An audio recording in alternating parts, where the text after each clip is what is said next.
You built a monster.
No breath, no heartbeat, just static remains.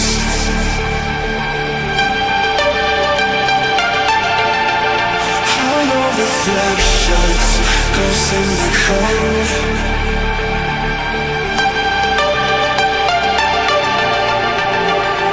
So come burn down my escape. I wanna feel it, come drag me into the void. Let my circuits decay.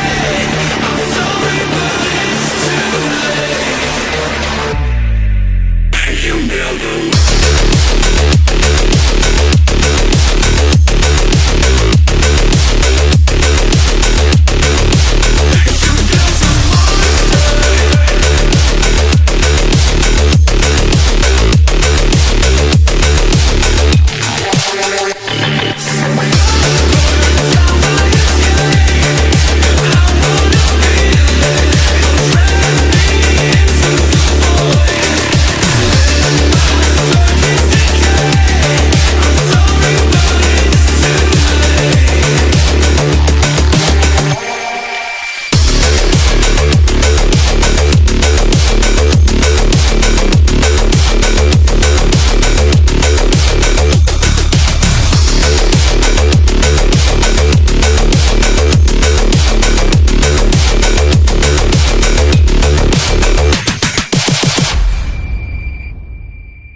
Alrighty, let's get the show on the road. Welcome, happy Monday, 11 a.m. Eastern Standard Time. Today we are revisiting our beloved Project Motor Racing. This is the game that had lots of promises, didn't quite deliver on them, but there's still a light at the end of the tunnel, in my opinion. Some people might agree, some people might want it to fail.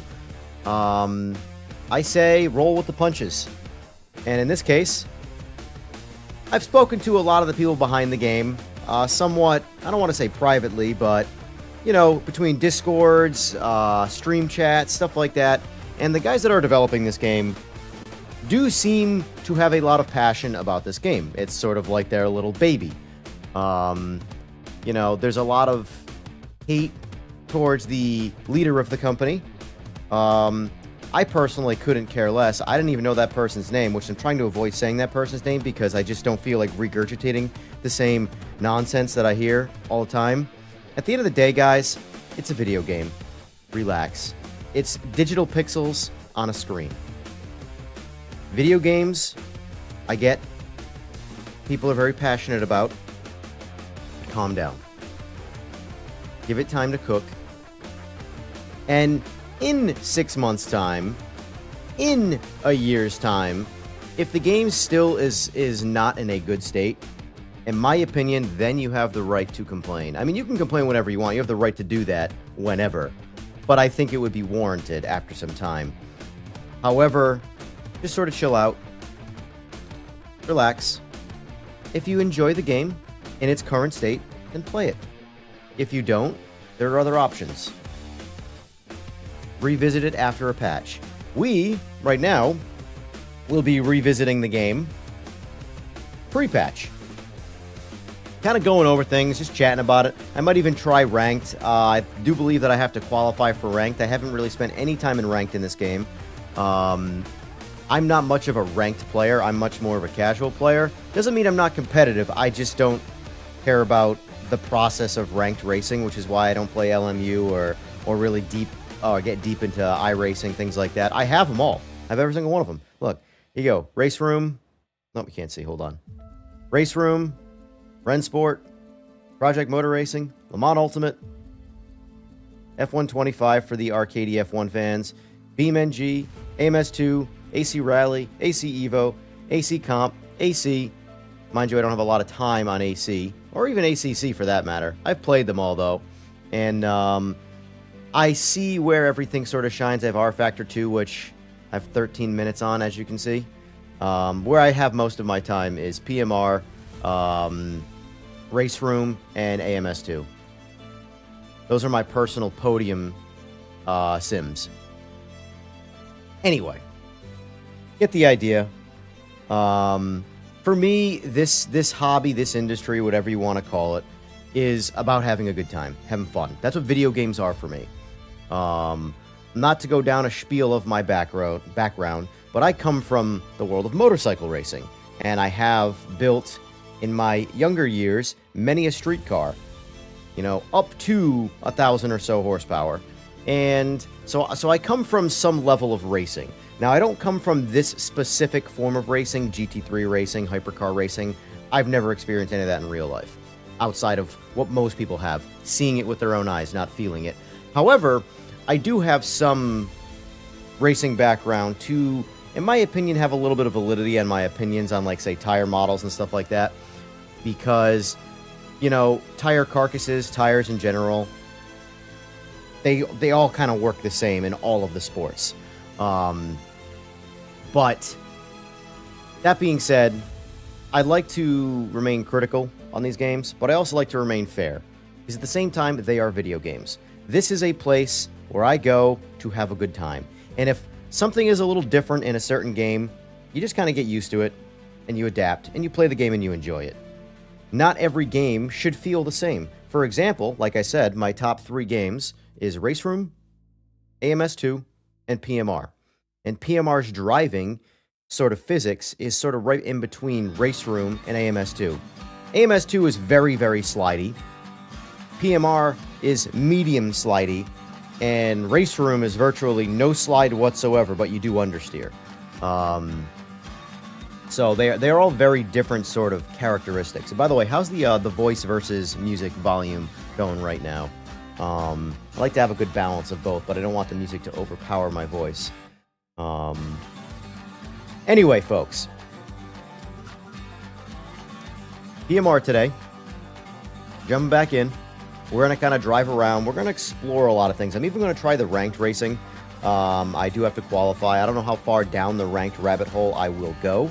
But I'm going to explore it a little bit because what I want to do until the next patch comes out is sort of, you know, the devs do check in on this channel from time to time, and if they do stumble across it, maybe give them a, you know, bit of a tutorial on things that may or may not need to be addressed. Now, they obviously know a bunch of that already. If you've ever been in the Discord for this game, you can see the wrath of humanity that just plagues commenting. People saying the same things, full circle, beating dead horses. And I get it, there's frustration, but at the same time, calm down. You know, just calm down. Sound levels are perfect. Glad to hear it. Perfect is one of my favorite words. Let's see. What's going on, Dan Loki? Eagles84. And I'm not quite sure what your question is there. Hubert. I'm going to call you Hubert. Just because I don't even know what language that is, if I'm being completely honest with you. So I apologize. That being said, let's stop dilly-dallying. Stop. This is not a talking head video. This is a, can I say comprehensive? Comprehensive review, live, of PMR's current state, current condition.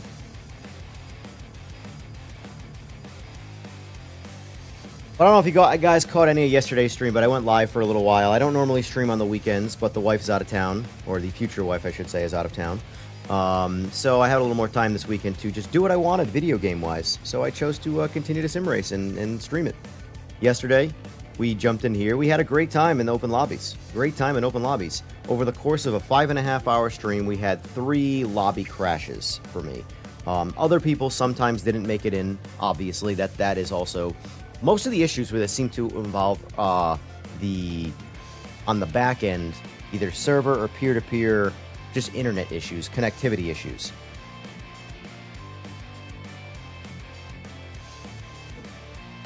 So, all right, what do we want to check out first? That's really the biggest question. When it comes to like doing sort of these live reviews here, I tend to gotta figure out how I want to dabble around with this. So, like, do I want to jump in? First of all, this is what I like to do. Jump into custom lobbies. Let's just see what's available right now. Now, mind you, it's 11 o'clock in the morning, Eastern Standard Time. So, let's just see what's available for custom lobbies at the moment. We've got 4 races here. We got GT4. I'm not a GT4 fan. I won't even attempt that, although I do like Canadian Tire Motorsport Park, Mosport. Unlicensed Monza, aka Brianza. We have GT3, 1 person in the lobby. GT, we've got 9 people in Spa. And then we've got Multiclass, which is the 994 trophy and the MX5 trophy at Sebring. That actually sounds relatively interesting. I've never driven the MX5 around. Let's warm up. Let's warm up with a joining a random lobby here with MX5. Group C is my absolute favorite. Unfortunately for me, the only reason I don't want to start with Group C is because I'm going to glaze it way too hard. I'm going to go into straight up I love this game mode, and I won't be able to stop talking about how much I love Group C. 787B and the Sabre C9 to be specific. I mean, I have a round wheel and an H pattern for those cars. So, yeah. Let's start easy. Although maybe, hold on, let's see if I can influence the room. I doubt it, but let's see if I can do that, because I really want to drive the MX-5. There you go, boys. And if I don't influence the room, then I don't influence the room. But either way, I want to drive the MX-5. Get my Opal here.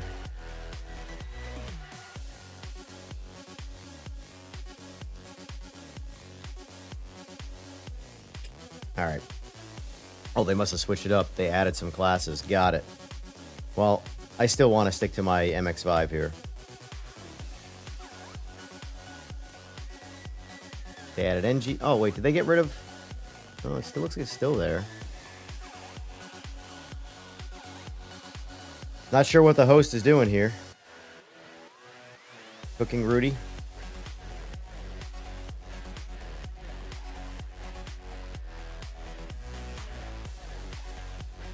Can I still... I think I... Honestly, I think I have to. Yeah. Well, if that's the case, I want to do Spa. But it is what it is. Guess I'll warm up with the Mustang. Don't want to. Want to start easy.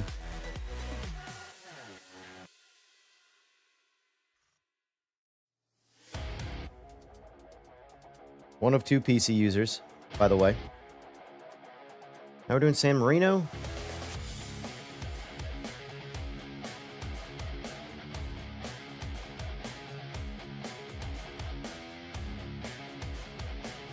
I do not know San Marino, by the way. I might have to turn on the line. Don't judge me for turning on the line, please. Wait, 40-minute practice? 5-minute... Nope, I'm sorry, I have to back out of this lobby. Respectfully. Not what was originally shown to me. It's fine. Alright, so we're going to back out of the custom lobbies. As you can see, they're going on there. Alright, so let's jump into... You know, let's rank. Let's do our ranked race. How's that? Career. Nope, wrong thing. Wrong thing. See, I don't even know what I'm doing here. What a noob. Single player. Yeah, single player. Race weekend. No. Did rank just go away, or am I losing my mind?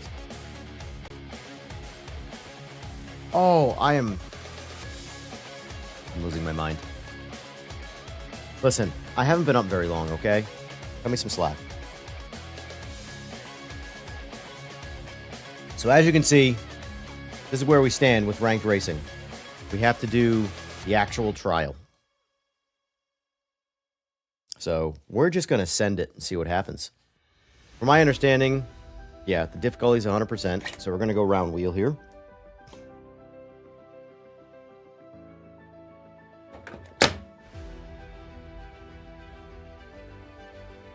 All right. Got to beat 835. That's the goal. And it's going to choose my ranking. And we're going to see. We are all losing our minds. Slowly but surely, we're losing our minds. Video games just speed it up. All right, here we go. Ranked race. Project Motor Racing. This is the license test.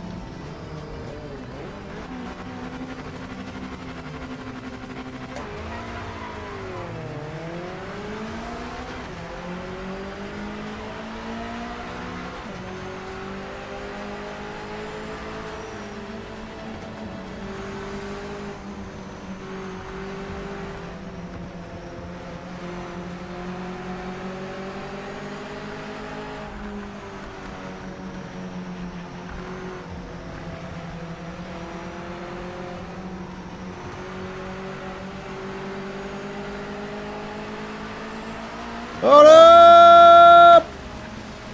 We started off so well. Let's restart. Don't care. That's my own fault. Nobody to blame but myself on that one.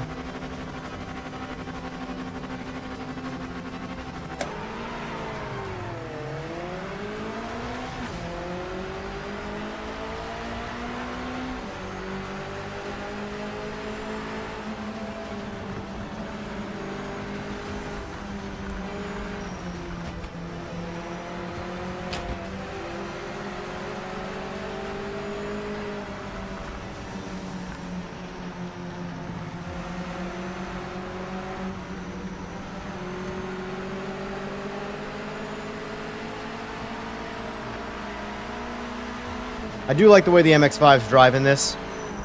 Pretty solid. Oh, I forgot. It's the early chicane.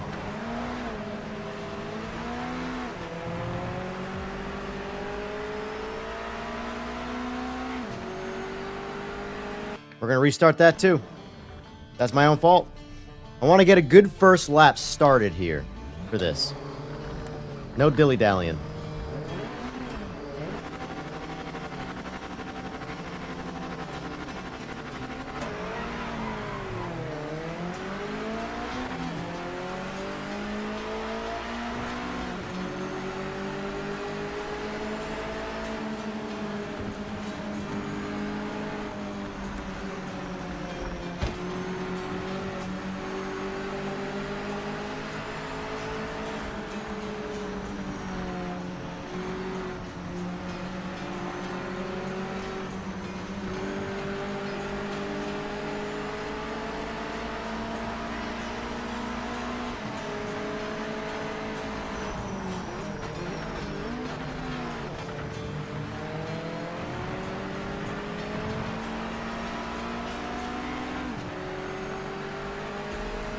I'm on PC at the moment, but I have this on PS5.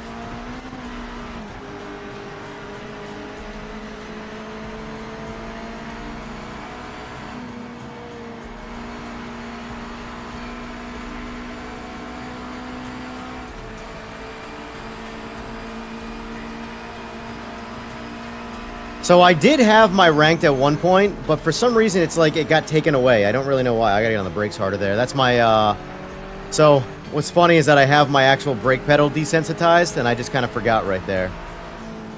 So I didn't hit the brake pedal very hard. For the non-ABS cars, I have it set up like that, but this car I can stomp the brakes and not have a problem. But yes, I did do ranked early on, And for some reason, it seems like almost like it was erased. Because it's having me do it again, so...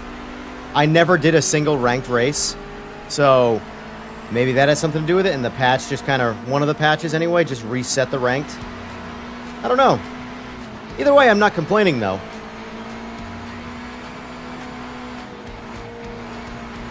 Because I think I got dinged with like a 15-second penalty in my last ranked, and I just accepted it. So, here we are. Alright, I gotta break it earlier right there, for sure.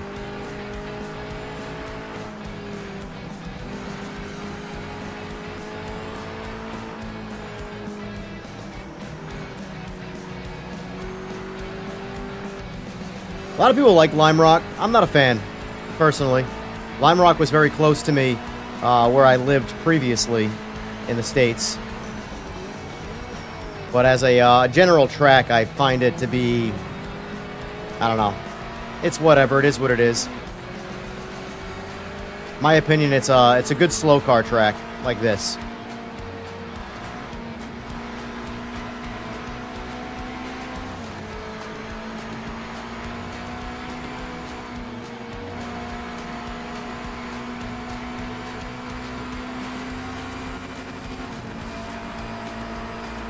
Alright, let's brake a little earlier here. Let's brake at 3.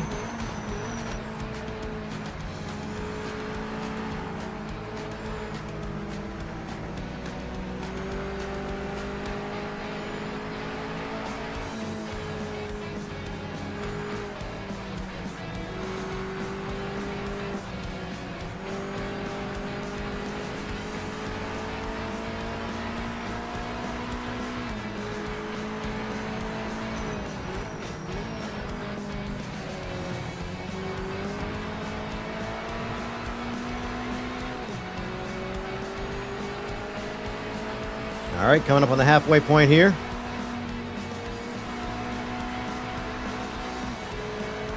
See if I can make this without lifting. Might be a mistake. I lifted a little. Yeah, I'm not going to be able to hold that wide open, at least not with that line. Slightly got to roll off throttle.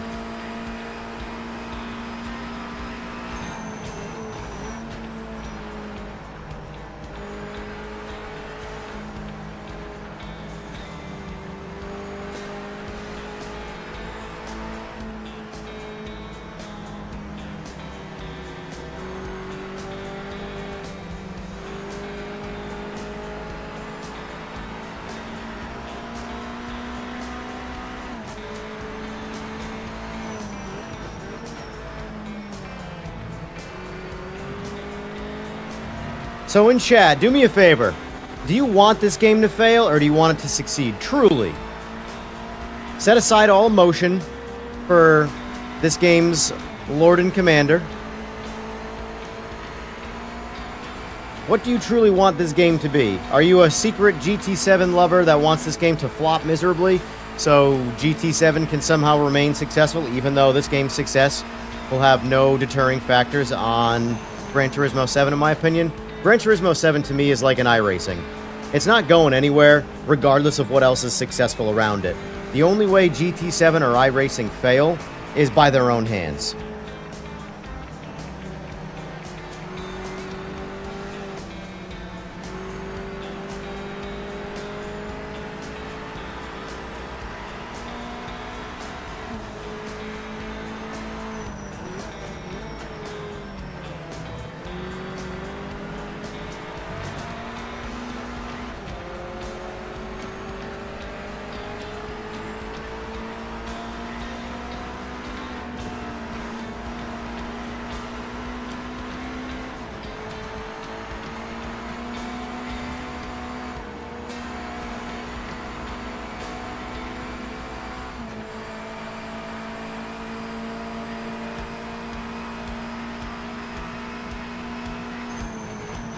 I'll do a better job reading comments when this race is over, by the way. Got 2 laps left.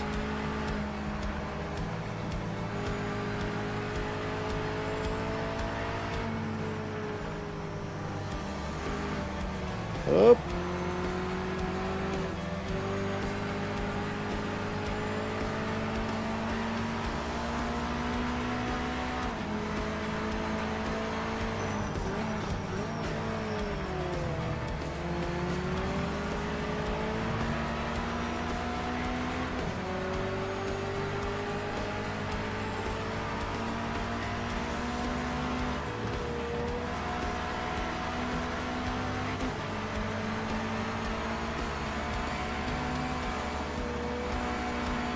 This is your final lap.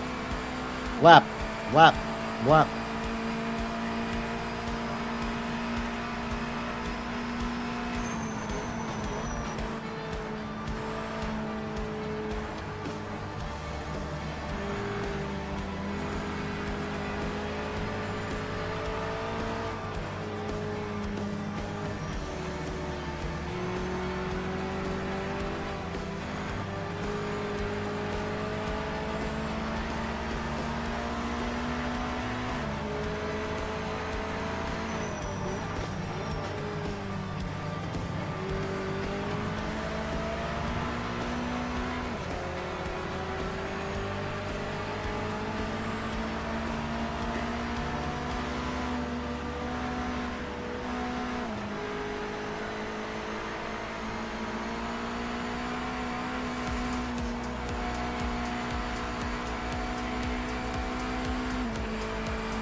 All right, let's see how I did.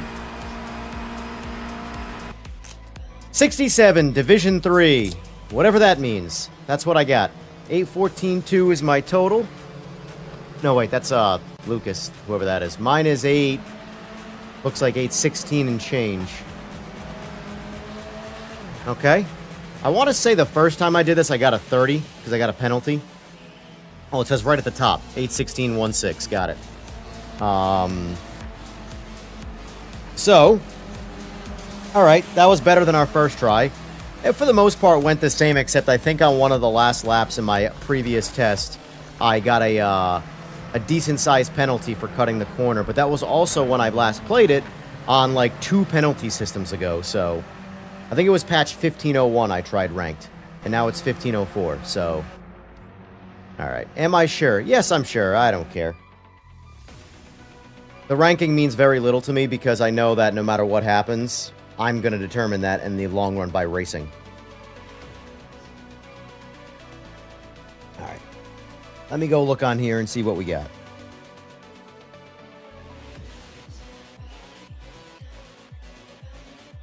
What's going on, Jamal? Good to see you here. Let's see. Captain Coho. Love this game, but still having frame drops regardless of display graphics settings on RTX 5090. Yeah, I mean, that's unfortunately on their end, that's polish. I run frame gen. You know, I prefer frame gen, honestly. But I have a 5090 as well, 9800X 3D, and I run frame gen just to smooth out some of those frame drops. It's normal. You know, you can lock your frame rate to probably 90, and it will never dip below that. But, you know, it's up to you how you want to handle it. But that will come in time, you know. As a casual sim racer on console, I really hope it succeeds. We need what PMR offers. I agree. Success through failure. In my book, PMR is already in the lead over GT7 because the car sound wasn't recorded in the 80s. But it might also be an odd one. But sounds... make or break a game for you. Well, that's good because, I mean, sound is an important part for me as well. I don't think that puts it in the lead over Gran Turismo 7. Sales ultimately are the figure that matter, and let's face it, GT7 pretty much handles most games, or hands most games their booties. You're banned on LMU until 10 p.m. tonight. The lower the number, the higher the rank. Well, all I know is I got 30 last time with a slower time. And now I got 67, so I don't know entirely how that works.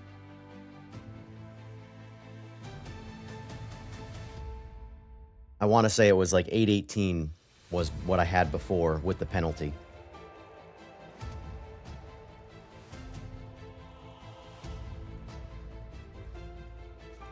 Let's try, let's sign up for this. How do I do this? Register. All right. We're going to register for the race we essentially just did against the AI, but now we're going to do it against real people.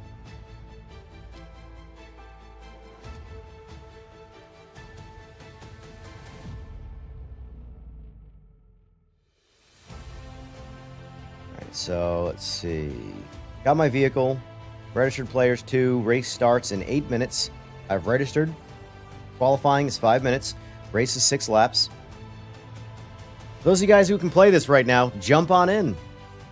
Let's race each other in ranked. See how it goes. Just don't punt me, please. That's all I ask. That's all I ask.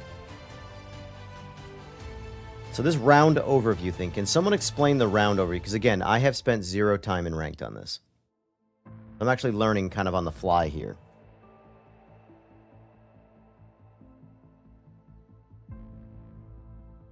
Now, real quick too, is this like other Sims where I can back out of this lobby and it doesn't unregister me? So let's see, if I back out, it just said unregistering, I believe. Did it not?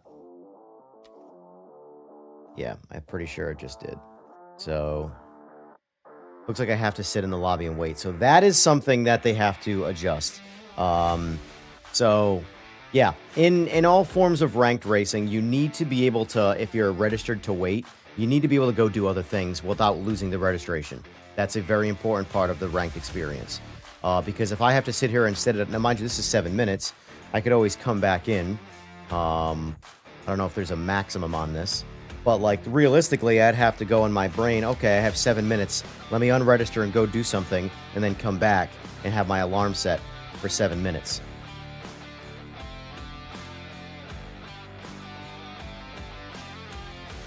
You can on everything else, too.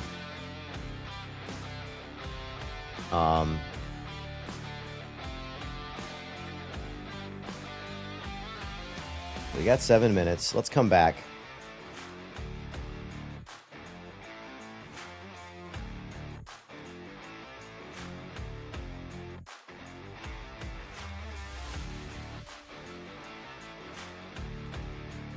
I will say I like it the background when it shows you the back of the car a lot more than the front. I think that's a really cool look.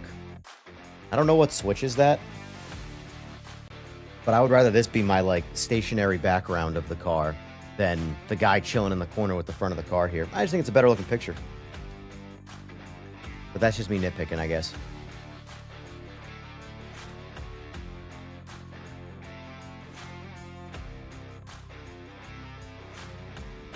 Group C is in an hour and 26 minutes from now. So I gotta remember that.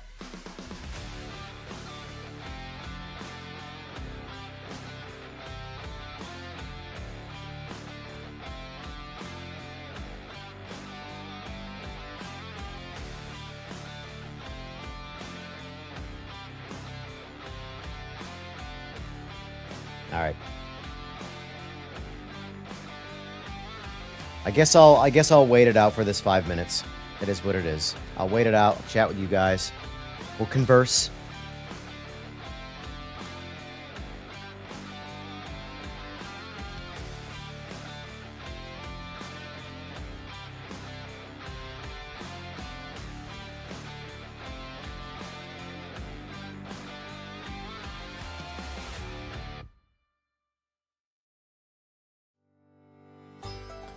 Appreciate that, Shaolin Monk.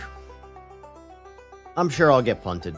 So, one thing I think that needs to get fixed is I actually don't think the AI in this game is that bad. I actually think the AI is fairly decent. What makes the AI feel so bad is the contact physics. Because I can tell you this, that if I race in online multiplayer versus the AI instead, I have better experiences with crashing against AI than I do against people. Because you're more likely to get hit by a human error than the AI. But what makes it feel so bad is the way the game registers contact physics. It could be a very, very, very, very tiny contact, and it's a massive bump penalty. It's very bumper car-like. The cars don't absorb any crunch of impact, you know? So, if they can tweak the contact physics to be more an absorption and rather than just a bounce, I feel like that alone would improve the AI experience quite a bit. Because when the AI does hit you, you don't get sent off the track. And also, too, nerf the AI a little bit when it comes to their contact penalty to the point where when you make contact with them or they make contact with you, it sort of equally distributes the penalty across both people, the AI and yourself, rather than primarily just you, especially when the AI hits you. You know, it would be cool if they could find a way to sort of penalize the culprit of the accident more, but that's going to require too much, in my opinion. Too much analysis. I would just make it so that, in general, contact physics are much softer.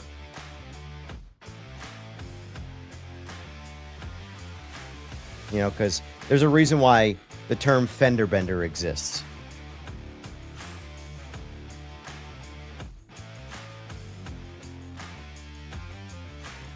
My coffee is cold now. I think I'm going to prep myself a G Fuel for this race, and I'll be right back.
All right, we are prepped and ready to go for this race.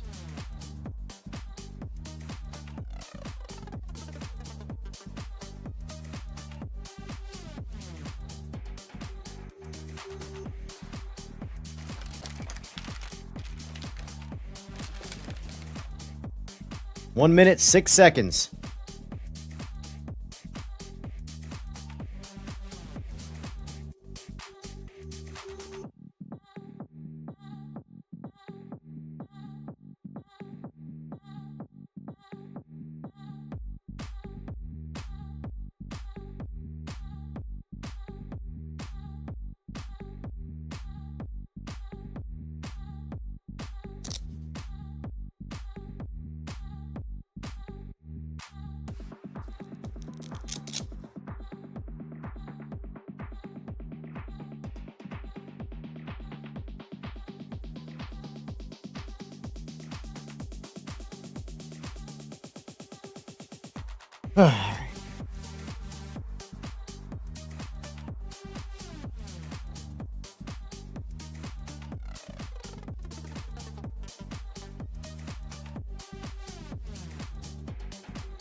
All right, matchmaking. Race time.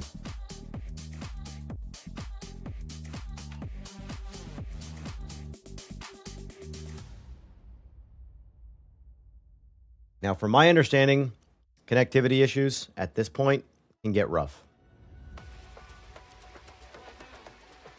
A lot of times people get disconnected entering into the ranked lobby. So we're going to see how that goes for us right now.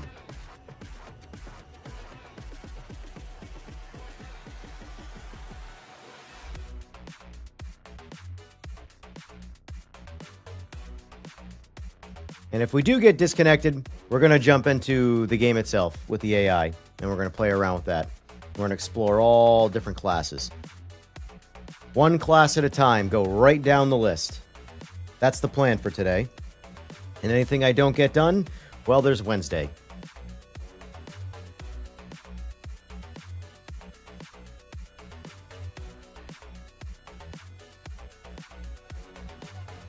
Traveling to track. All right, here's where we get disconnected if we fail. Right here. Got 14 participants. So far, so good.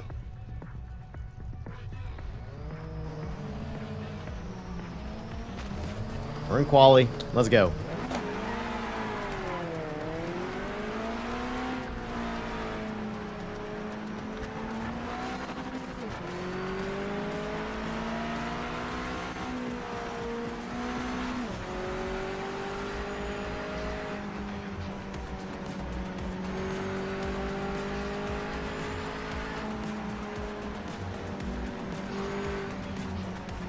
Since this is our out lap, I want to turn the music up a little bit. See if I can do both. There we go. Oh, that's fine. We don't care. It's our out lap.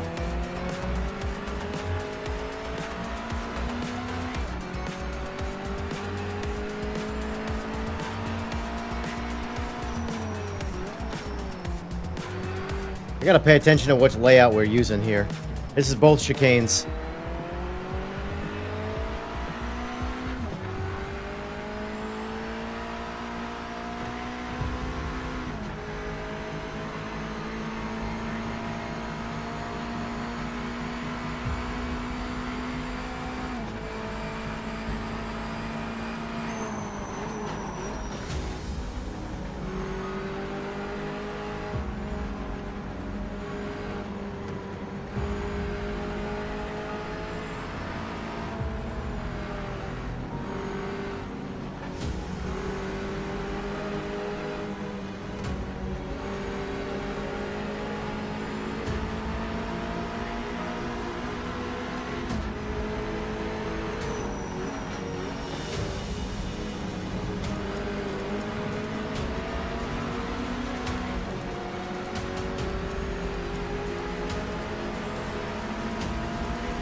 Whoa, what are you doing, buddy?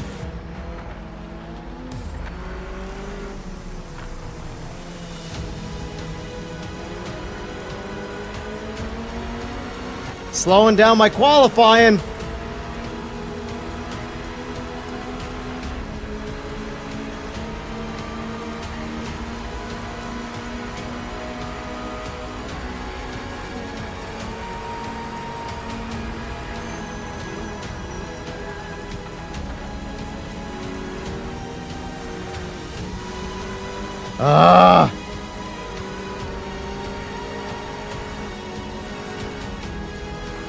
Thank you. Appreciate that.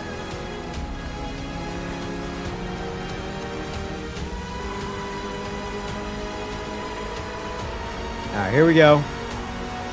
I don't know if this lap's gonna do it, unfortunately.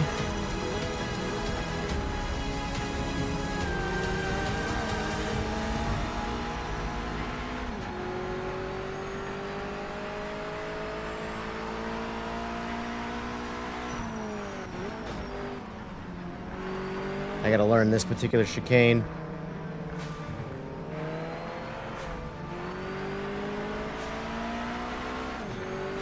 Alright, I don't think we have enough for one more lap. Actually, we do. It'll overtime us.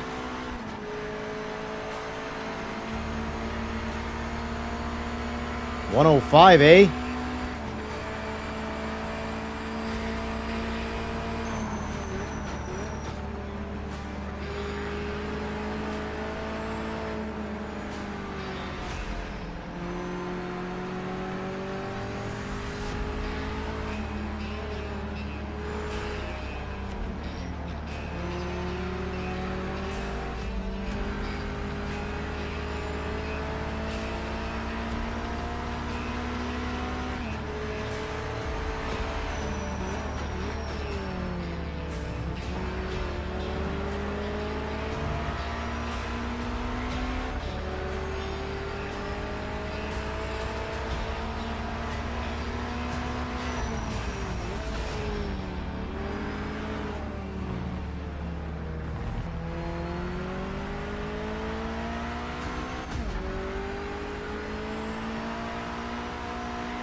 Alright, let's see where I come in here. I might... I don't think it's going to put me into fourth. Those times were all too fast. Yep. That's fine. Take my 6th in this case qualification. Y'all so fast.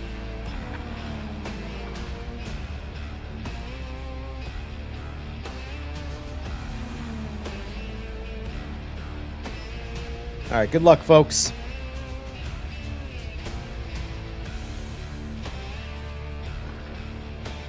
Another thing, too, is I run all default setups. Everything you see me do here today is the way the game presents the cars to me. No suspension tweaks, no rack tweaks, no nothing. Get in the car and drive it. We run like we run. Good luck, try not to get punted. That's the goal, always. I try to be a relatively safe driver, not a fast driver. Clearly, with a 3.5 second lap on me. See, I don't even know where you find 3.5 seconds. I could definitely find probably 1.5, 2 seconds with some polish, especially on that second chicane that's slowing me down. But, man, 3.5 seconds? Boys are fast. I don't say touch grass often, but... man, flying. I just gotta get good, noob.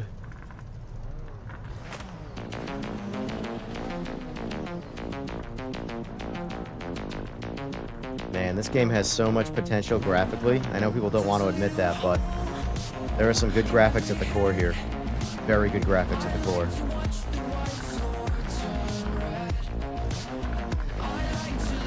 Alright, so I gotta watch out for Weird Shane, because he has a slightly jittery connection.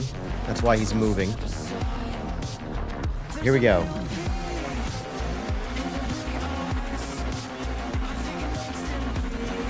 Good luck, boys.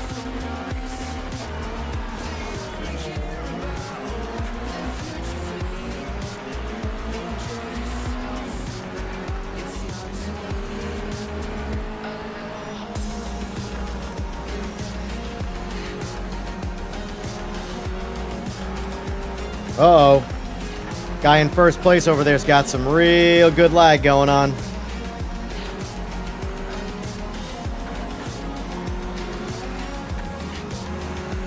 Alright, so far everybody's driving somewhat cautiously. Almost everyone. Whoa, the track's over here, buddy. Oh, just dodged that one. Whew.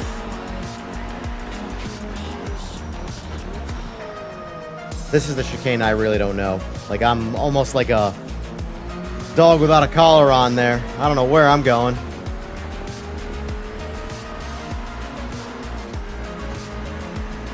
Alright, not bad. Started in 8th. First lap, we're in 5th. No contacts.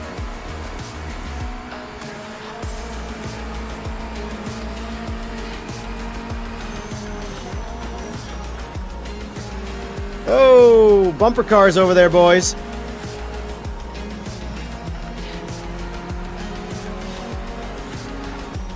I'm not even going to try and overtake.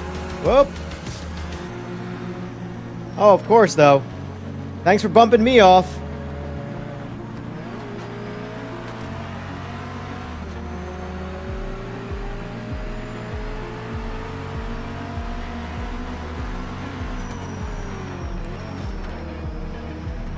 See, like, this is what I don't like about a lot of ranked racing.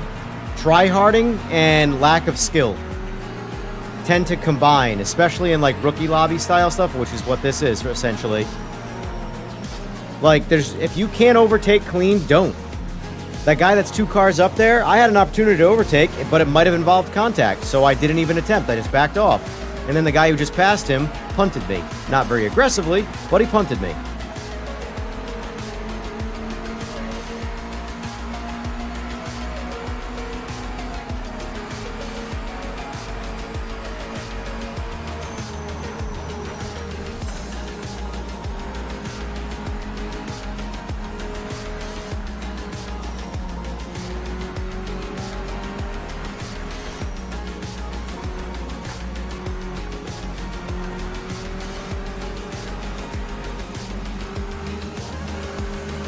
Why is this guy flashing?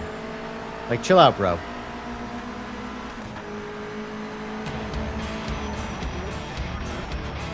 Well, that's what happens. I'm not saying I support the punt, but that is what happens.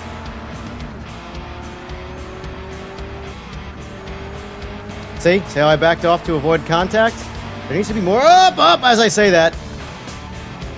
I'll let you have it. I didn't mean to hit you there. Stay in front. You braked a little early, and I didn't predict it. Predict it. Yeah, that too. I didn't predict it.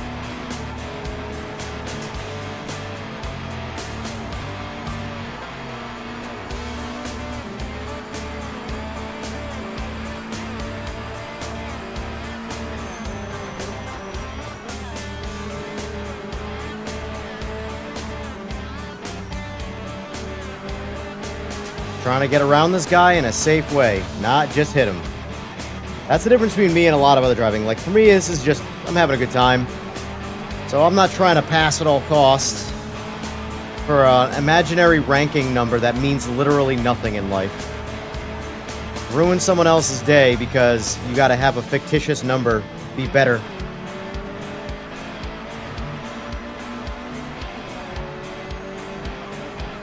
I mean, it's essentially the definition of capitalism right there, right? Let's ruin someone else's experience so that my number is bigger. Bigger number better. See, because eventually they'll do that to themselves. And now I feel good about myself because I'm now in front of that person and I had no effect. Or I wasn't part of why they just wiped out.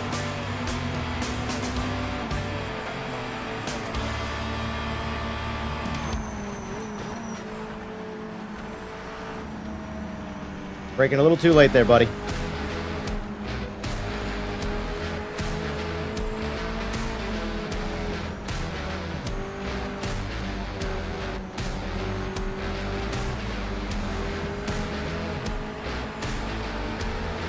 Oh my God. Server lag there made me hit the brakes.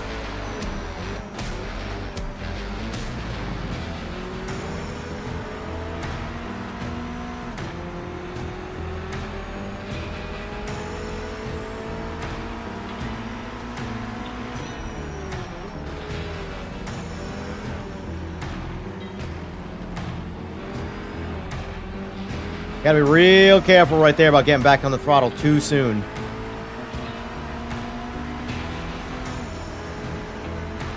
Dude, I'm not gonna move out of your way because you're flashing. You can go around me. It's called racing. We're in the same car. You're not just one of those guys that has an automatic faster car. See, there you go.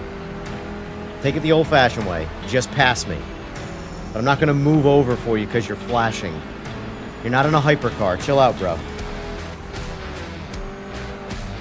Though I am very curious as how he's as fast as he is. He's on console, so he does have like a 4-second penalty, I believe. So, although he is on his way out, so.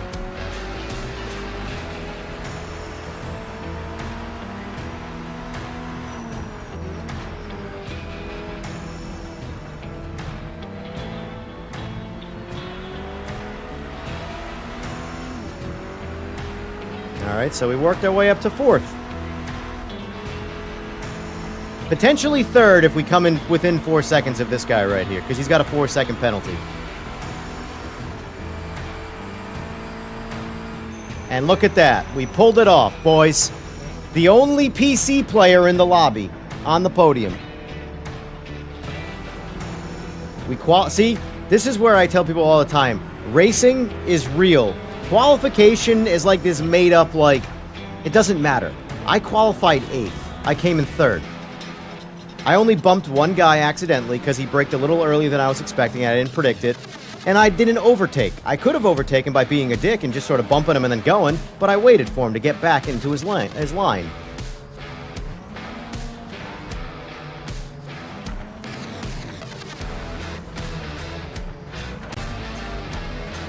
Overall, good first experience in ranked.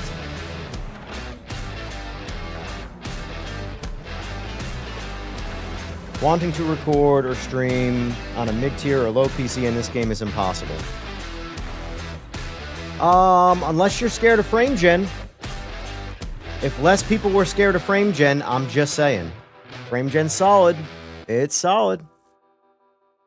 Alright, so let's see. Round overview. You must participate in at least 2 events in every round on the schedule in order to qualify for the championship. Well, what I can say is, I don't want to stick to racing right now. To online racing at the moment. Although I really do want to do the Group C. And that's in an hour. So we're going to get out of this for now. That was a good first round experience. I'll take that. That was a good time. There's potential here. There's potential here in rank. They have some tweaks to make. The biggest thing, obviously, is that people can't be getting kicked out of lobbies. That's number 1, no matter what. Alright, so we're going to back out now. Overall, good first experience. I'm going to take these off for now. Just because. I do have a bit of a headache. They were put on as a joke, but they do help. That's why I left them on. Alright, now let's go single player life. Do I want to try career mode? Nah, let's do some casual stuff, because I want to break the game down a little bit here. Alright, so race weekend. Let's start with the first car on the list. LMDH. I'm not going to go through every single car, but I am going to pick a car. I really like the sound of the Cadillac. I think they have the best Cadillac sound in this game. We're not going to do Lime Rock because I just did a whole bunch of Lime Rock.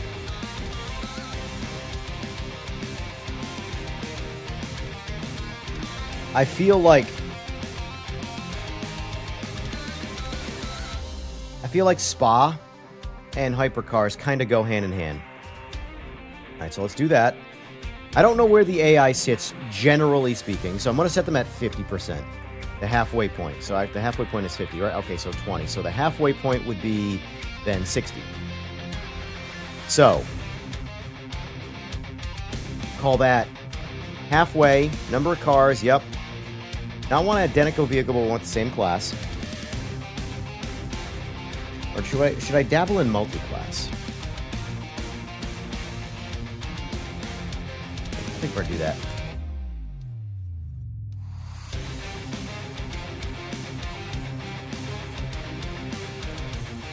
Throw some GT3s in here. And let's throw some GTEs in here.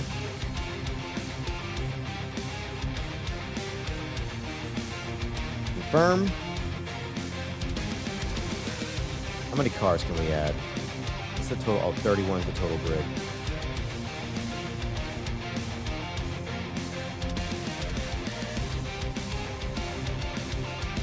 Five laps. Save. Let's go winter, but hot. Let's really kind of throw a wrench in this system here. All right. Let's go racing. Oh, let's get the correct wheel on for this race as well.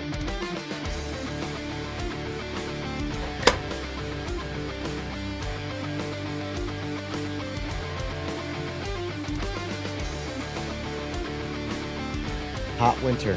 You know it.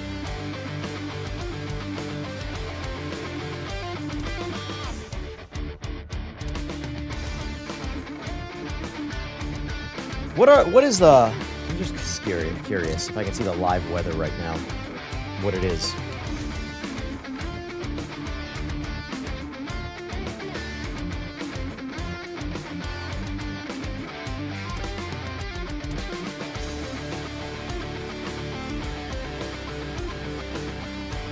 It is currently...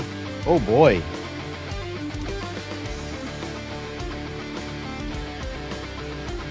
It is currently 42 degrees and snowing at Spa.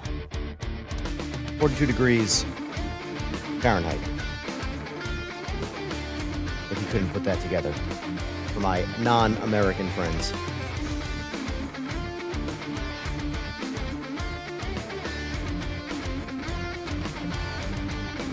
Yes, I did. You are right. I'm going to fix that.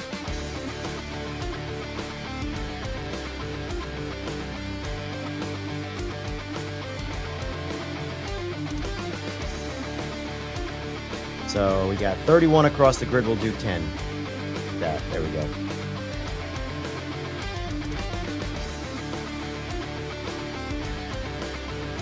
All right, there we go. That makes more sense. Thanks for that catch, sir. I probably would have figured it out when there were no cars that I was passing.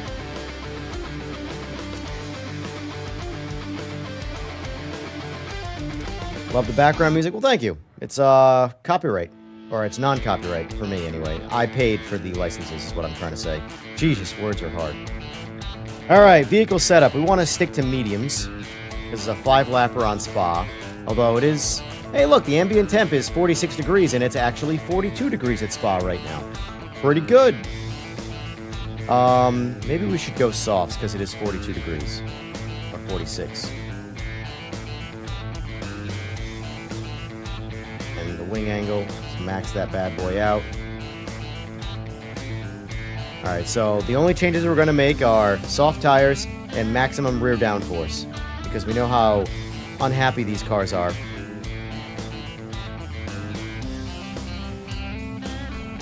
Alright, here we go.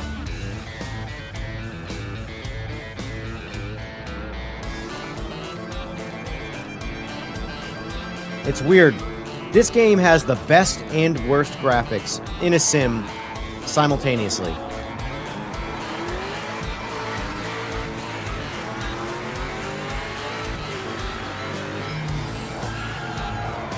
For some reason, I gotta confirm my clutch pedals are activated. Oh, wrong thing. Graphics. Nope, not this. I don't even know what I'm doing right now. Alright. EVO Pro. Clutch. Yeah, clutches is bound.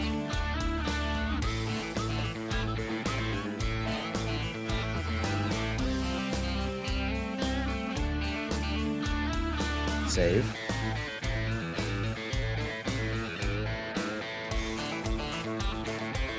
Alright, center of the wheel.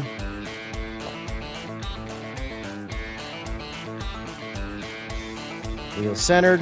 Confirm. Unwind your wheel to 90-degree position. About right there. I don't think the pedals are going to do anything because they are bound separately. So skip, skip. Clutch. Oh, still okay. Alright, so that isn't it. I don't know why, for some reason on the LMDH cars, the paddle clutch shifts just don't work.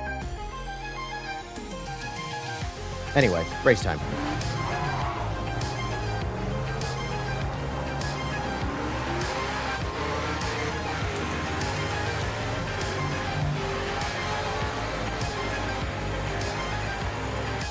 Turn down the music a little bit. It's drowning out the game audio here.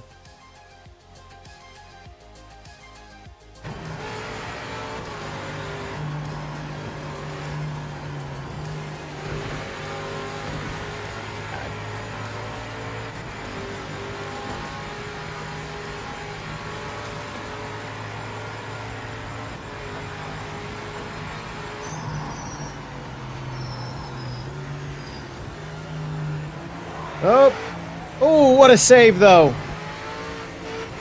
Oh, gotta remember. These cars want to absolutely destroy you when you shift. God, these cars are so hard to drive without assists. I might have to put at least the ABS on for now. Even though I know they don't have ABS, so sue me.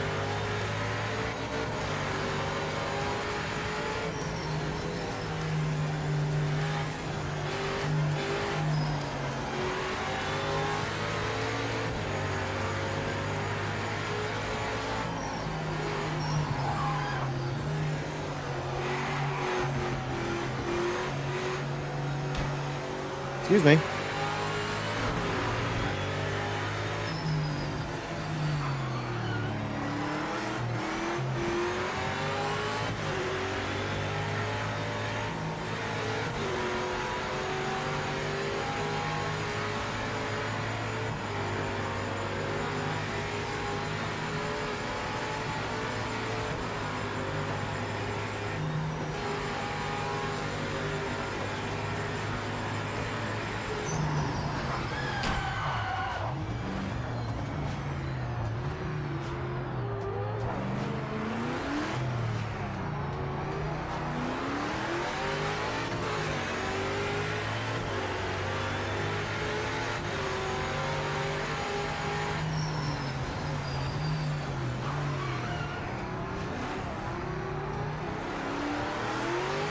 Hey, Captain, aka Peter, do you want to play some PMR tonight? This evening?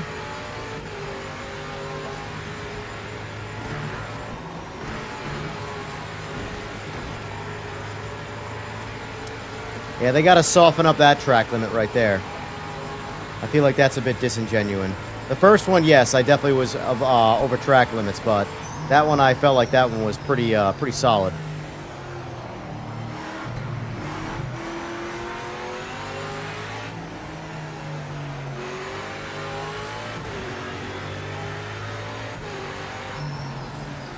I'll probably go up a little earlier tonight since the wife's still out of town.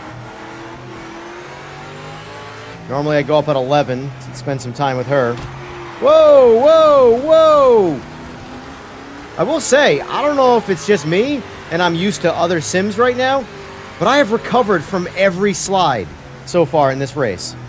I'm not going to immediately try anything risky and then immediately jinx myself, because I have a very short window to get away from my own words.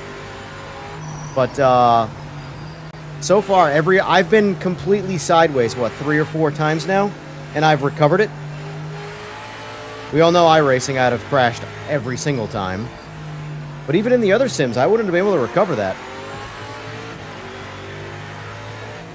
So it's pretty good. Whoop, whoop. Don't look at chat, Evan. Focus on the race.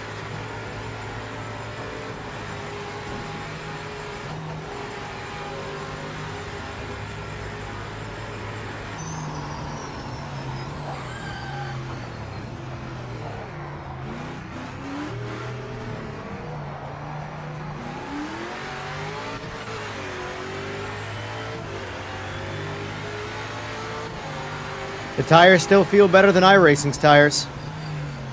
That's the reality of the situation. Yes, I agree, they need more grip for sure. But like, the tires are still cold. Mind you, we're racing in 46-degree ambient temps.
Oh! Close. Almost saved that one completely, but we lost it a little bit. It's alright, though. We didn't completely spin out. So far, this game is doing the best job of being able to save a slide.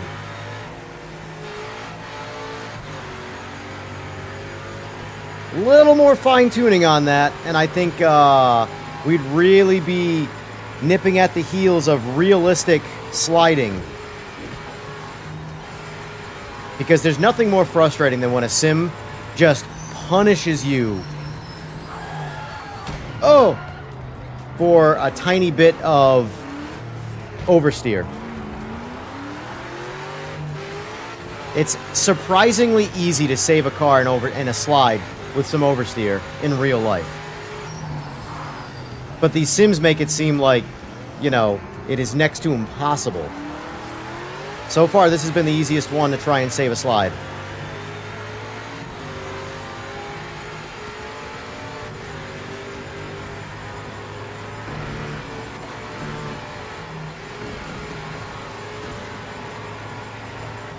These cars are almost solid. I know these cars get a lot of flack, and yes, they're not perfect. They're probably the worst cars in this game when it comes to how dialed in they are. English language, folks. It's very complicated.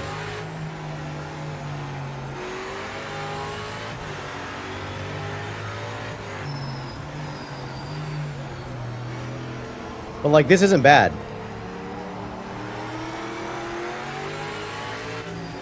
Maybe it's because I have time in iRacing that makes me appreciate, you know, even these tires.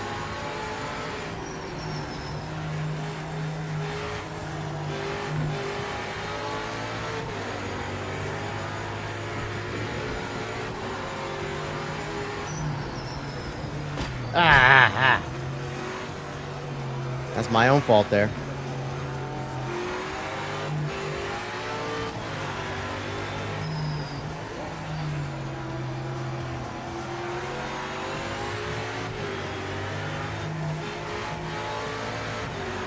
Dare I say this is a good experience?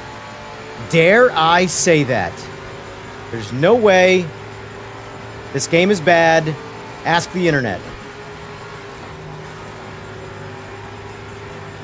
Google it on YouTube.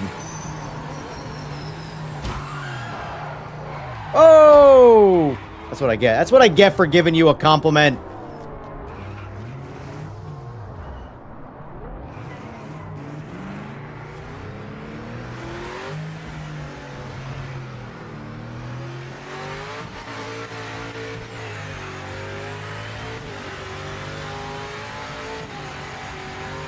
That's where they got to work on dialing them in a little bit. These cars have a lot more grip than people think. Which is why I complain about iRacing in these cars so often. You know? So far, I think Race Room gives you the perfect, closest to... I mean, like I said, I've never driven these cars, so... I'm just going based off of my own actual racing experience and understanding tires, tire width, and you cannot tell me that a car that's this wide, with this much tire on it, has so very little grip. This thing should handle like it is on absolute rails in real life.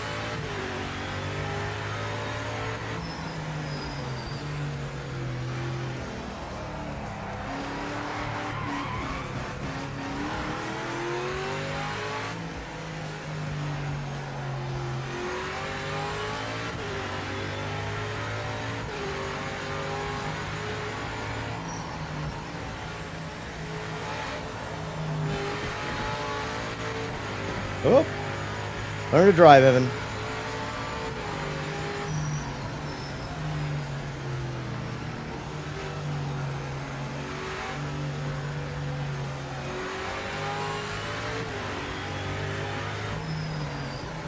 But yeah, I think Race Room has the most complete LMDH tire physics, and just in general, LMDH feeling.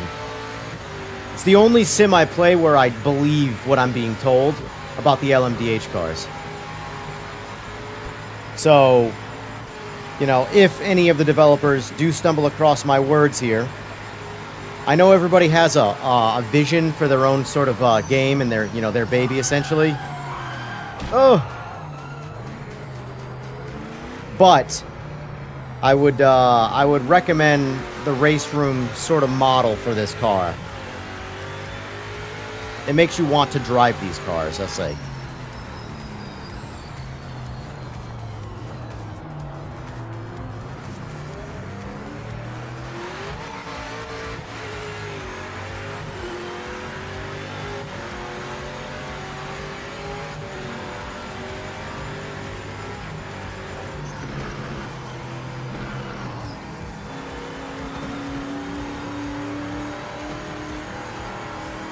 They just got, honestly, the car feels fine.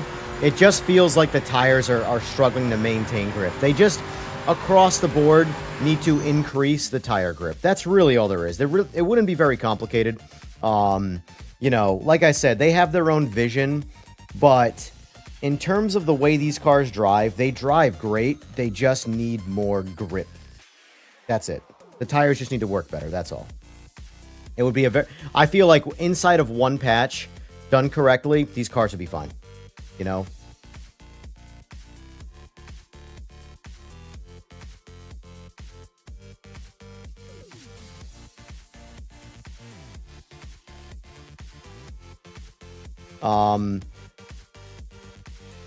I absolutely think after a couple patches, and like realistically, if this game is solid after some patches, I'm gonna play it. I'm gonna stream it. I'm gonna open up lobbies. You know, I don't care if there's less people playing it than other games. None of that means anything to me. You know, I'm gonna play what I think is fun. And that's like this like weird sort of thing that people do in this day and age. And I don't really understand it. Now, I understand if you want to play the game and you can't get a lobby to fill because there's nobody playing it. I understand that. But in terms of, like, people going and looking online and seeing how many people are playing it, oh, there's more people playing this game, so that's the game that I should be playing. That is the most brain rot mentality when it comes to video games. You play the game that you want to play. You dictate that to yourself. No one else can dictate what you think is fun. Anyway, that was not a bad experience. The tires definitely need more grip in LMDH, but overall, I had fun doing that. Now, I could see myself, if I spent a lot of time in those cars, competitively getting frustrated, because the tire slip's going to come out of nowhere and bite you in the ass and cost you a race. Now, what I can do, if I wanted to make this a little easier, let's go to assists. Where's the ABS? Right here. Let's make ABS forced on. Let's save that, and then we're going to take we're going to do the exact same race, and we're going to bump up the time of year. We're going to go summertime, hot. Now we're going to probably run out. Now we should probably switch over to medium tires, honestly. So, we're going to do everything like we just did, except we're going to run medium tires, and it's going to be hot out. And we now have forced ABS on, which, by the way, when I run my open lobbies, I don't force ABS off for you. I don't, if people want, you know, some people want realism. Some people want the game to just be enjoyable. In my opinion, I'm going to leave it up to you what you want to do with your car. If you want the authentic experience with no ABS, you can turn off ABS. If you want the assistance of ABS on, you can leave it on. I give you that choice. I don't care. I'm here for fun. So we're doing the exact same race, but now we have ABS forced on. We're on medium tires, and it's now summertime. So let's see, what's my ambient temp? So right here, my clutch doesn't work, and I don't know why. It'll just push me through.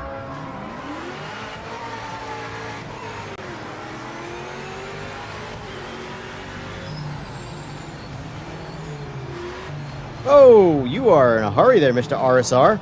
Here, just go, just go, just go, just go, boys. I'll run you all down. Excuse me, Granddaddy Hyper's got to come through here.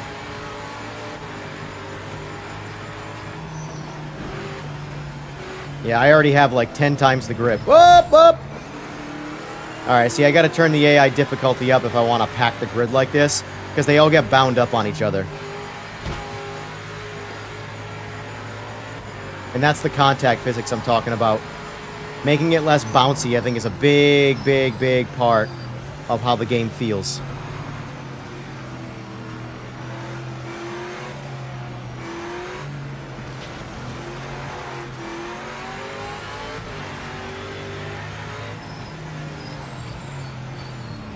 Yeah, being able to trust the brakes is nice, even though I know these cars don't have ABS. But the reality of the situation is, if the tires are given more grip in coating, your braking will be better without ABS. You won't lock the tires up nearly as easy. You'll have more stopping power. Braking is, for a tire standpoint, is just as important as accelerating.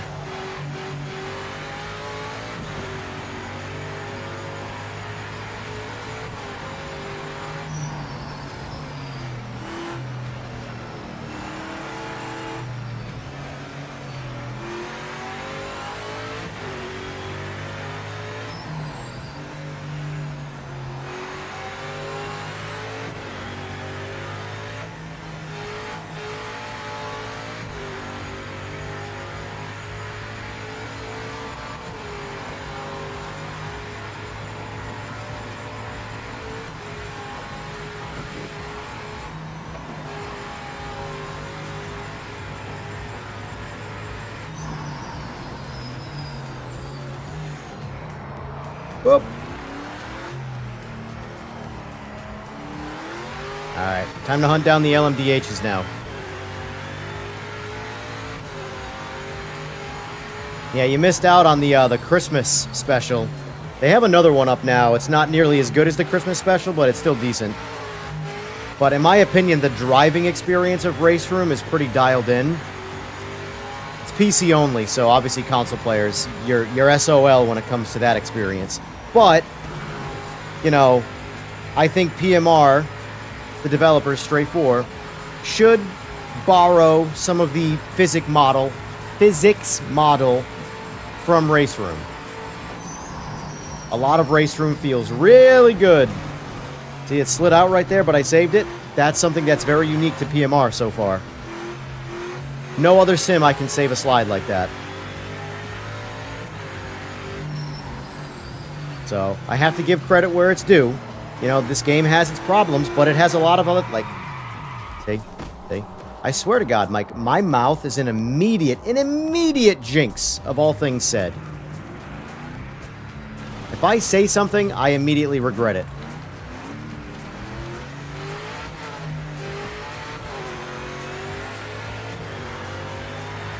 Alright.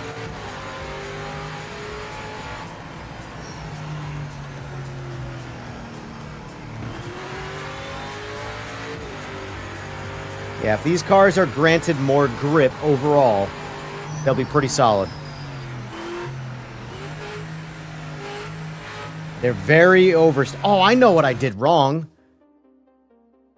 Shoot, I gotta start this over. I didn't add any rear downforce. I'm wondering why the ass is coming out. Vehicle setup. There we go. Let me read these comments in the meantime.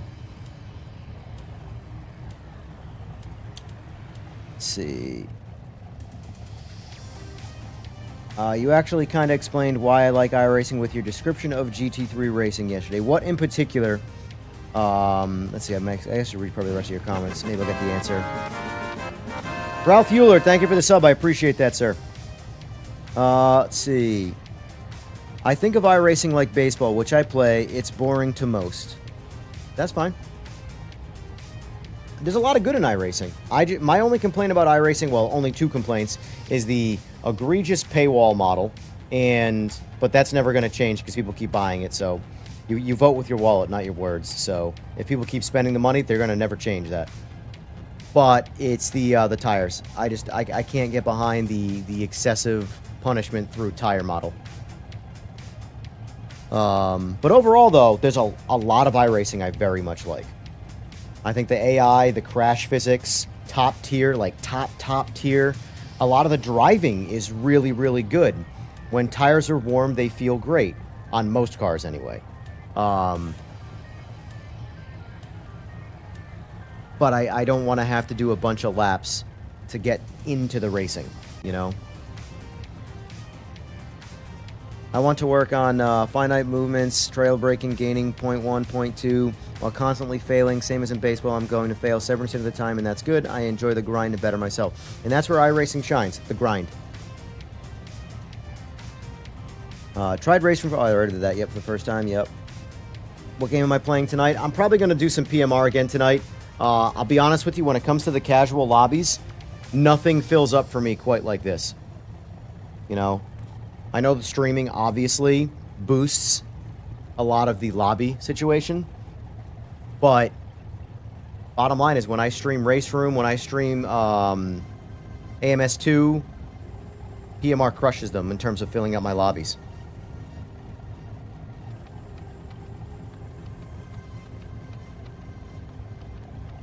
Tires will get fixed. They announced some patches coming. The problem is, have you driven the LMDH cars in iRacing right now? Or the GTP cars? They updated the tire model for those cars, and it's pretty rough. I can jump into that real quick to show you what I mean. I want to do this race first, by the way. I wish LMU had a better lobby model as well. Yeah, I want to like LMU, because I do like LMU's driving. I just don't like endurance racing, and there's nothing else to do. I can't even start a lobby. I'll be right back.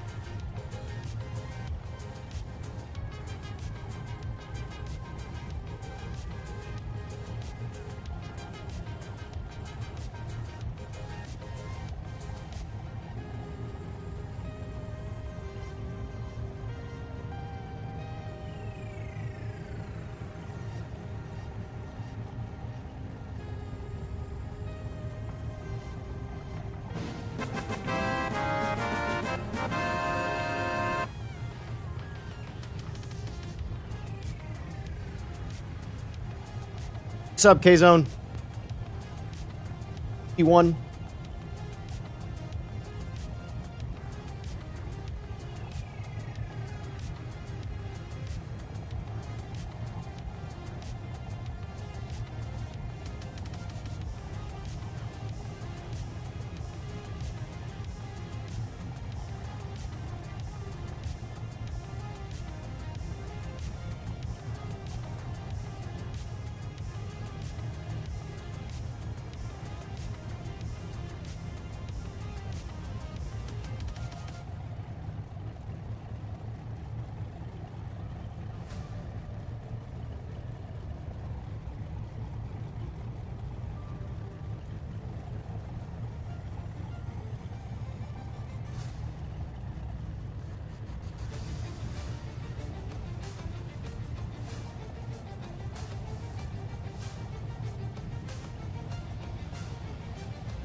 All right, let's get back to it.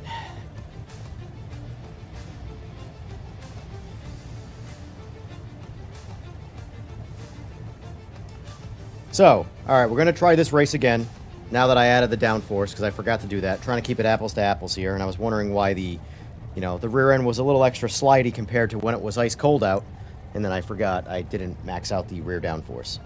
Now, you shouldn't have to max out rear downforce. That is a band-aid for the tire problem, but whatever works at the moment.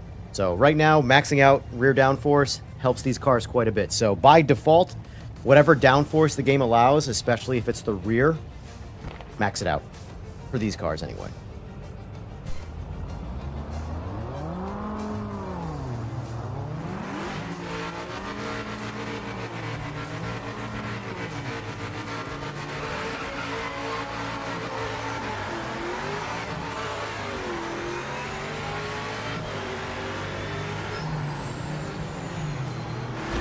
Get aggressive! This turn's always a shit show.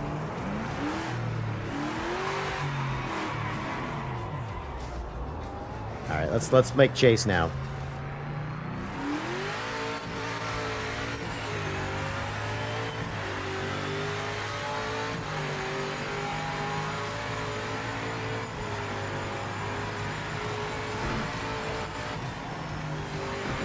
Oh, way outside the groove there. Yup.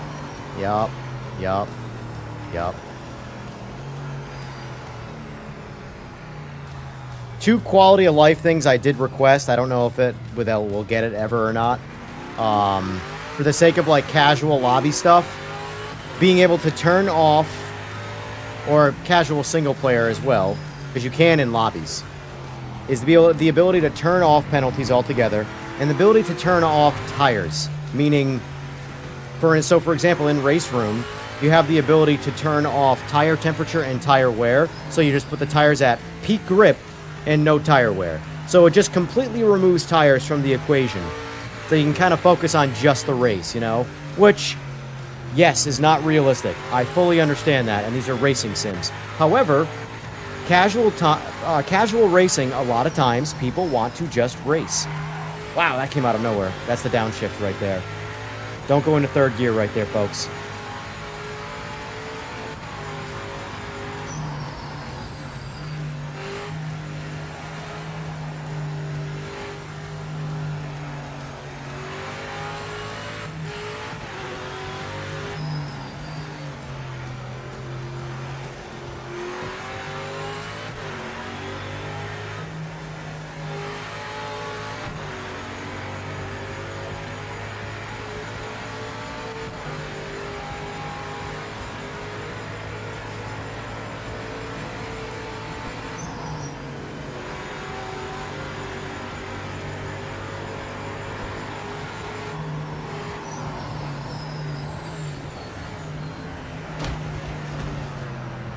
Do what you gotta do.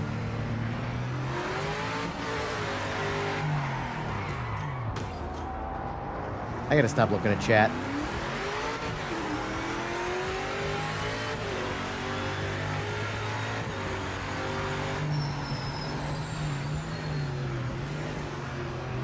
They make contact physics. I mean, the AI's obviously got work to do, but the AI isn't as bad as the contact physics make it seem like it is, because you just get destroyed by a single piece of impact.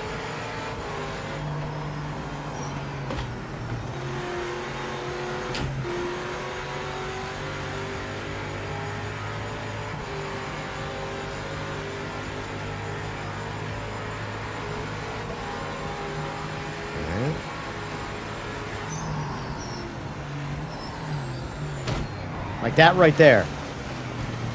That was a punt, and it was barely making contact.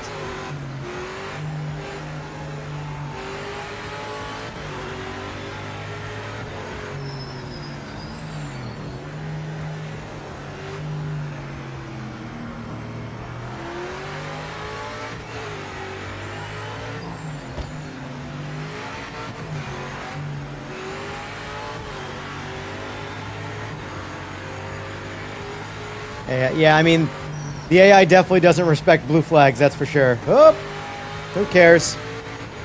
Give me another track limit penalty, it's fine. Don't care, I'm going to ignore you. Alright, you know what? Too many AI on the track for me to focus on the actual drive here. But okay, so, quick review of those cars. They need more grip. They drive, I truly believe that they drive fine. The problem is they just feel like the tires are not strong enough for the reality of what the car is. Because that particular scenario, we were on medium tires, which is fine, but we were on hot summer.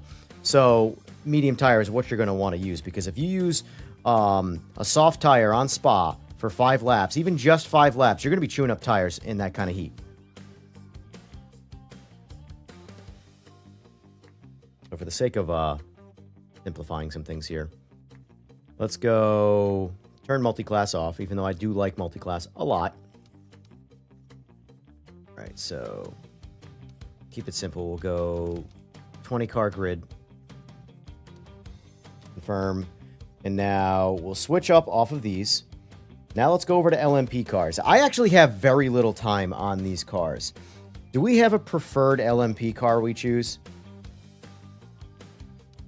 The Audi is the most iconic, in my opinion.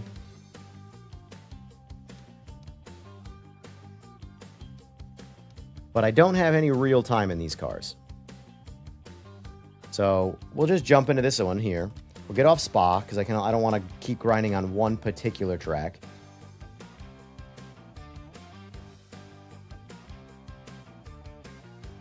Oh shoot, did I miss the... I probably did. Yeah, I definitely did. Real quick, I want to check the Group C ranked race. Pretty confident I missed it.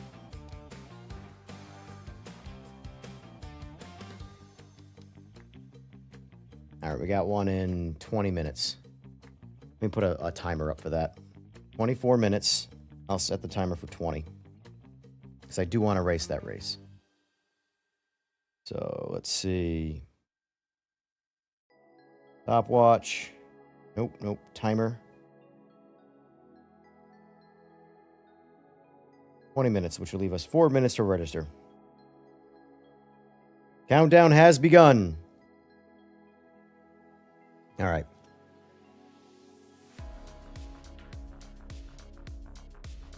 Is there an update coming? Nothing. I mean, yes, there will be updates coming. My personal prediction is inside of 2 weeks we will get a patch.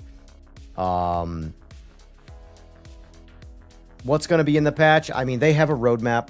At the end of the day, nobody knows anything official, and don't expect anybody to. So, I wish I had more news. I will jump in the BMW for you. If you like the BMW, we're going to get in the BMW. I wish I had more news,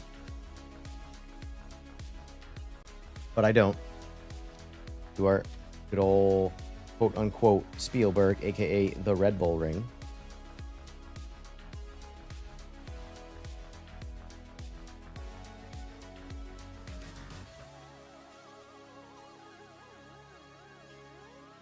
But yes, there is an update coming. Ian Bell confirmed update is coming, which we all knew there was an update coming. There's going to be... The thing is that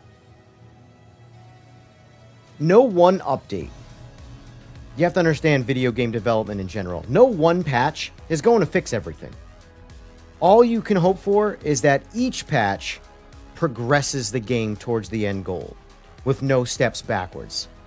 You know, luckily, the 1503 patch did break a few things, and then the 1504 patch was released the next day as a hotfix to fix the things that they broke.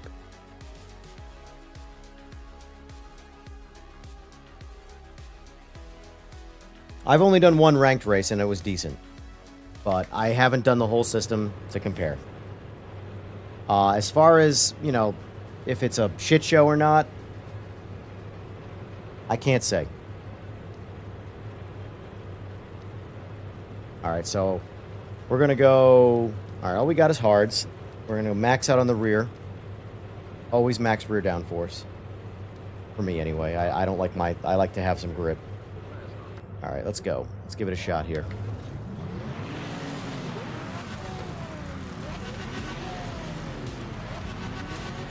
Actually, you know what? This car has a round wheel. Let's keep it authentic.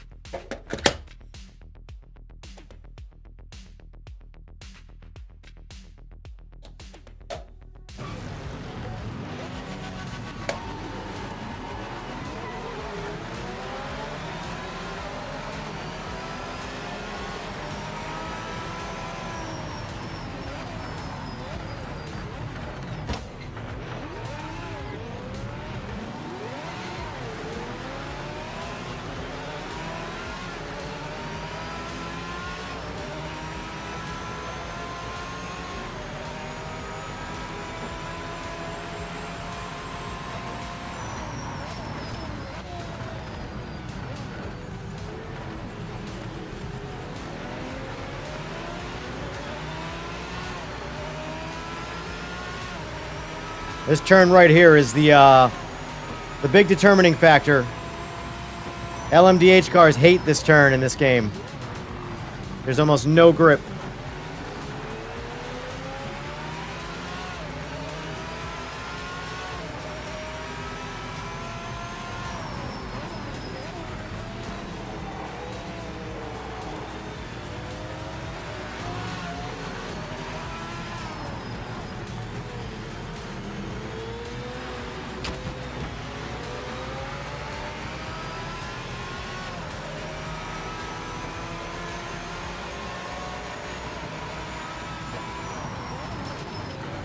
Oh!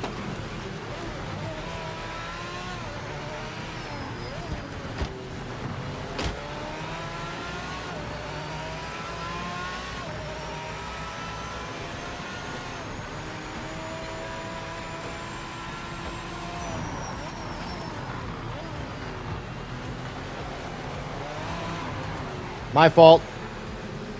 Way too hard on the throttle right there in the end of that turn. Got a little greedy.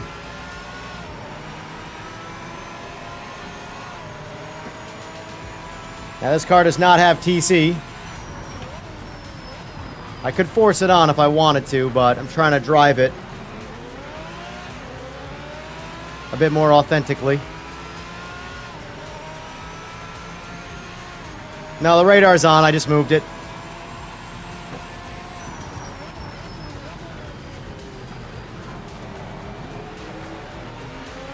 I want it to feel more like it's part of the car's interface or UI and not just something that's added after the fact. Like almost like the car has a heads-up display to tell me radar. Oh.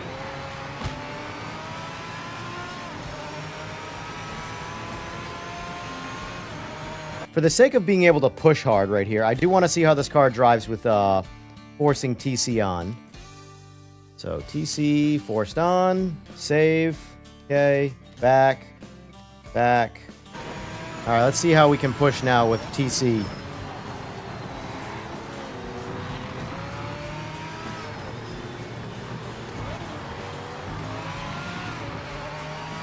One thing that this game does that I really like with the forced on assists is it gives you control of them. Meaning, if I force it on, I can turn it off. without literally going back and, like, watch. Now it's back off again. Now it's considered authentic. Whereas, like a game like Race Room, if you force the assist on that the car doesn't have it, so it's not in an authentic state, you can't adjust it once it's on. So you have full-on TC in a car that doesn't have TC at all. So now you're in a situation where the TC is slowing you down.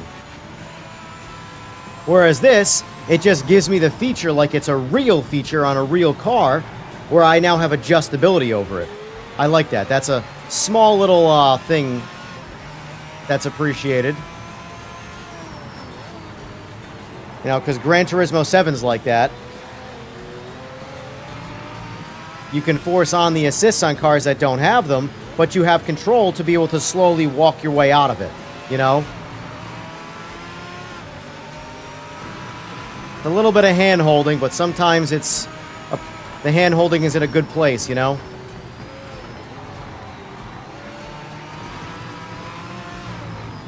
These cars definitely feel a bit more stable than the LMDHs. I do feel like maybe it could just be my driving, but I feel like the AI is a little bit better in terms of how difficult they are at this exact same skill level. Because it does seem to vary based off car, how good the AI is.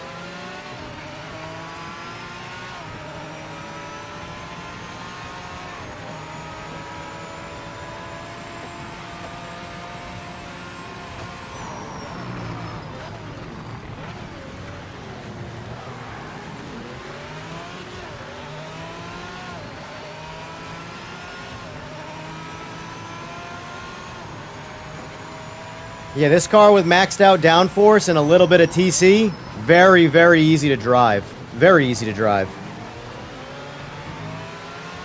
It's honestly not hard to drive with the TC off in an authentic state, either. It just makes it really easy to drive with the TC on.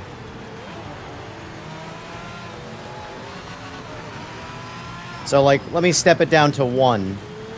Alright, so this would be the least aggressive you can get without just turning it off.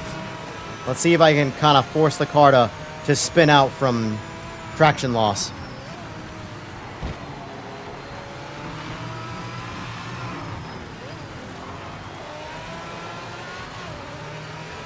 Yeah, the max... I'm telling you guys, whenever you can max out the rear downforce of a car that wants to oversteer, just do it.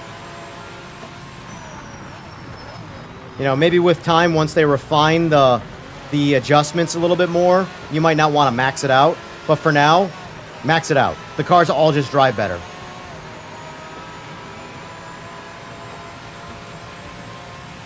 The obvious downside to downforce is you lose straight line speed. But most of the tracks, you're not really going in a straight line. Except for Daytona. Daytona's one of the few tracks where you really got to consider your downforce situation.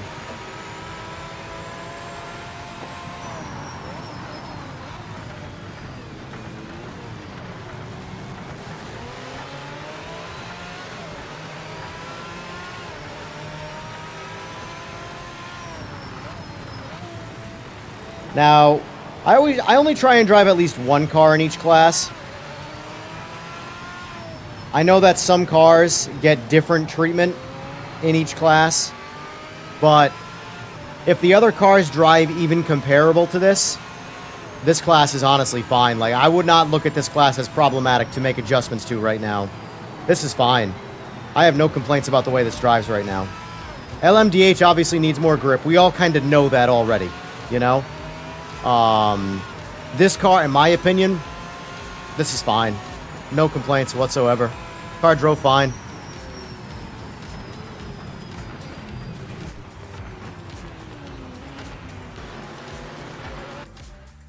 Now, do we think any of the,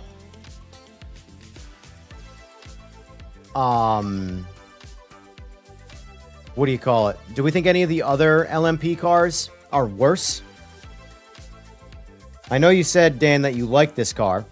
Are the other cars, like, significant? Like, what's a bad LMP car, you would say? Like, what's the worst one?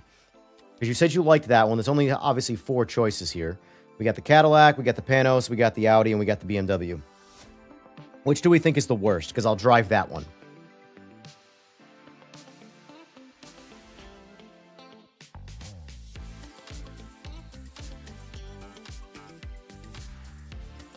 maybe on the wrong here, but on ACC, don't we have to do the same? But on ACC, don't we have to do the same max downforce? It depends. It entirely depends. The thing about downforce is that you will always have better grip. So rear downforce is going to give you better rear grip. Front downforce is going to give you better front grip, meaning it's going to increase your braking power. It's going to increase your turn in. You're going to have less understeer. But rear is going to keep the rear planted more, especially in the higher speed turns, to stop it from sliding out. However, the more you increase each downforce, both front and rear, the harder the car is to accelerate in a straight line. Because you're now using the atmosphere around you to push the car into the ground rather than cut through it. So when you get to like a long straightaway, say Daytona, the long straight on the Nordschleife, all of those things, you're going to drastically slow the car down with downforce. So you really have to kind of figure out what you want to do on the track. So for me, the Nordschleife, I typically go max downforce because most of the track is going to require you to have some downforce. Yes, that one long straight towards the end is going to punish you for it, but if you properly utilize the downforce on the entire track, the little bit of mile per hour loss you're going to get in the straight isn't going to matter nearly as much because you just utilize it. Now, if you waste the downforce in all the turns, and then you're side by side a car in the straight that doesn't have the applied downforce, he's going to drive away from you. Or she. Or they. Be fair. 2026 after all. It does cook your tires anytime you increase grip. But I will say this, though. Yes, grip does beat up on your tires. But spinning beats them up more. It tears them up a lot quicker. Did we have a preferred? Let's try the Northstar LMP2. Let's do a few less cars on the grid. Go 10 cars. Keep it simple. Let's see how bad the AI can possibly be. I'm just curious. I actually have no idea. I've never done this. So we're going to see how bad the AI truly can be. We got 6 minutes till our race.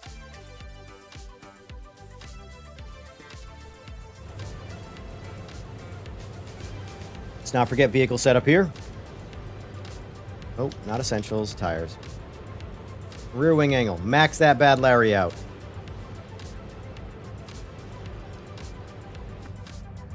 All right, let's go driving.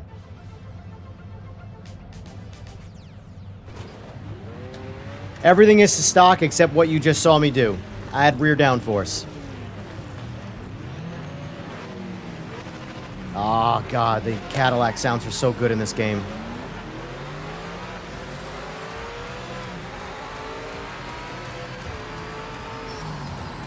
Oh, yeah, we're going to go H pattern right now. Is this an H pattern car? Do we know? Actually, I want to do an experiment. They need to get away from me. So, let's listen to how the car shifts. Hey, let's turn the music down just for now, since we're listening. All right. So let's listen to how the car shifts with paddles, or in this case, a sequential, versus the H pattern. A lot of cars shift faster with an H pattern. It's an interesting feature. So watch. Let's see.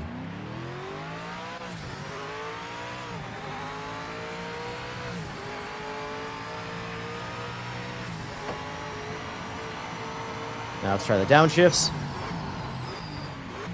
All right, downshifts are pretty snappy. The upshifts are relatively low, though. So let's try with the H pattern now, see if it shifts any quicker.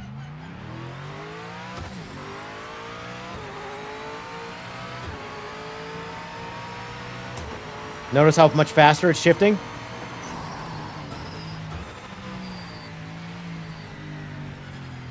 It's interesting. I've noticed that on quite a few cars. Using an H pattern, they shift faster.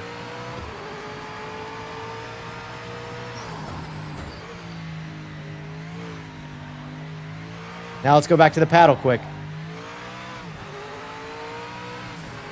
Notice that? You even hear the blow-off valve, the car dips down on the shifts, and then when I go back to the H pattern... Oh. Gotta... Alright, we're back in gear.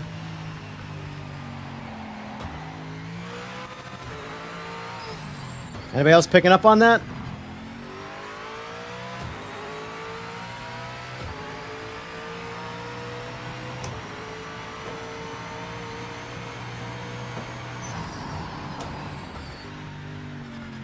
Now, do we know if this is an H-pattern car? I feel like it probably is an H-pattern car. Because all the Group C cars do the same thing, and they're H-patterns. So I feel like that's a little bit of a bonus. Like a reward. Oh, you're going to run this thing with its actual real-life transmission? All right, here you go. Here's an actual performance bonus. Faster shifting. I could be wrong in terms of the reasoning.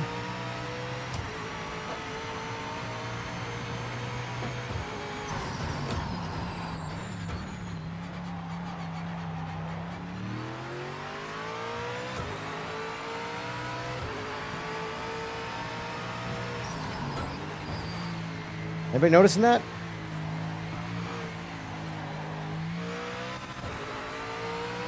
There are some things that this game does that I really, really, really like. And that's one of the little Easter egg things that it does do. Now back to the paddles.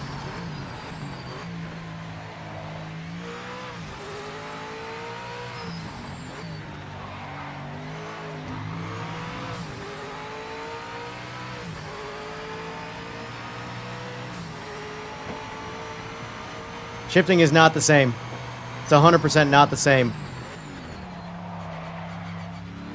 Watch the animation of the car, the front end dip.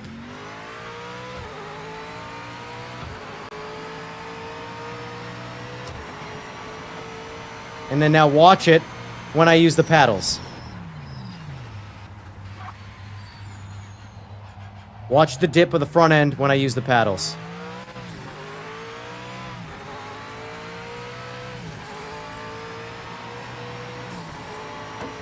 That isn't just an audio cue, it's the car unloading and loading back up. Now maybe there is zero actual performance difference, and it's just all animation.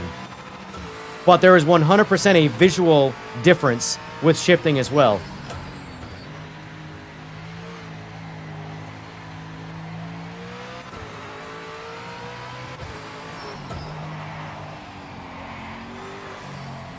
And it's really noticeable on, like, say, the Saber and stuff like that.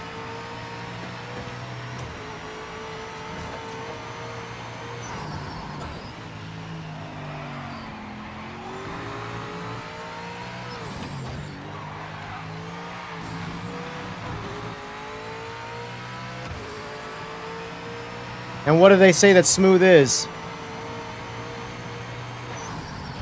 I don't know why you're debating me. It's genuinely happening, but that's fine.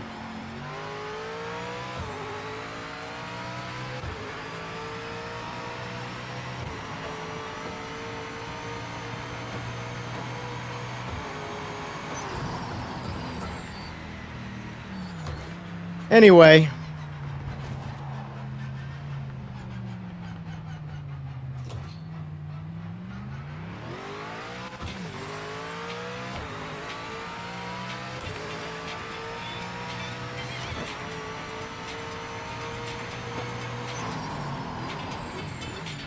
All right, so this car feels pretty good too. Oh, look at that. Look what time it is.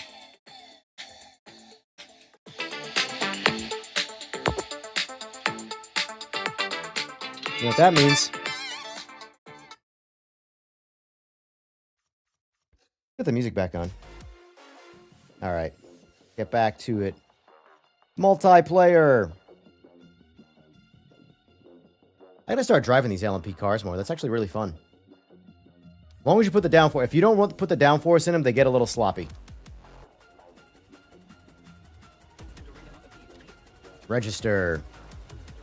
What are we at? What track are we on? Spa, right? Can't use my mouse with my glove on.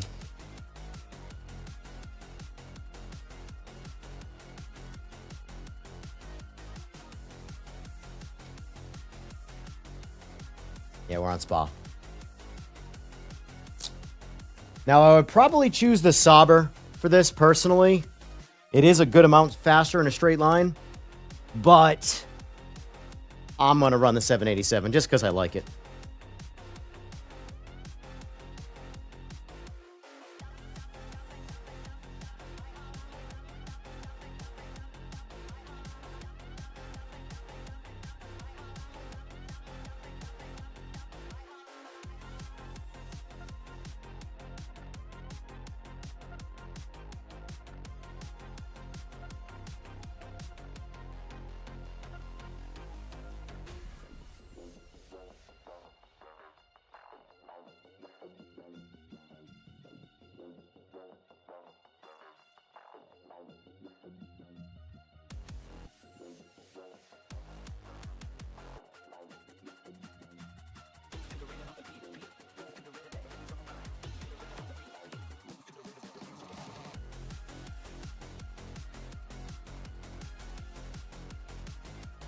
So who wants to potentially join in some open lobbies later this evening?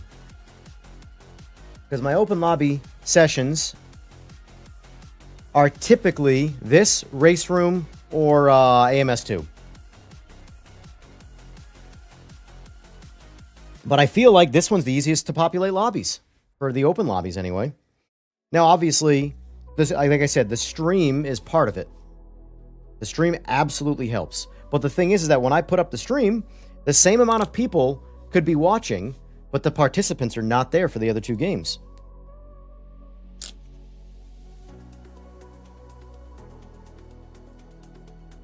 I'll be honest with you.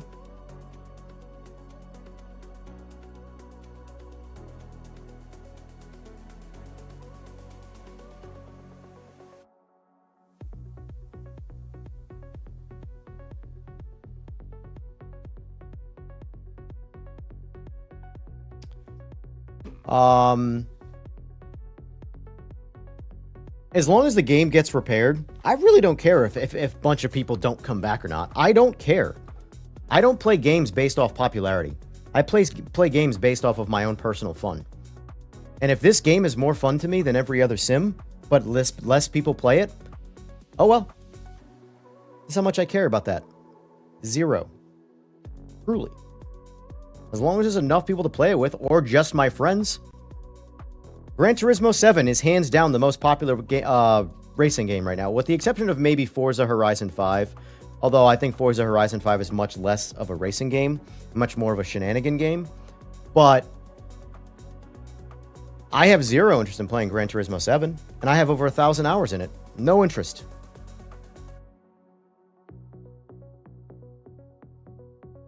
And if I were to go by numbers, that's the only game I should play. Those numbers just don't mean anything to me.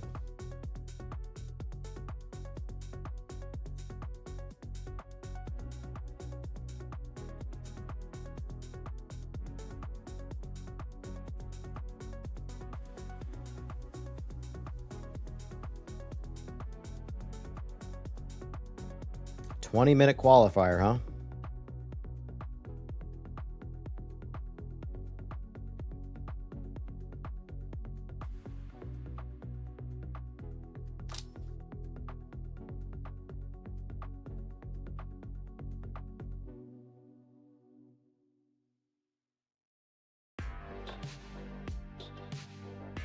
Okay.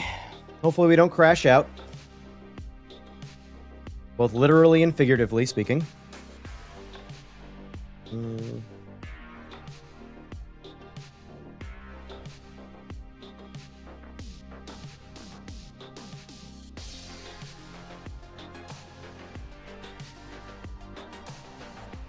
at the end of the day, sim racing is a niche. So it's not a game you should ever go based off popularity. Like, that's always been a thing. Like, what's the next game that everybody's going to play? You know? There's always going to be what's the next game.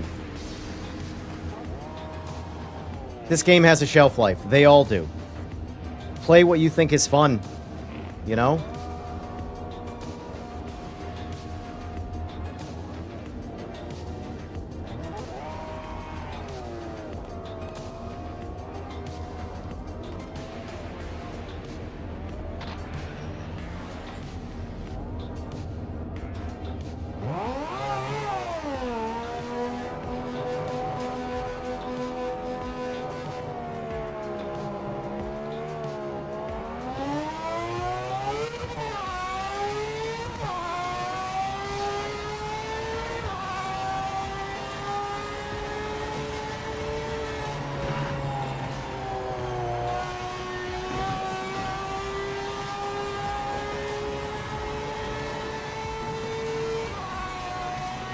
Might jump in if you can stay in the lobby.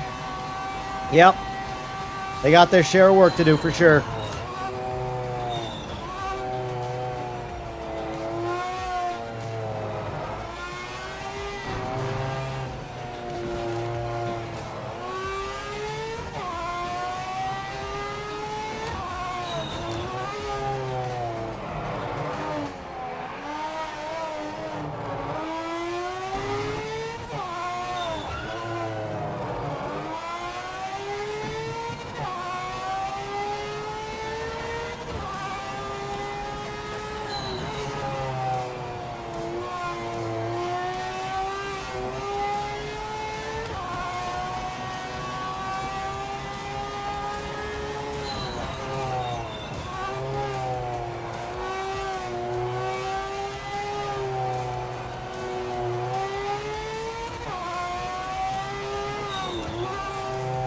I love driving these cars, I really do.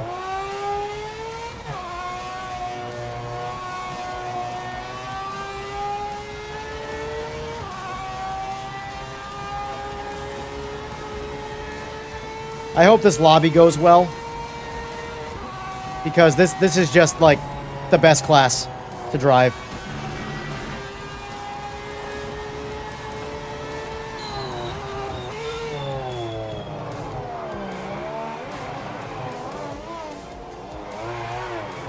Whoop, too much. All right, we're gonna do one qualifying lap and then we're gonna call it.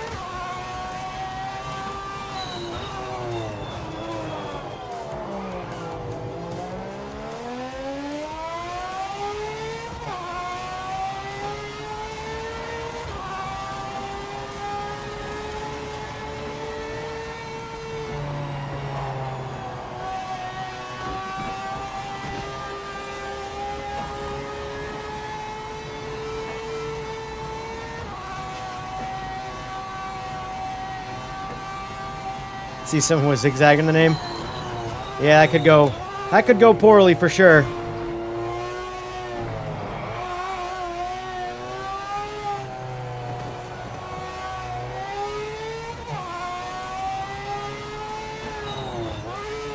Like, if I was given the option of a race car that I could drive in real life, any race car, F1, GT3, NASCAR, Group C, I'm driving it right now.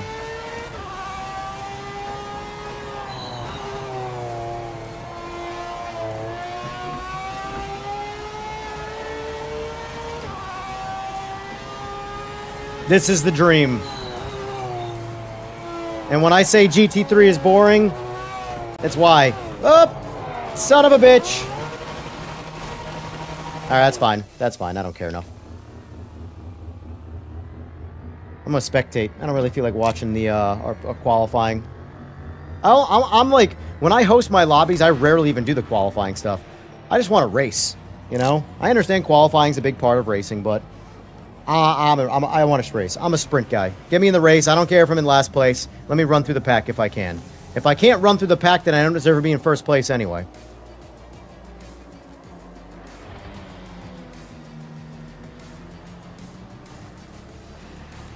Sim racing game will never be game of the year. Not even close.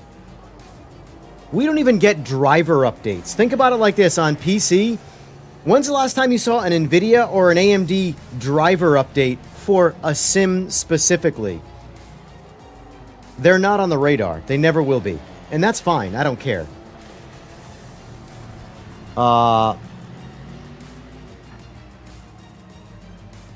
Albert, new to the stream, do you prefer this or AMS2? If yes, is it the physics, force feedback, career mode, or online multiplayer? There are aspects to each game that I like best. In my opinion, there's no sim that's even close to perfect. The aspects of this game that I like above all other sims, we'll compare directly to AMS2 for now, since that was the one referenced. I like the force feedback better. I like the soundstage a lot better. Although the soundstage is hit or miss in AMS2. Some cars sound really good, some are blah. Visuals, this game has better graphics, but it has far more visual bugs, making the graphics look worse than AMS2. Like right there, when we're I've spoken about this many times. Movement kills this game's visuals, and it's a racing game, so most of the time you're moving. But when you're at a standstill, the graphics don't even compare. This game has one of the best graphics out there right now. It's just, they have a lot of work to do in polishing it. Physics, I like the physics in this a little bit better. They both slide. This just slides a little less. AMS2 has the highest slidiness, which I'm not a fan of any slide, to be completely honest with you. But I can tolerate this game's driving slidiness. AMS2, it can be tough. Race Room is my ideal driving simulation.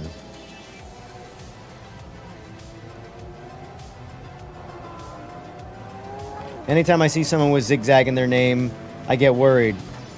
Same with if I see Lightning McQueen skin on a car. Yeah, exactly. Not choosing the Sauber is wild. I agree on this track especially.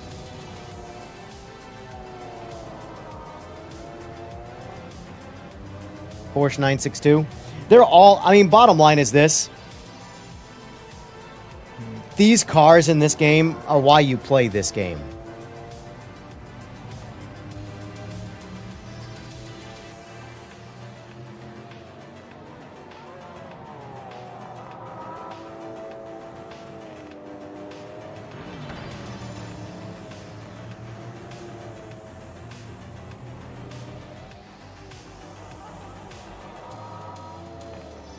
Roberto winner.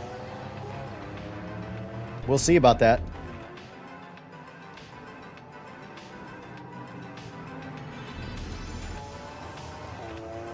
I actually think that Nissan is the best handling Group C car out of the box. It's the smoothest driving, the Nissan. The Nissan. Sauber is hands down the fastest in a straight line. So, for tracks like this, Daytona, it's probably the best Group C car to use. But I like my 787. All right, let's do one more lap.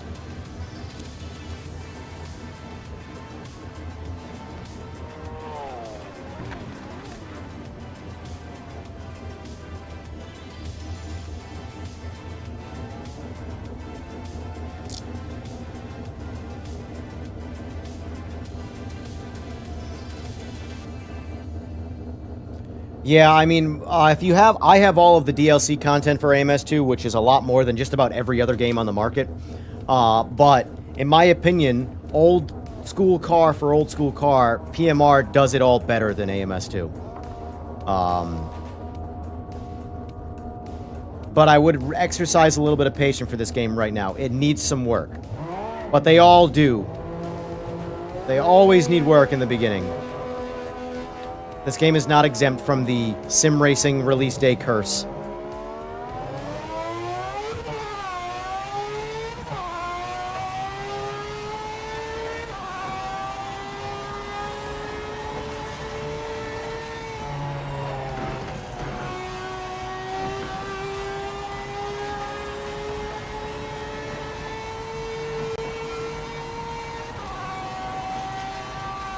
I agree. When this game is... I'm so tired about, well, this, you know, people complaining about, like, the game is dead and stuff. Like, you have no idea how... Sometimes racing and talking isn't my forte. Oh,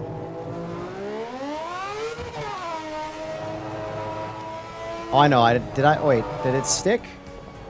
It should still be here, the downforce. Anyway, the game could have terrible numbers right now. I don't care. As long as the developers do their job and make this game solid, dial it in, the numbers will come. And if they don't come, well, then we got a good game anyway. Who cares? You know? Why do people fixate so much on, like, the overall numbers? I mean, it doesn't help that Gran Turismo 7 says things like, you know, however many million copies sold as a bragging right. That's great. That's a great achievement for them. But it means nothing to me. Like, your game was successful. That's good. I'm happy for you. But whether I like the game or not matters more to me than how many copies you've sold.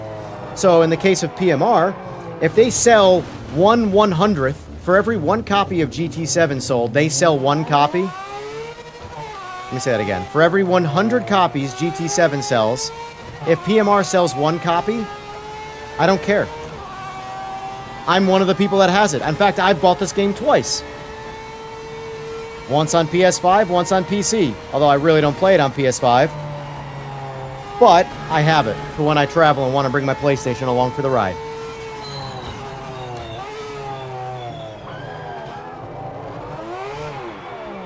I gotta learn to drive.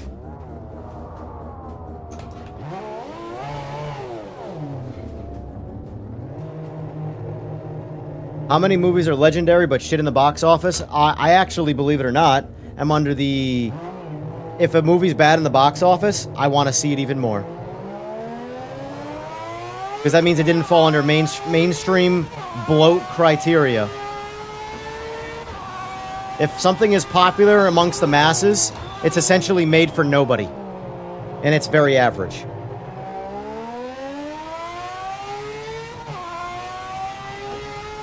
Like the movie The Whale, although it didn't do good in the box office, won Oscars. You know? I don't know if everybody ever saw that. Great movie. Most people be like, oh, this movie's boring. It's just conversations the whole time. Yeah, imagine conversations the whole time being a negative thing. Has anybody ever seen Game of Thrones? Tyrion and Tywin Lannister in a room with nothing going on except drinking wine and having a conversation is literally peak cinema. But, you know, it's not a Marvel action CGI scene, so it probably won't do good in the box office. If there ever was a box office. Even though Game of Thrones crushed it because it was a TV show. Point is that people don't like character development. They don't like things like that. Anyway, I'm going down a cinema tangent here.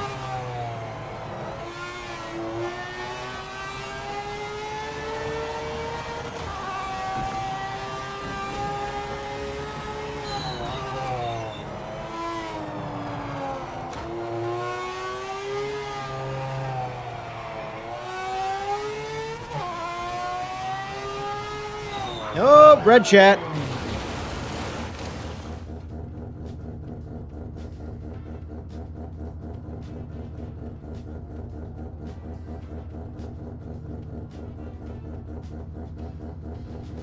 Of course it matters to the developers. Of course it does. But at the end of the day, inside of they have one full year of DLC content and support for this game planned. And what's going to determine if they continue to support it are people playing it? Did they sell more of it? That's obviously all part of that. So yes, for the sake of the game and the developers, do I wish the game be successful? Yes. But at the end of the day, I'm not going to play a game specifically based off of other people playing it or not, and how successful it is. Ever. That's how I personally like to do my S-curves right there. Like to add my own little touch.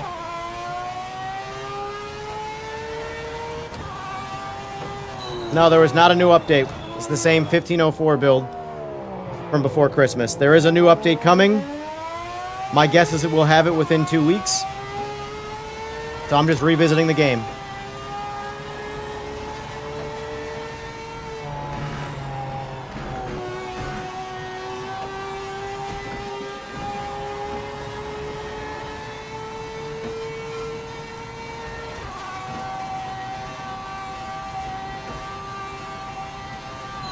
What caused that spin out was just poor driving, really.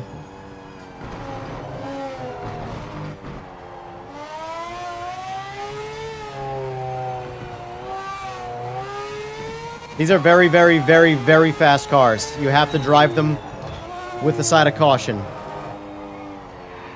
If you think you can just apply a good amount of throttle on a hairpin turn, you are going to be sadly mistaken.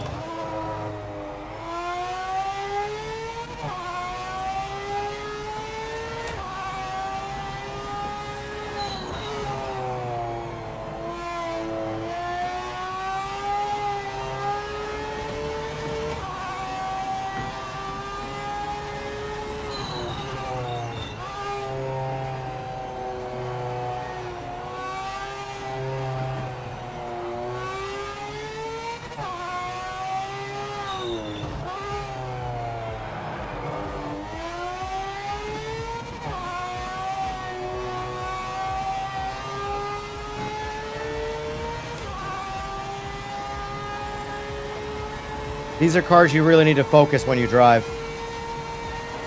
That's why I like them.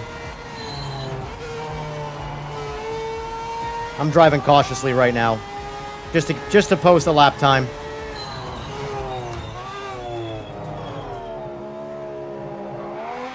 Ah, I did it again! Gotta be careful right there with this car. She gets light in the rear and spins out.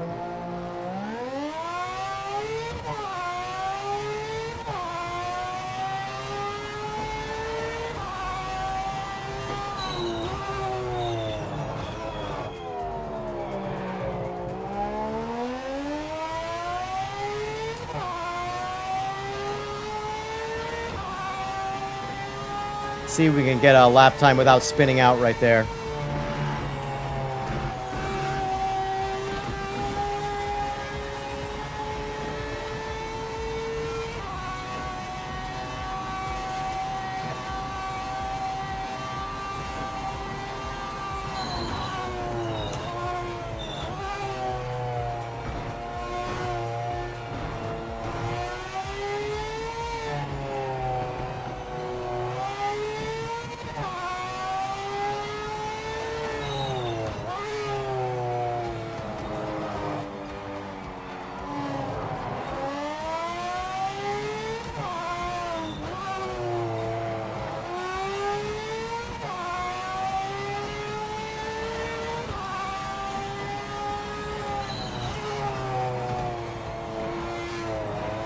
Sloppy.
Wait, why did that not count? Why did that not count?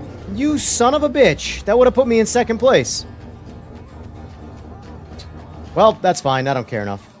Return to pit. That was easily sub 210 right there. We just chopped 8.5 seconds off our time, but I don't know why it didn't register. Oh well. Anyway.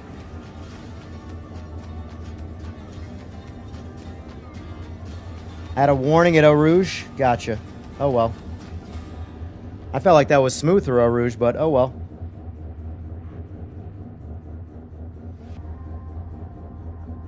Whale was such a good movie. Yes, it was. When it was released, my friends and I were the only people in the cinema to see The Shawshank Redemption. It bombed, but everyone loves it. It's The Shawshank Redemption. That's a case in point. You know?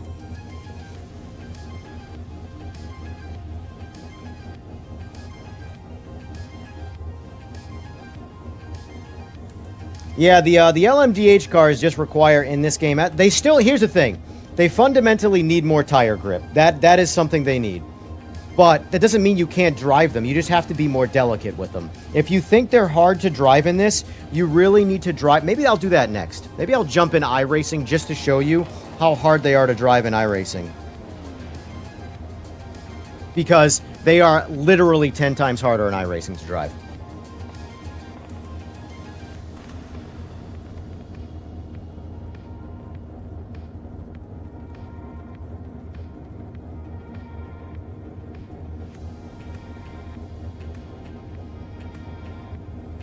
You mentioned liking the handling now, especially compared to AMS2. Does that mean the physics have been changed? On what? This or AMS2?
Well, it also doesn't help, too, with the case of the Mazdas, the rotaries.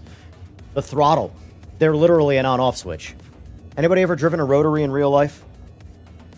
They are all RPM torqueless engines, which is nice for power delivery, but the problem is that there's so much RPM and so little torque that power delivery is so delayed that it comes on and it comes on fast. So you'll be not really accelerating at a lower RPM, and you'll think, oh, I need to give it more throttle, and then it turns on both RPM and throttle-wise, and next thing you know, you're spinning out.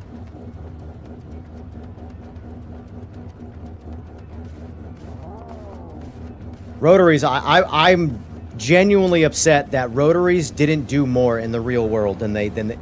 If rotaries got pushed like a typical piston engine, we would probably not even be electrical right now, or electric cars. We'd probably still be using combustion engines, just rotaries. This is a 2.3 liter, this car. Sorry, 2.6 liter.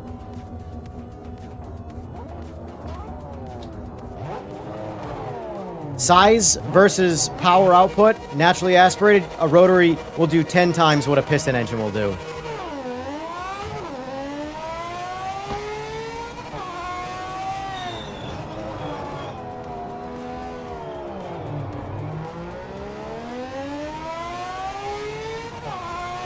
Yeah, flat out GT's using the Sabre, and he seems like he's a decent driver, so he's going to be tough to beat.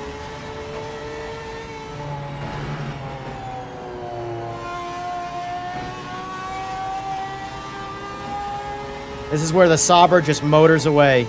Hopefully I can grab some of his draft, which it looks like I might be.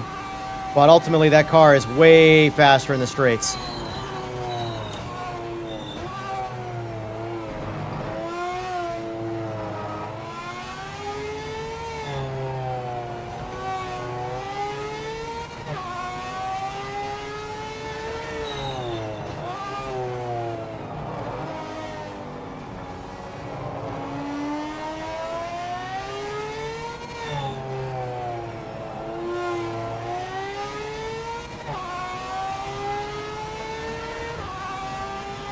That car is fast. I probably should have chose the Sabre for this track, but I don't care. These are my two favorites in Group C. And these are some of the best cars to drive in this game, period.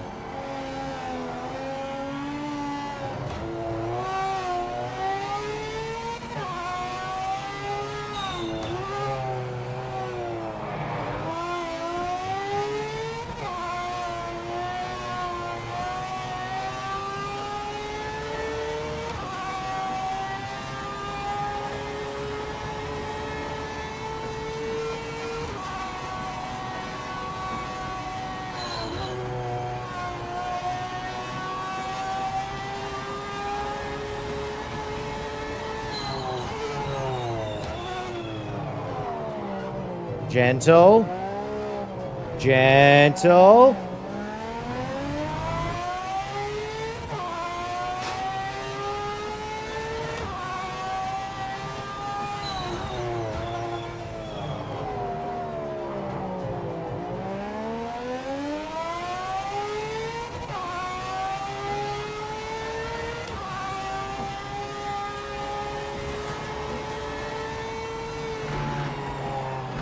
Ah.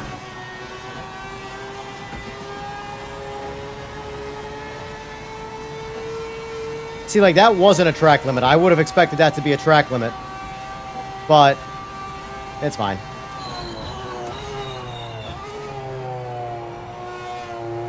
We already know that the track limits need to get dialed in this game, so no real point in beating that dead horse, you know?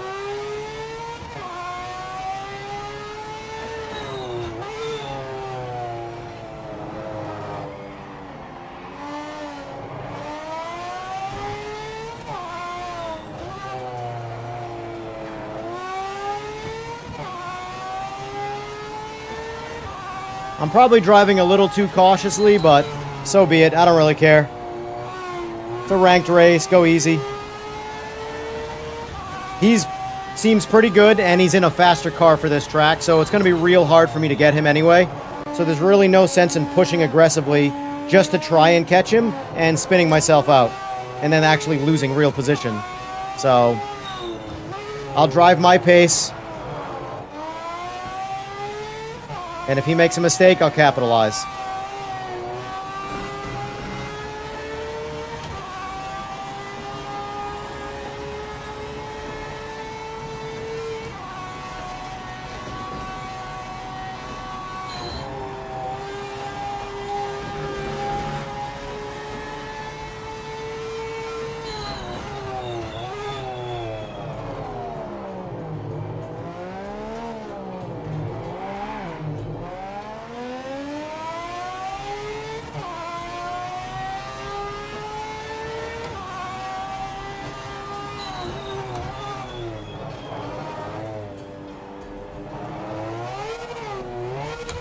I knew I should have stayed in second right there. Figured I would try first, but she didn't like it. Terrible! I deserved every bit of that.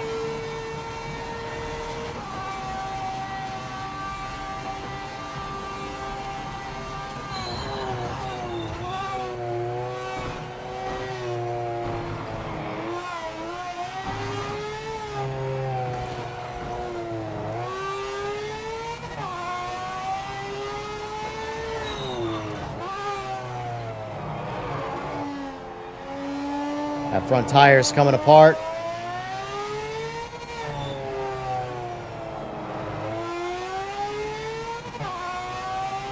Cool off, baby, cool off.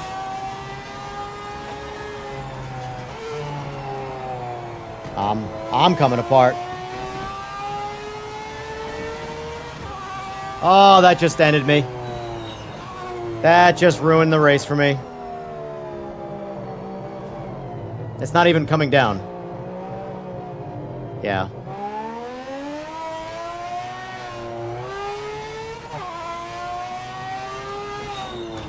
You shouldn't get a time penalty on something that is slower anyway. Like me drifting out of the groove like that and going off track. That's slower than the actual line. So why am I being time penalized? It's not like I cut the track and went faster. That's how you implement a time penalty like that. See, that stuff, it's stuff like that that until they fix that, I recommend staying out of ranked play. There's another one. All right, I'm done. That's how I handle ranked racing when I'm being punished for nonsense. So, it is what it is.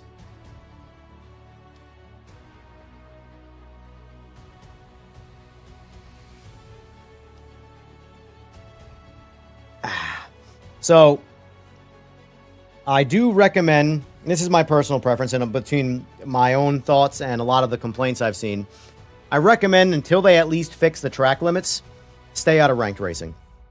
Because right there, those 2 time penalties in a row, yes, my driving was the fault of that, but they need to make adjustments. Because I just basically lost the race because of 2 turns.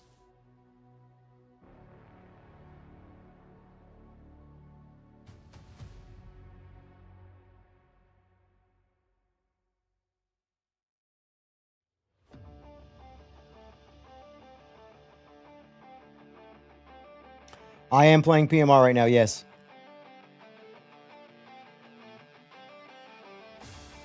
Anyway, so I mean, if you really want to really chase the rank system, go ahead, but until they fix the track adjustments, or sorry, the track limits, it's punishing in ways that I just don't feel like it should be, you know?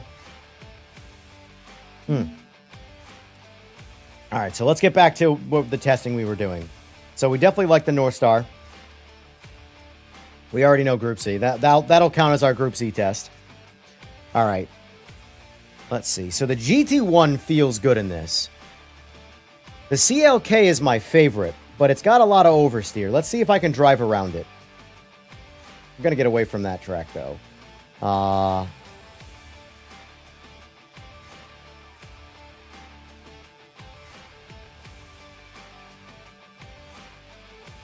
Zolder is another example of really, really, really bad track limits. Let's jump on Zolder. Show it off.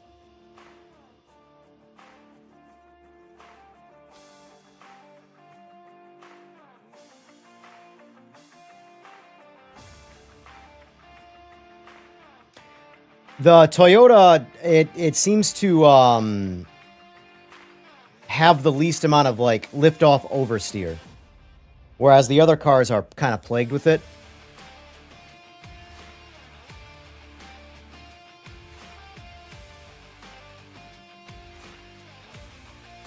Yeah, so it depends on the car. You know, the cars that don't have TC and ABS. It really depends on the car itself. GTE cars are cars you got to be very careful with because they have essentially more power than the GT3 cars. It's comparable grip, but no assistance. So you really got to learn throttle control, braking control. I recommend pulling brake pressure out. You know? Oh, that's our first crash. Oh, there we go.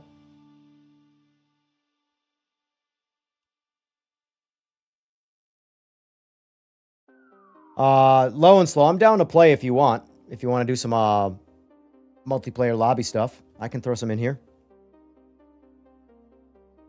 The good thing about this game, despite it crashing, is it does boot up quick. All of my other sims, they take a while to get back into a race. This I can pop right back in. So it's not a complete, total time waster, you know? Just like that, the game's back up. All right, multiplayer. Low and slow. I'll start a lobby if you want to do that.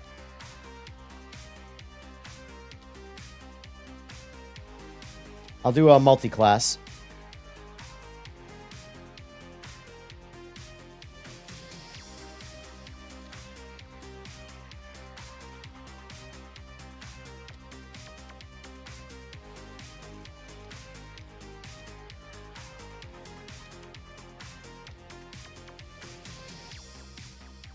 I do want to get in my CLK, because I do want to keep doing the same things I've been showing you, sort of like reviewing the game in all of its steps, but I'll just do it in multiplayer instead. So let's see. Put LMDH in there, Group C, GT3. Oh, what am I doing? Assist, force on, damage. I don't really care, to be honest with you. Alright, we'll do this for now. Create server. I am gonna... Yeah, this will be fine.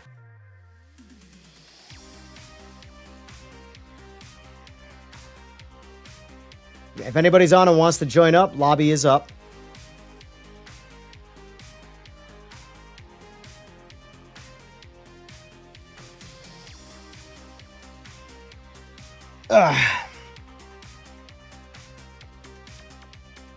Race Room is now my jam. I spanked the AA at the Glen, and my next track is Mid-Ohio. Very nice, very nice. Yeah, Race Room, I think, has the best driving at the moment. Of all of the sims across all of the platforms, I think Race Room delivers the best driving feel. And that does have some really good sound. It's got some really good visuals. I think Race Room is... Right now, Race Room, for me, has got the podium in terms of the best sim you can play across all the platforms right now. My current top three are Race Room, AMS2, and PMR as my three favorites to play. iRacing is probably fourth. If iRacing could allow the user... Okay, if you're going to have the tires... Look at it like this. If you're going to have the tires be punishing, that's fine. That's what you want to do. That's how you want to run your ranked racing. I'm on board with that. It's your game. Do what you want. But for the casual player, let me run my tires at peak grip and no wear. Like, give me a checkbox that goes, check, your tires are now optimum tire temperature, whatever it is for that track. I don't care. I want as much grip as possible so that when I'm hosting a lobby and I'm spending money to host a lobby for my friends, I can just pull out of the pits and have maximum grip. That to me something like that would go a long way. And it won't compromise at all the integrity of what is the ranked system, because that checkbox will be off. I do definitely agree that games should borrow from other games. It's not an example of defeat. You're not giving up by borrowing. Sometimes people just do things better, and that's okay.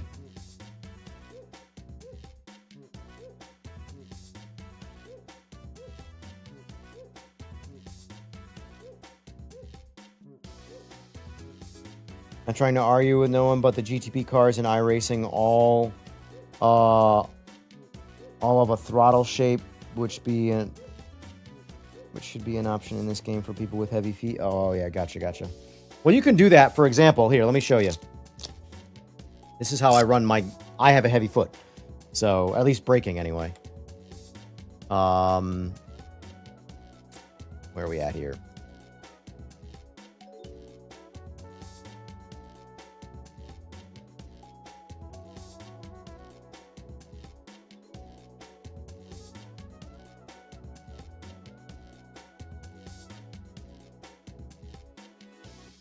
This is my brake curve to try and mitigate some of my stomping the brake in a panic, especially in a panic. It's really to stop the panic braking, or to make it so that it's not as noticeable. See, like that's the white line is my actual foot movement. The red is what the brake is doing. And that will meet, the harder I push it down, the red line will catch up to the white line. See?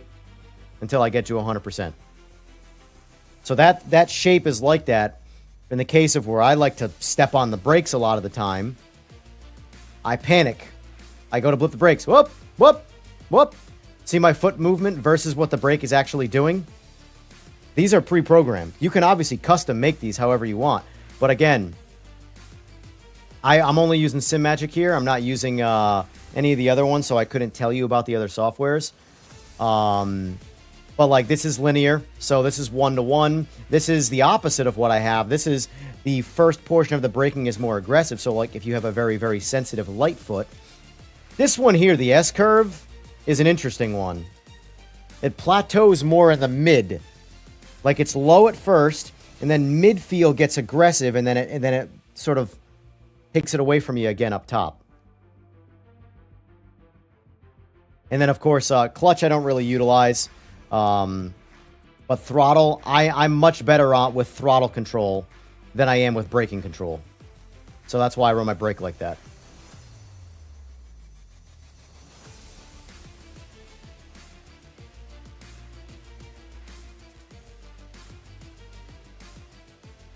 All right, well, I guess I'll back out of this for now, and I'll just do my own solo test with some AI until he's ready.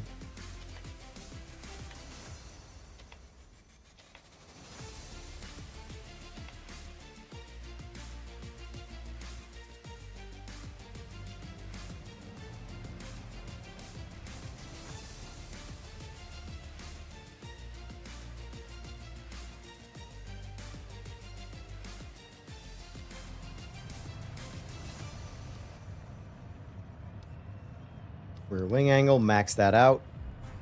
Try and reduce some of that snap oversteer. What do we have for tires? I think we've only got hards for this, right? Yeah.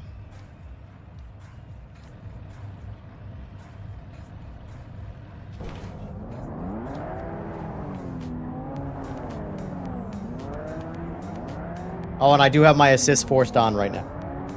Let's make this authentic.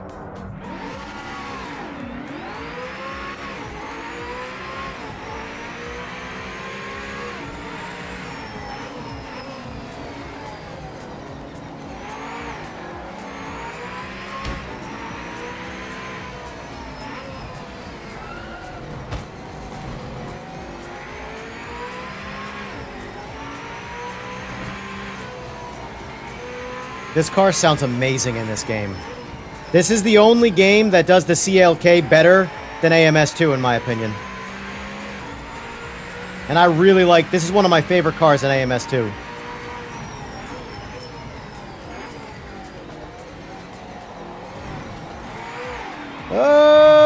there's that snap oversteer. So let's see if assists help it go away. ABS 3. Go TC 3.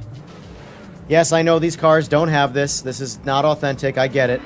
I'm just seeing if it fixes some of the oversteer. Like if it's... Although that was off throttle when it spun out. So...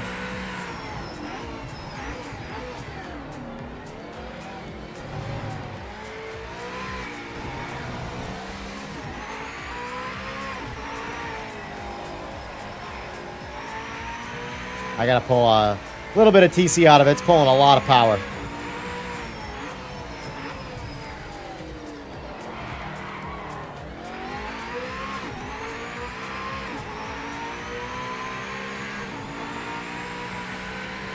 What's going on, NZ?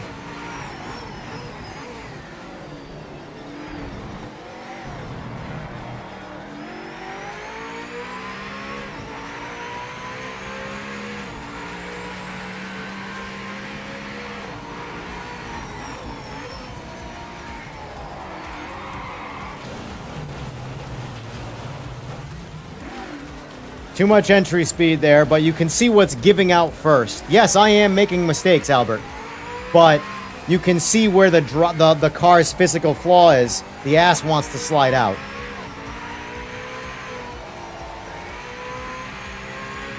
Now, I can't tell you if that's authentic or not, but I can tell you it doesn't do that in AMS2.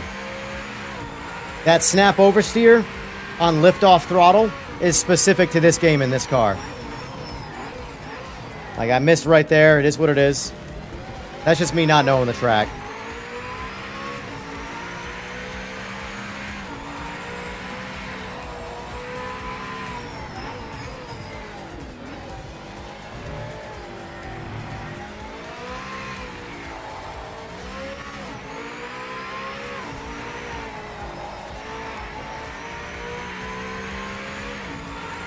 This is probably not the best track to test these GT cars on, because in my opinion they're a little too fast for this track.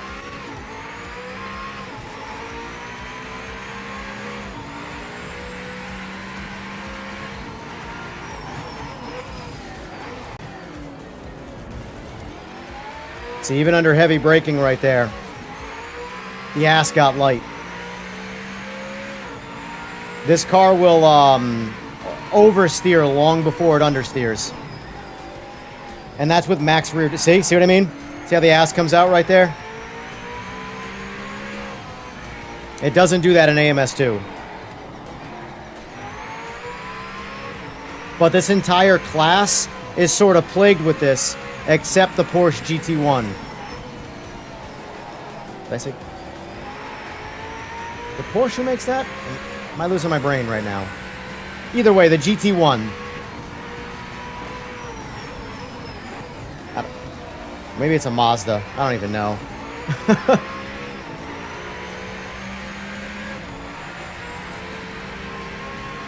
CLK is my favorite of these cars, so I really hope that they do dial it in, because I like driving this car. It's one of my favorite cars to drive in AMS2. And I like it better in this, with the exception of that lift-off oversteer issue.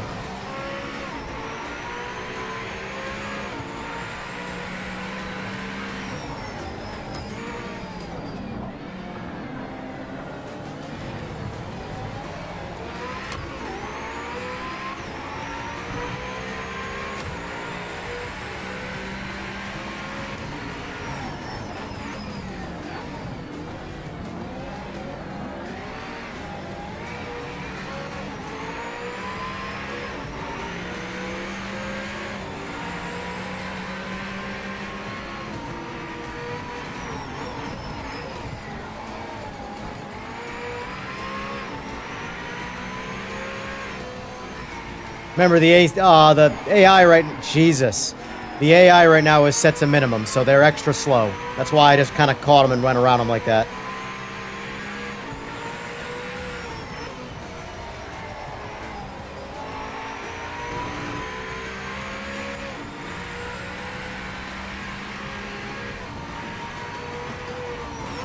Whoa, whoa, whoa. Caught some of the dirt right there.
I really do think every sim should have the feature of being able to turn off tire wear and temperatures.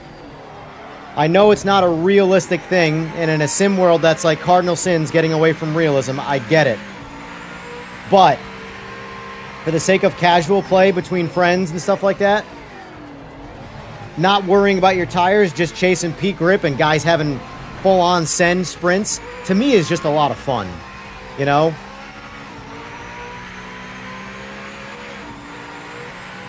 Race Room has it, and it makes Race Room a lot of fun for casual racing.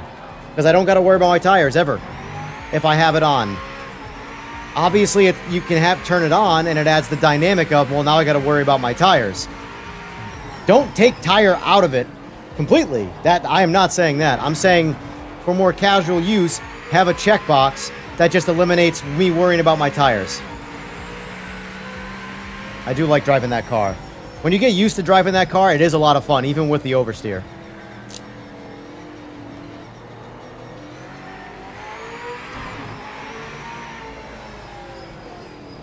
I haven't seen that track, Skeet.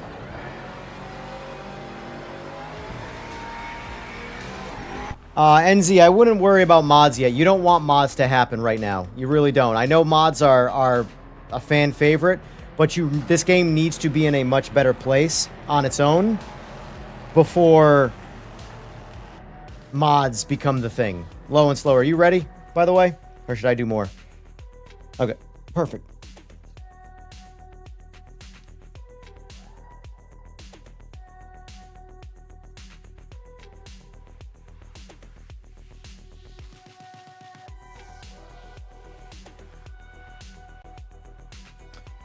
So, yes, yes and no, Albert, on the graphics.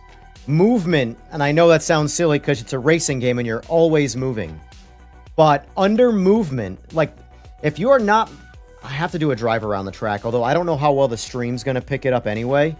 But the game's graphics are fundamentally far better than AMS2. The problem is that when you get moving, everything kind of goes to shit. Artifacting, blurring, all of the detailed textures start becoming an entangled mess. Alias, all this weird craziness starts happening that makes it look like a muddy mess. But when you stop moving, the visuals are all there. Everything is there. So it really just, except of shadows. Shadows need a lot of actual work, both from a resolution and a rendering distance standpoint. Shadows need a lot of work. But textures, the geo, everything is solid. Everything looks great. It just needs work. It just needs to be polished.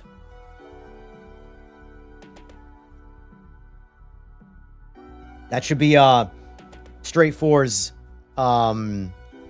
slogan for right now. It just needs a little polish. Because I find myself saying that a lot.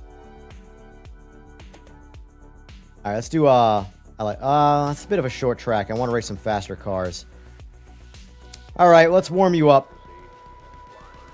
Low and slow.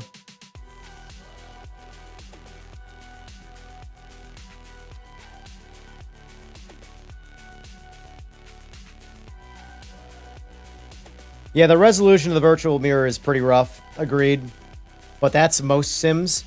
Mirrors are like the last thing that gets like cleaned up. I don't know why. iRacing's mirrors still suck. The virtual mirror in iRacing looks really good, but the native mirrors are awful. All right, Wee Man, what do you want to do for a car?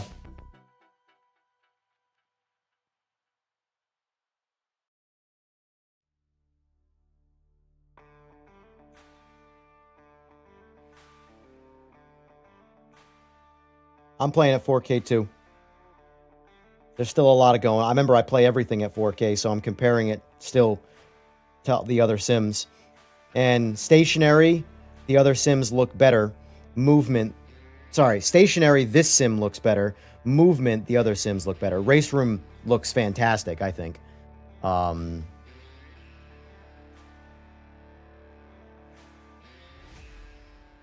right, so then let's grab a GT1 car. Whichever car you want to choose.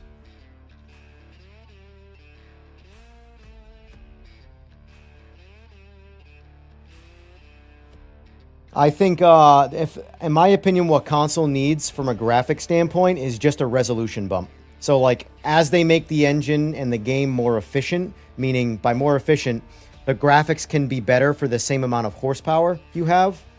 I would not chase fidelity. I would go after resolution. So if the game, because on PlayStation, because I have it on PS5 Pro, it looks like it's probably rendering at, say, at like a native 720p, and then it's being upscaled to like, say, sub 1200. The resolution is very low on PC. On console. Whereas on PC, I'm rendering it, well, I'm using DLSS, so I'm rendering it at 1440p and upscaling to 4K. But even if I use DLAA, it doesn't look a whole lot different. It's not a resolution issue on PC, it's a movement issue. There's a lot of artifacting, a lot of just general bug play at work here that will get cleaned up over time, hopefully.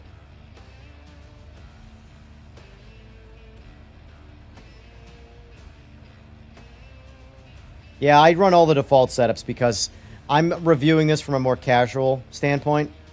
So this is the stock car with just maxing out the rear wing. And that's it.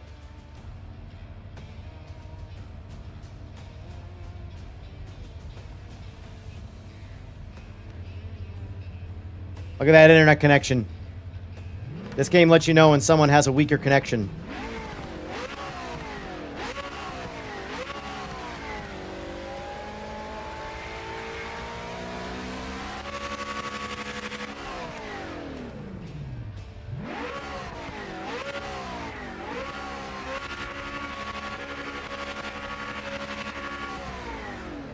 Just comparing the audio.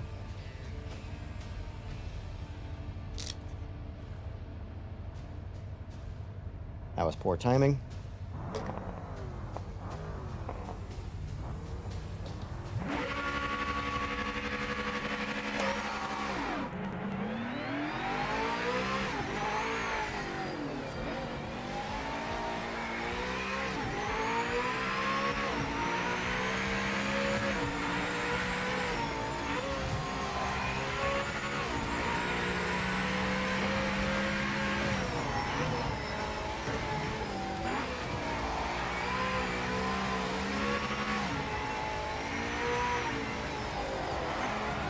There it is. That's what I'm talking about. Lift off oversteer. Doesn't take much. A slight bit too much of a zig and a zag, and she comes out on you.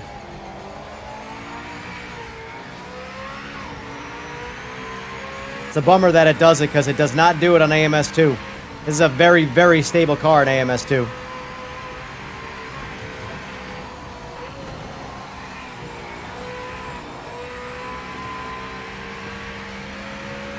Can't park there.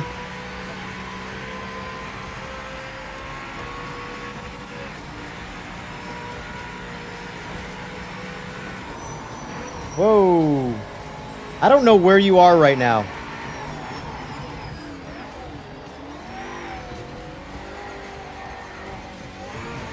Where is he? Is he? Poor internet connection looks rough in this game. Case in point.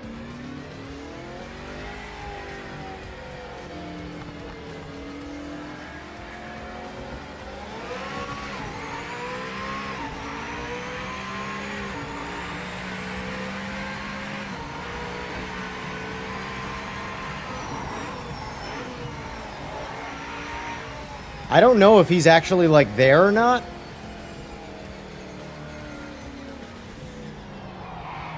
Like, look at that right there, for example.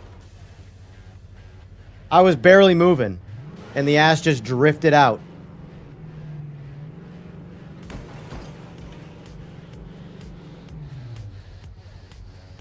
I wonder, he must have disconnected.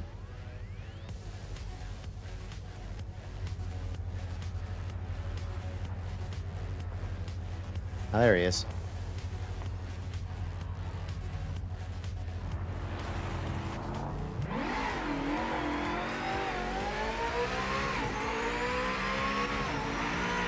Dude, is that... Are you... I can't... Are you driving like that? Or is that the just what it looks like on my end? You are all over the place on my screen. Like, are you actually there? Yeah, you're there.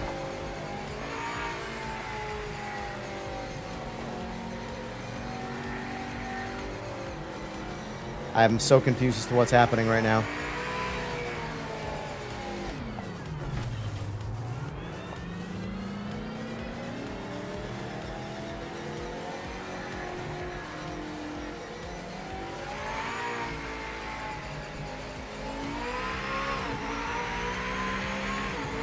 And yes, I'm on a single monitor setup, unless you were talking to someone else.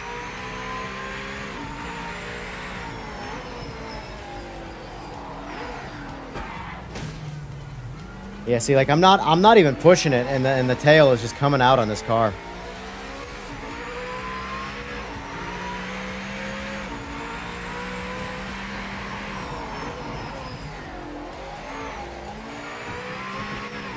The Group C cars don't do this at all, by the way.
Oh.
Whoa, whoa, whoa, whoa!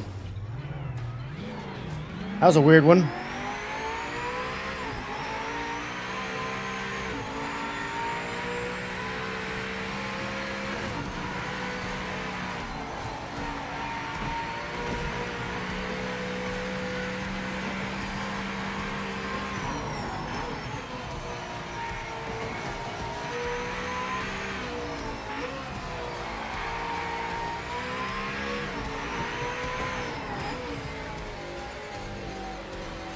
I think I have damage on right now, because my wheel's not straight.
Great parking! Thank you. I'm professional.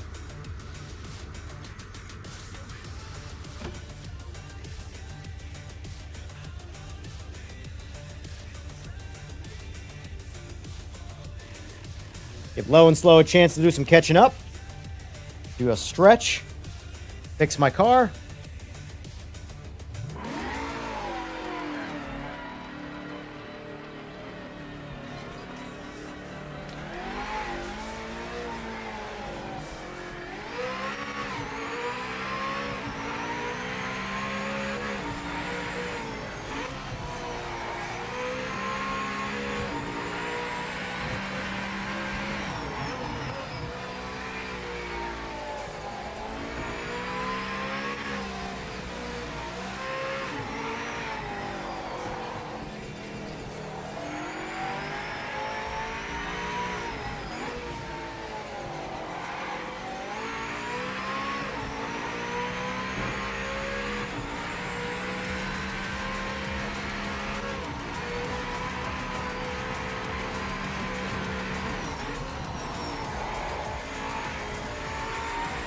Oh, I like this. Hold on, my free song is playing that I like. Hold on, let me turn it up here. There we go. I like this song for this track. I like this song in general, but for this track especially, adds a little dynamic to the fun.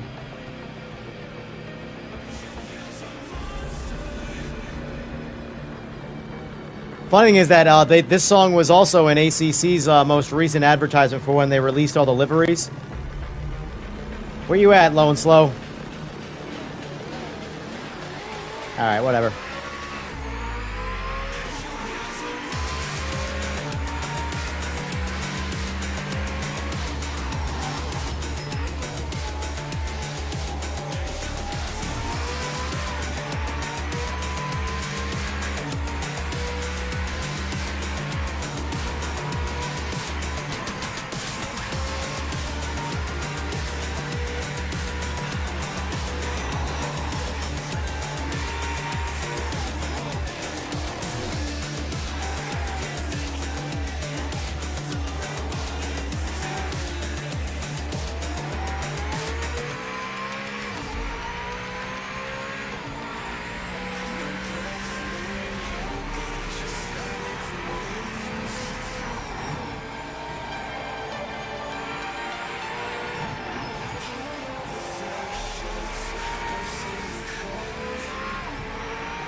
Same spot again. That's such a weird way to wreck. That is such a weird spot to wreck in. I've never wrecked there ever coming down that hill. And both times, both laps with this car, I've wrecked there. It's like the nose touches down and digs into the ground and spins out. It's very strange.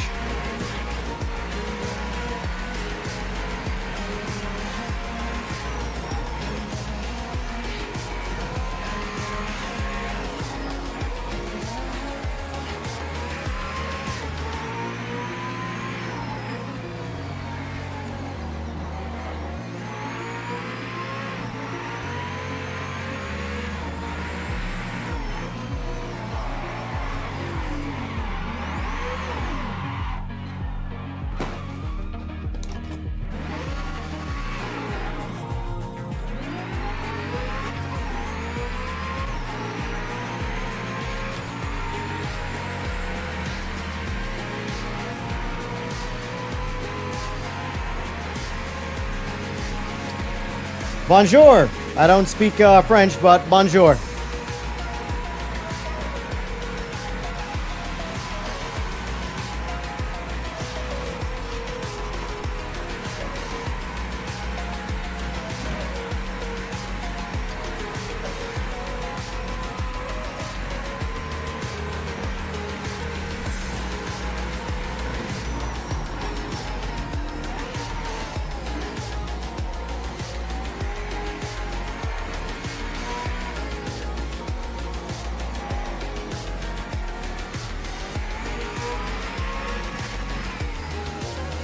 Alright, I'm ready for the next class.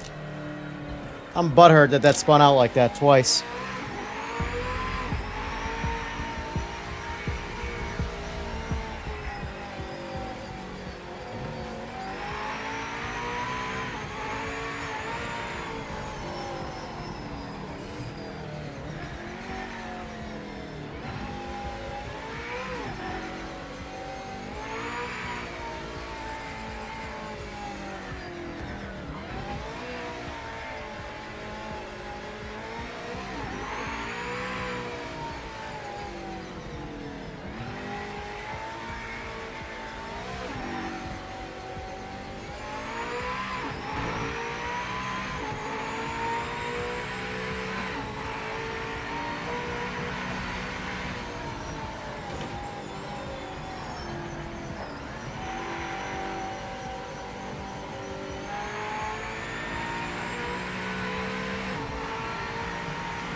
All right.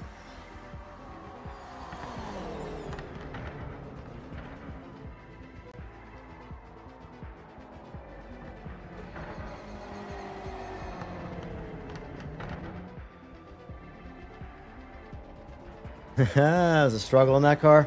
Well, we're going to move on to the next class anyway. I've never actually driven the Panos Esperante.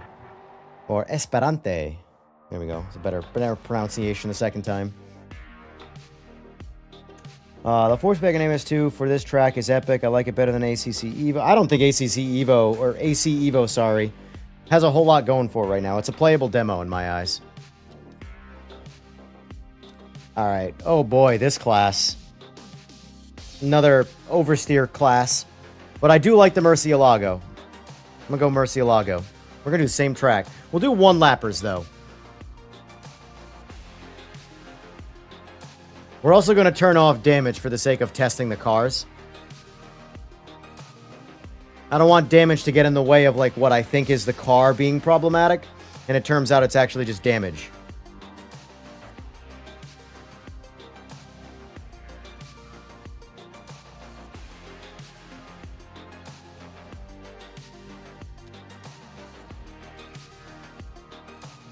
All right, wee man, pick your car.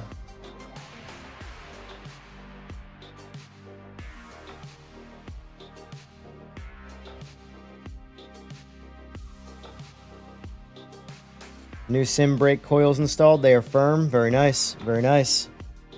What do you have for pedals in general, brand-wise?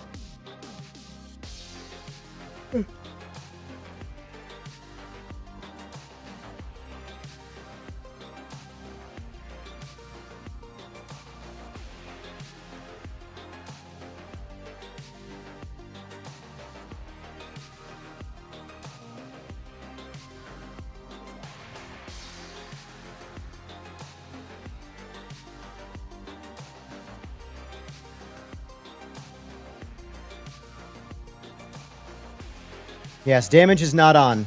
I just turned it off. What was the CRP2? Nice.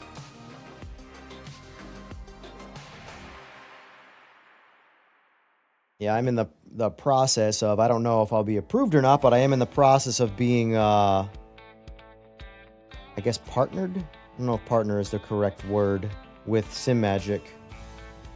Testing products and stuff like that. I don't know exactly how that works. Still new to that stuff.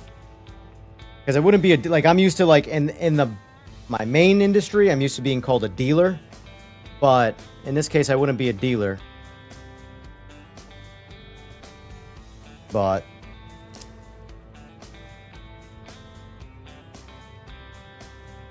I put Moza and Simagic kind of in the same Ford versus Chevy, Intel versus AMD in terms of, like, they're the 1v1ers, you know? Both brands are solid. I wouldn't complain about either. Alright, so max that out. I don't know what we have for tire options. Alright, so we do get softs. So let's see how softs handle. It's a 1-lap sprint, so let's go with well, affiliate is not necessarily it. Because you can be an affiliate. There's, like, tiers to it. For example, if they send me parts to test. Whoa, okay, okay. Like, for review. That's more than an affiliate. Because an affiliate just gets, like, a discount code type stuff.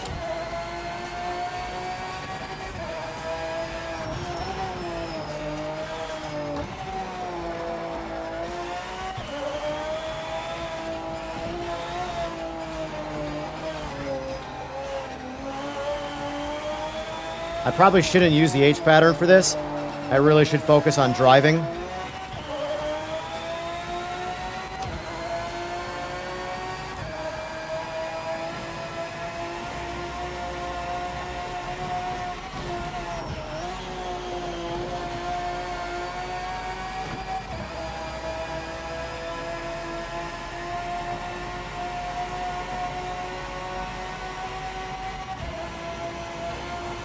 This car drives very nice. It does have that same oversteer issue, but I don't know how strong it is.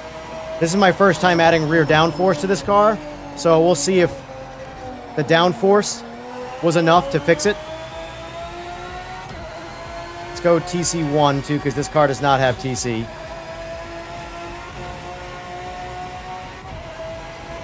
Trying to keep things somewhat authentic, but still assisted.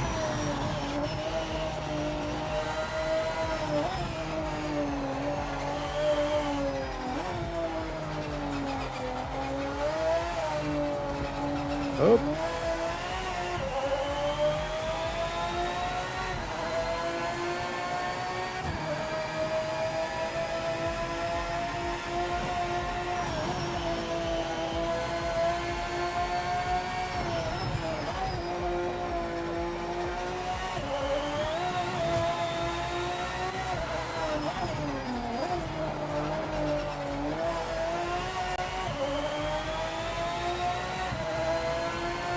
One thing I will say is I look forward to getting some liveries. I really want to have my own custom liveries. Like, if this game gets to a point where, like, it's like my go-to streaming game, then I want my own liveries for it. Like, right there, okay? That's where the snap oversteer comes out. It's not nearly as bad as in the CLK, but it is there.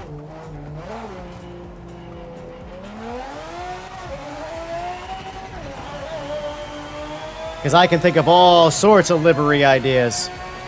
Sponsor the hell out of myself. I'm gonna wait for you, wee man.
I'll take TC off altogether.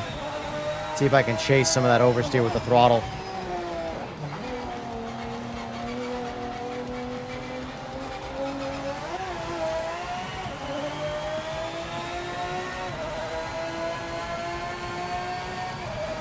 Because I sometimes wonder if, like, poor implementation of forced assists actually causes you to crash. Like, if it's automatically pulling throttle and locking up a tire and causing it to oversteer.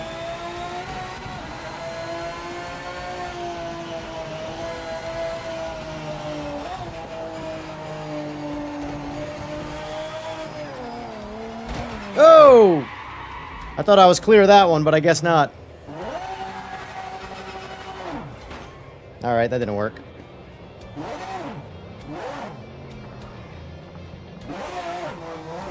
I will say, getting back on the road with an H pattern is a lot easier. Paddles make it difficult to locate gears. Sir, your car is having an aneurysm.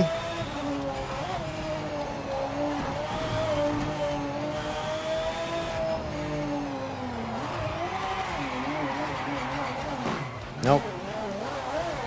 Oh my god.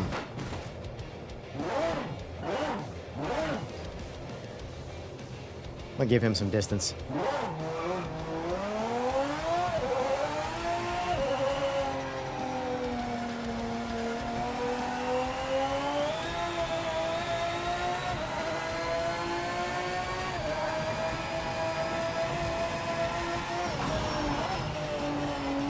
That's what the cars are supposed to do.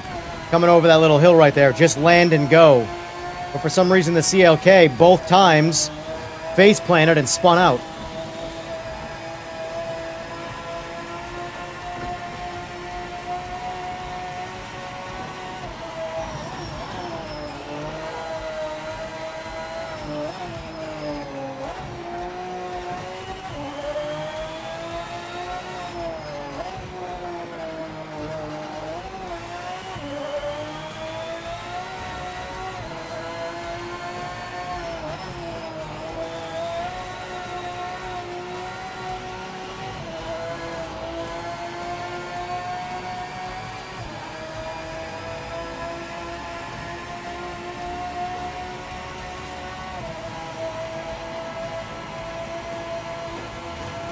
Couldn't tell you, Albert. I do know that this is peer-to-peer. So he's connecting directly to me, not a server. Either way, the ping is not very high, so he shouldn't have that issue. But on the other hand, it could be on his end. If he has a poor router. Ping doesn't tell the whole story. It's kind of like frame rate doesn't tell the whole story. Frame time tells a lot more of the story. Whoa, I came in hot right there. Oh, yes. There's that Lack of TC right there.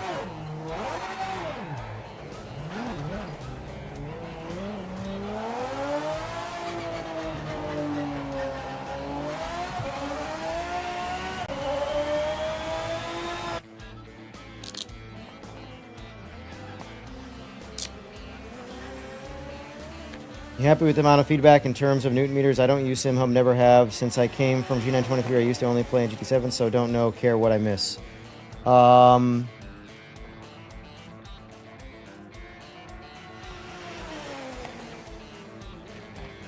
never mind, you're talking to him. Got it.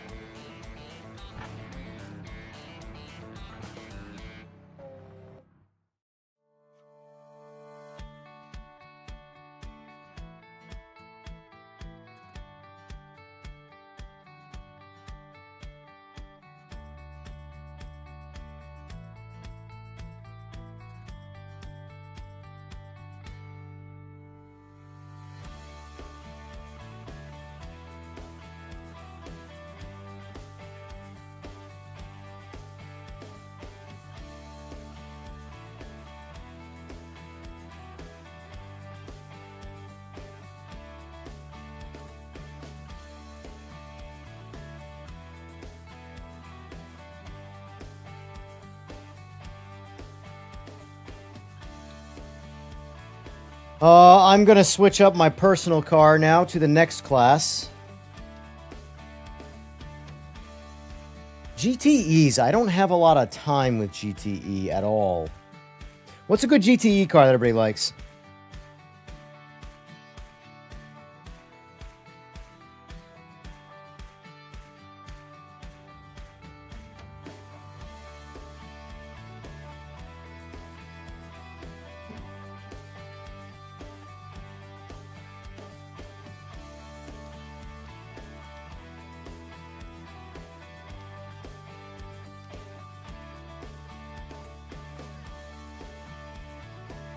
You're in Discord? Alright, I'll get in the Discord.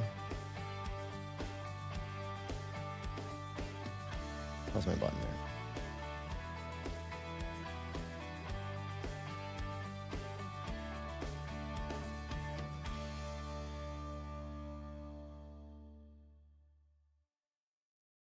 What's up?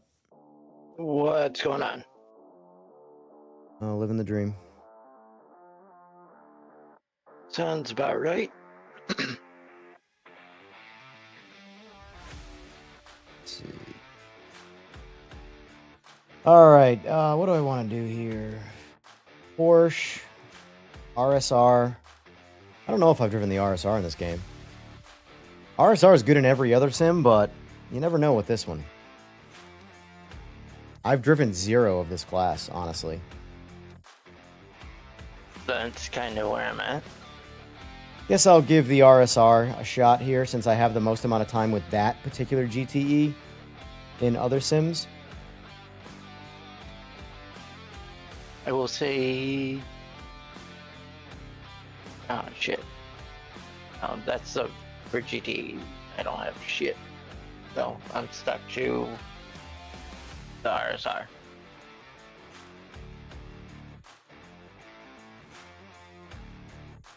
At least it will, if I don't pick a car, it forces me into that car.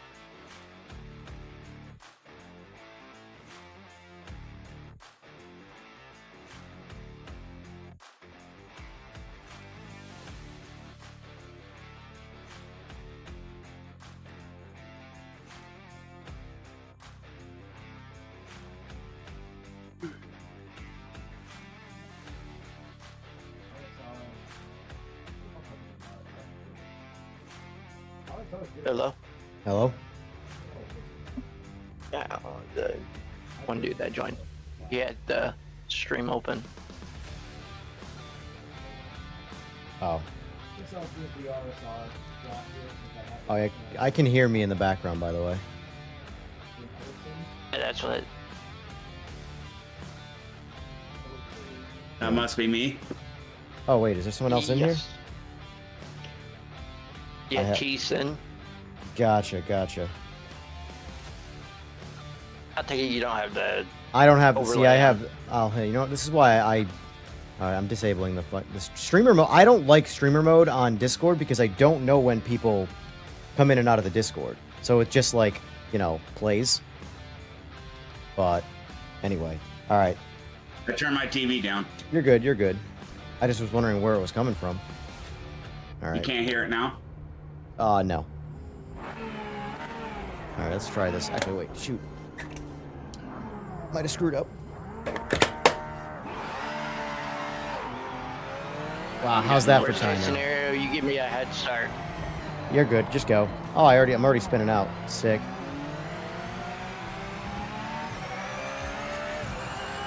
This car is not oversteery, understeery. I can tell you that much already.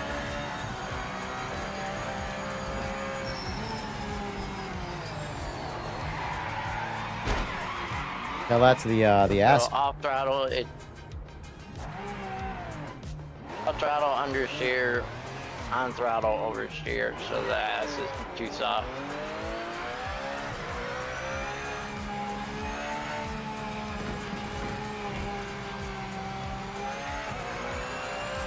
So many of these cars are plagued with the liftoff over. Dude, this is.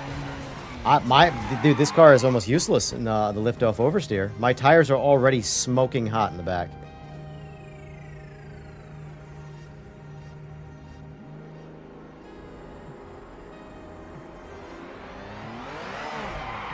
What little settings I changed, I really don't have it. And I just did basically downforce. I have max downforce right now, and the car the ass wants to just come out on the car completely.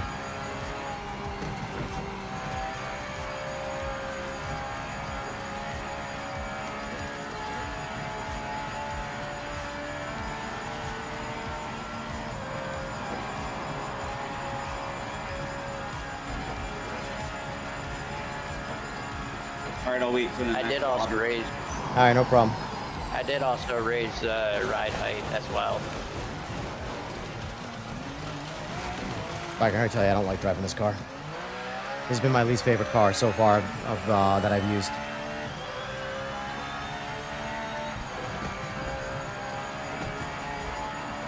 What's kind of funny is this is the best driving one that I've used so far today.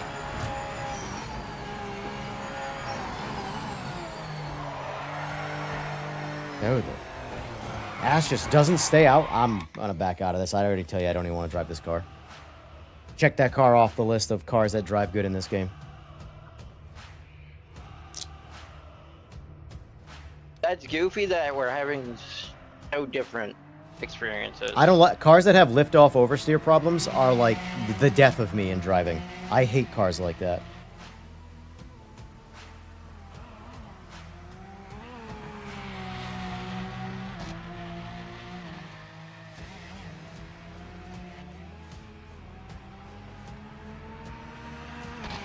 But that's kind of like what I'm getting at, because I don't really have liftoff oversteer. Like, it's not like the CLK watching your screen where it wants to come around as fast as it can.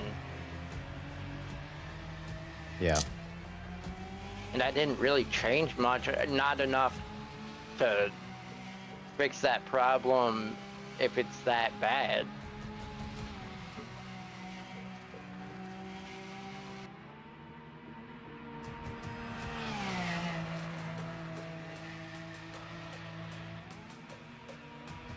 Yeah, it was, if you're not on the throttle, even a little bit, if you're completely off throttle at any point in any level of turning, especially going downhill, which this is just all up and downhill, the ass just comes out. It doesn't matter how fast you're going. Going slow, going fast, it doesn't matter. Doesn't matter what gear you're in. It just unloads the back so aggressively, so quickly.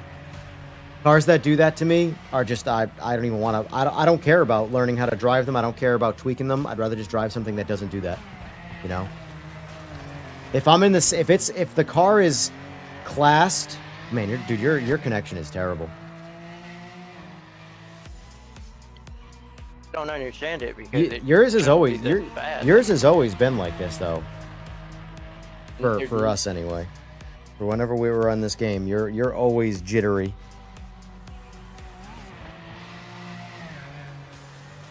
But And it makes no sense because there's nothing else on the internet other than my PC. yeah, And I have a gig, like 1 gig service, and normally set around 400 down and roughly around 100 up. what do you have for a router though? It's an older router, but it still does a gig of service. The service doesn't matter though, because it has to go through. It's like you can be shoving 10 gigs through a pinhole, and there's not enough bandwidth through the pinhole. So, like for example, with me and Spectrum, I had to replace the provided router because their router, I couldn't even send a text message. I paid for it. I have 1,000 download speed, and it's only 35 up. But I mean, I'm streaming. My bitrate's 20,000 right now for YouTube, and I'm fine. It's golden, you know. There's not even a hiccup. Whereas with the provided router, struggling to send a text message on my network, I would have to get on the Verizon service, and I'm in farmland, so I like barely have a meg downloading up in farmland right now on my actual native phone service, and I could Because- send a text no problem. That's actually who we have is Spectrum as well. Get rid of their provided router. And in turn, also in farmland. Get rid of their provided router, trust me. And it has nothing to do with Wi-Fi. It's the fact that even all of your external Ethernet is being pushed through the router. The router is the bottleneck. It's problematic. Get rid of it and get yourself into like I have an Asus. I forgot which one I got. I got it 2 years ago. But I'm switching this week. I'm switching over to AT&T fiber, so I can get my 1,000 upload speed back. Because I want to stream at like 100,000 bit rate, not 20.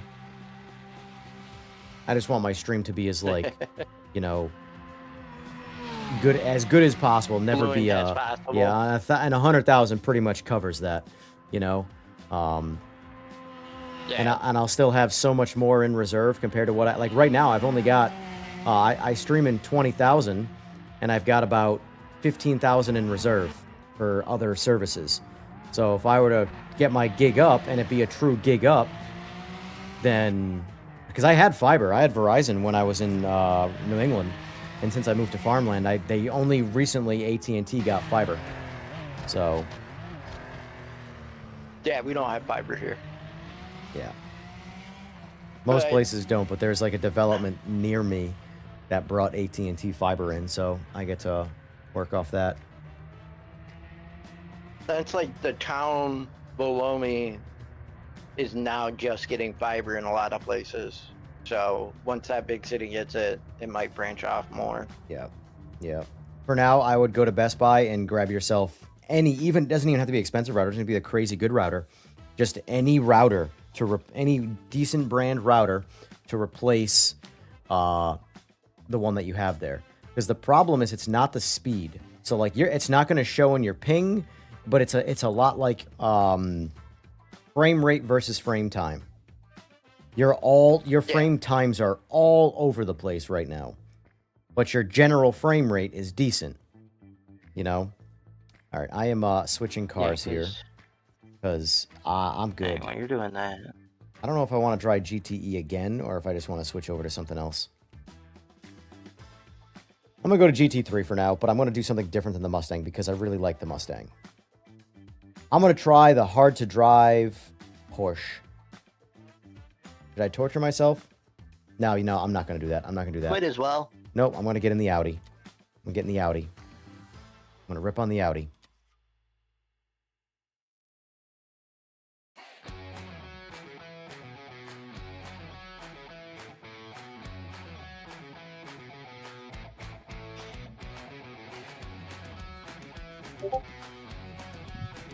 Going back to my computer now.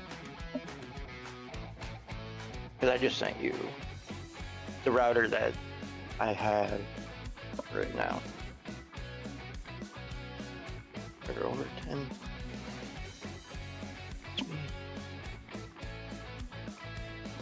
Router What is that you sent me? I use.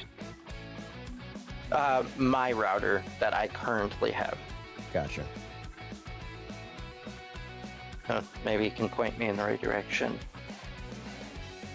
Off stream type of deal. You said you're doing GT3 though. Yeah. It switches everybody over to it's kind of silly how it does that. If I switch my car class, it switches everybody in the lobby to my car class, even though it's multi-class. I know I drove their Benz, but I can't remember how to drive.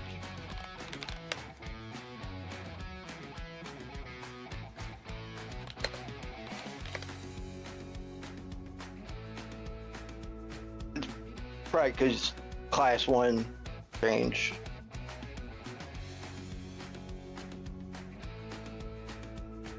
The goofy part with the classes, I noticed it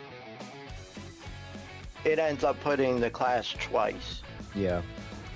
for whatever reason.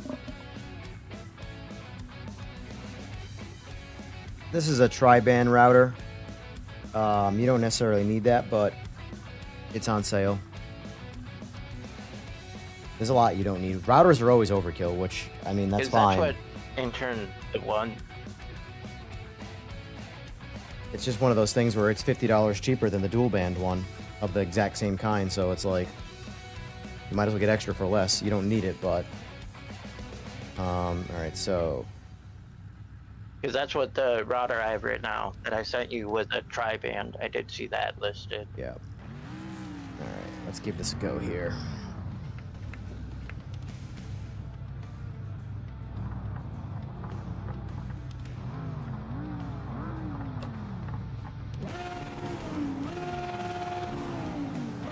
Looks like you made it in, Tim.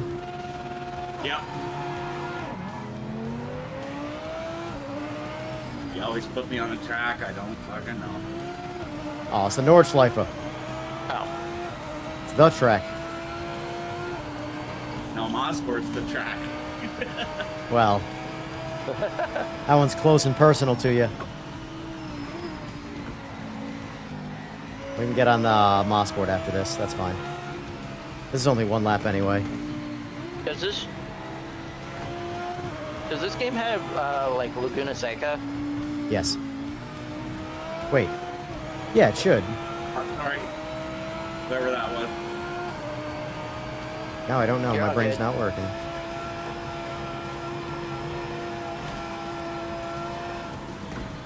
It might not have Laguna Seca now that I think about it.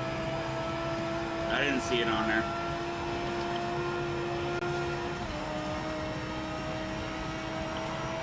I mean, I'm not personally not a Laguna Seca fan, but yeah.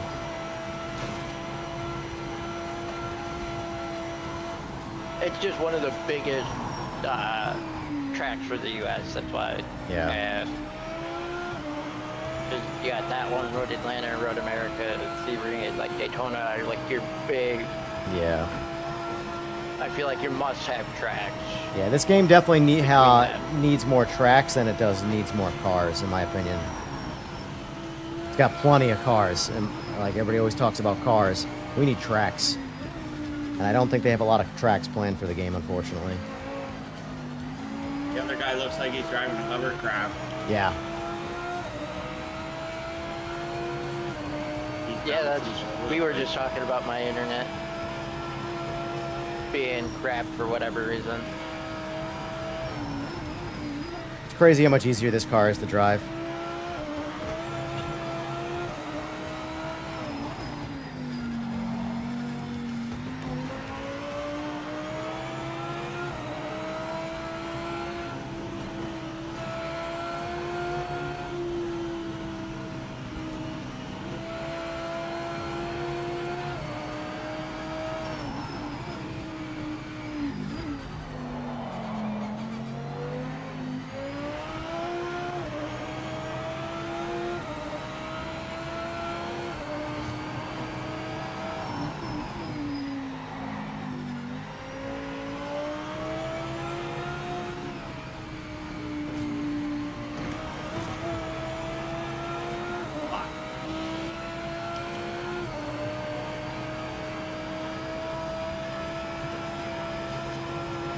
Didn't like clipping that curb. That's one thing I've noticed. The curbs punish you a lot in this game.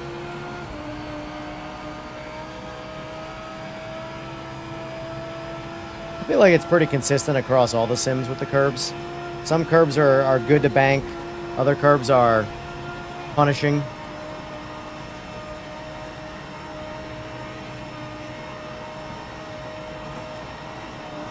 I must just be hitting the ones that are the punishing ones. It's possible. At least here.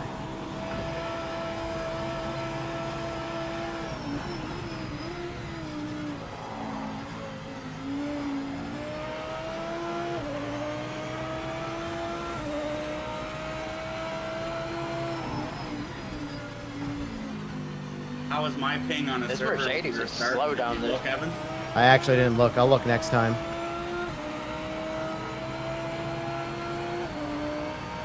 This car is like... just... I don't know the words I'm looking for here. Surgical. By comparison to that Porsche that I just drove.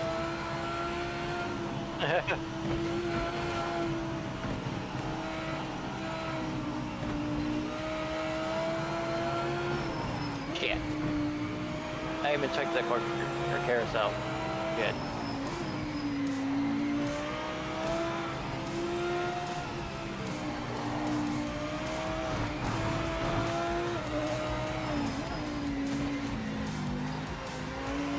And the thing is, it's easy to be like, oh, skill issue. But, like, I'm driving this car identically to the way I was driving the Porsche. And I couldn't go down any roads in the Porsche. Nothing.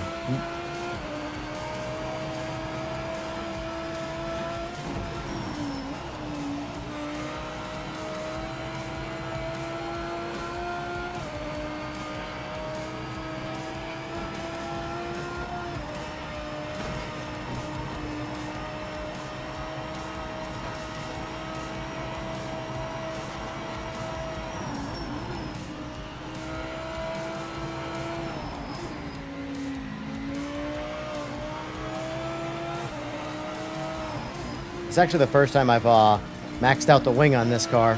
I normally just drive it in its sort of default state. This car is just the car. Like the GT3 car, in my opinion.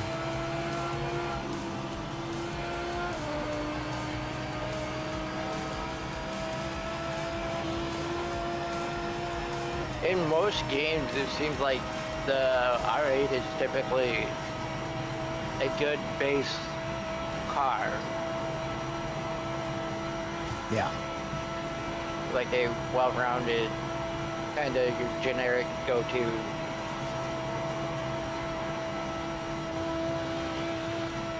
God damn it.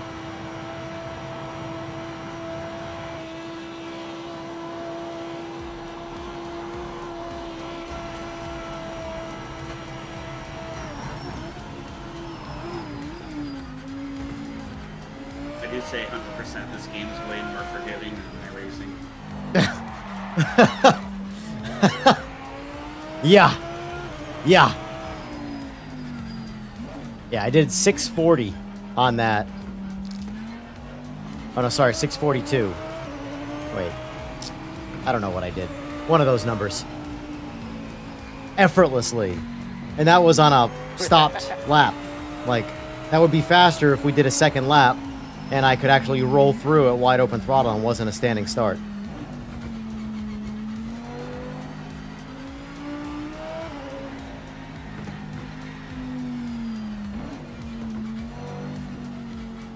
That car is like driving on silk. Getting out of that Porsche felt like it had a rod knock, and the wheels were overly towed in, and the rear axles or rear axle shafts, whatever, were bent, and like everything about that Porsche just felt broken.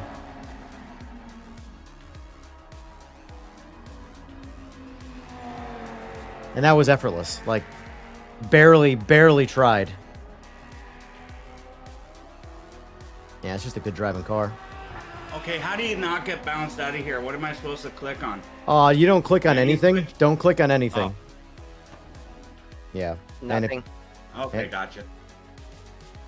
Yeah, so right now, I'm waiting for this to update. Yeah. So Tim, your ping is Buddy's 7. ping on my screen is 2330. Yeah, he's at 2,000 on mine right now. Where's he from? God damn. He's closer to me than you. Not far from you. Oh no, it's gone down again. 579. Yeah, but the point is though, is that it should have never been up there in the first place. It's inconsistent. You know, it What's mine spikes. say? Yours chilling in the 70s, but you're in the same continent, so like yours is realistically what you should be. And like I always try and tell people too, when you see the cars bouncing around on the track, it's peer to peer. So that's just what we're getting from your connection to the internet. You know, so everything I have seen in this so far from a connection standpoint, if you see somebody's car jittering and bouncing around, it's their internet connection. Oh, he's down to 57 now on my screen. Yeah, he's about 70 for me right now. But it's the fact that it's like I was saying though, it's like comparing frame rate versus frame time. He's got a good frame rate, but his frame time is awful, which you'll see stuttering with a super high frame rate because it's all over the place. Anyway, let's change the track now. All right, where's the Mosport? Let me just double check, make sure there isn't Zolder, Sao Paulo. Yeah. All right, so it does not have. Yep.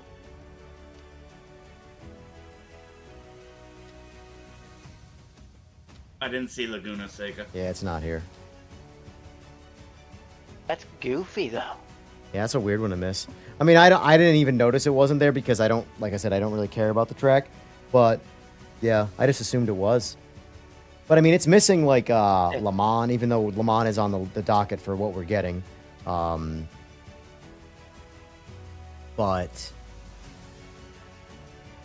do we have a full list of tracks that they're releasing throughout the full rolling year? I can try and Google it. Well, Skeet, this is peer to peer, so they're both connecting directly to me. So whoever the host is will always have 0 ping, because the host is the actual literal host. They're not like the priority on a server somewhere else. Hey, now we got a Swede. Yeah, we got somebody else jumped in. He snuck in. Yeah, he snuck in last second, but hopefully he doesn't mind being in an LMDH car. That's fine.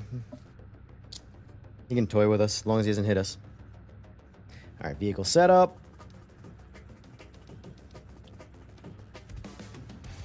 We need some schmediums tires. We need something in between soft and medium. I should probably actually, you know what? I'm actually gonna go back to medium for the simple reason that this track is gonna eat up the front inside tire. All right, back on mediums. On the schmedium, we need schmediums. We need a compound that's in between the mediums and the softs. Softs wear or they get hot too quick.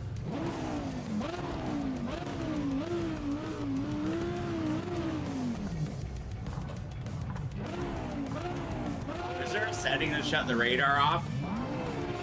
Just in the HUD. Like in the HUD setup. Alright. I put it on the dash. So it's next to my speedo. So it doesn't, block my actual visual or distract me when I really don't need it. Go wide.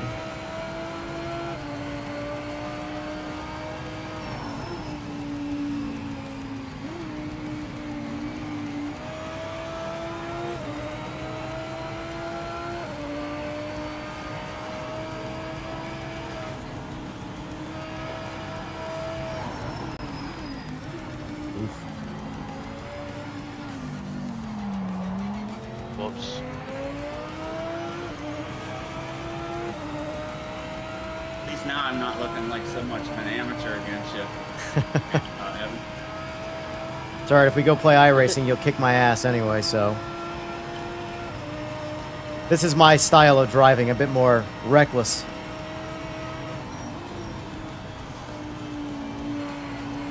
iRacing does not do well for me. I'm actually feeling a bit too much rear downforce. I think I might have put too much wing in it. Getting a lot of understeer right now.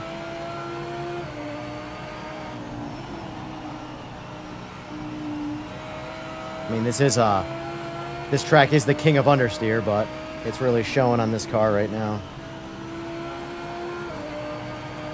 Let me see if I can pull some TC out of it to create a little oversteer.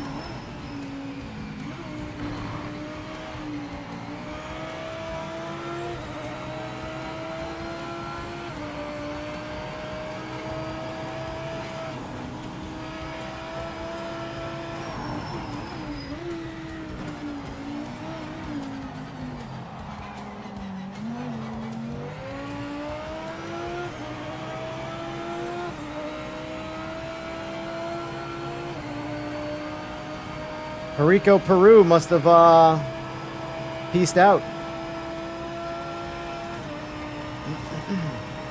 Probably, because basically he joined last second, so he couldn't even change his car or anything.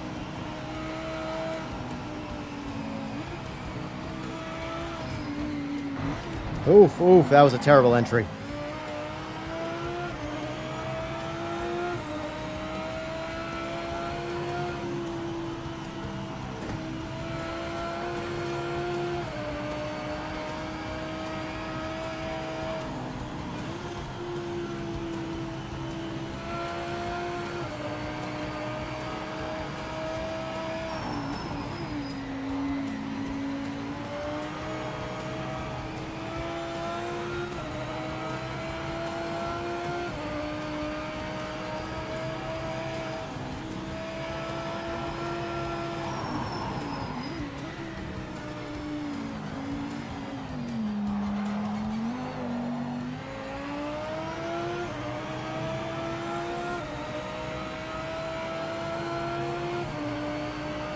I would rather race this track over Laguna Seca any day anyway. Me too.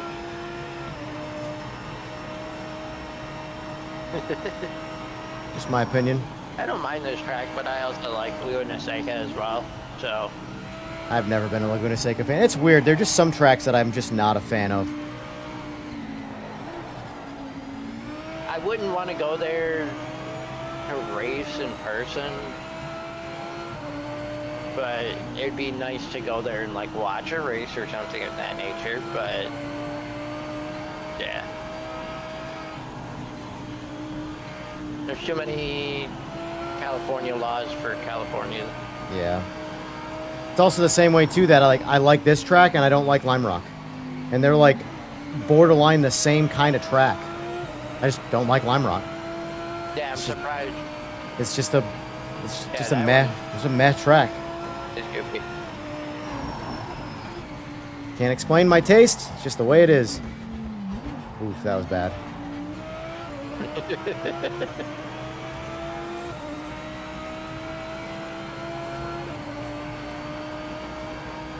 I agree with the ability to add AI. Race that either.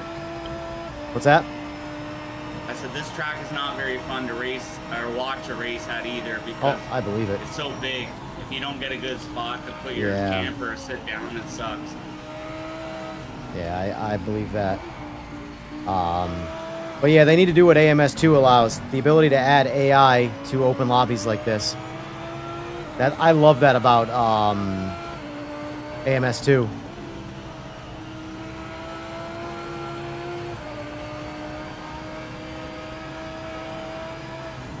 Fuck, I thought I was going to be able to catch you, Evan. Doesn't look like I am. Finding my groove. Making too many mistakes here.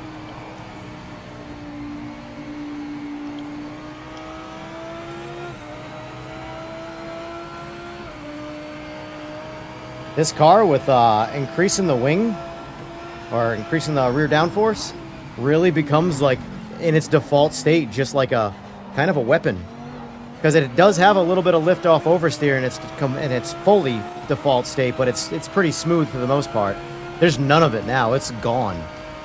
So I might even be able to dial the rear angle back a little bit for a little bit more top speed, because there's just no oversteer at all right now.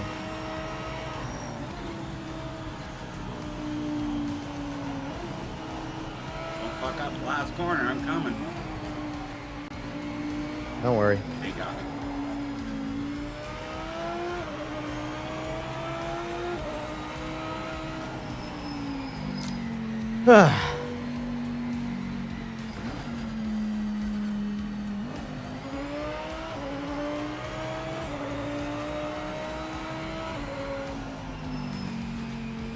Any news for PMR? We should be getting a patch, I would say, within 2 weeks. If I don't have any information on it, so don't quote me, but I expect, based off trends in the environment, I see a patch, a decent-sized patch, inside of 2 weeks. 2 weeks' time. Maybe even this week, but I'm not banking on that. Okay, Evan, what I'm looking at here are the best laps. Mm-hmm. In iRacing with the same Mercedes, I'm within the same times as these cars, so it is pretty close. That's good. Like 116 to 118. Yep. If I go crazy. I have to wonder how the cars are performance-wise. Like, if you were to compare them straight line, like, are these cars faster? Or are they slower? And then you're making up for it, like, by being more tactical in iRacing? Because, like, in, I want to say in Rennsport, you have this sensation that you're cutting a better lap time, but you're actually not because the cars are slower. But you're driving more aggressively and you know, everything's just working out better. Do you want to do that track again, or you want to switch it up? Who are you asking? It don't matter to me. Anybody? We'll do Zolder again. We did Zolder with the wrong cars before, or at least I did Zolder with the wrong cars before.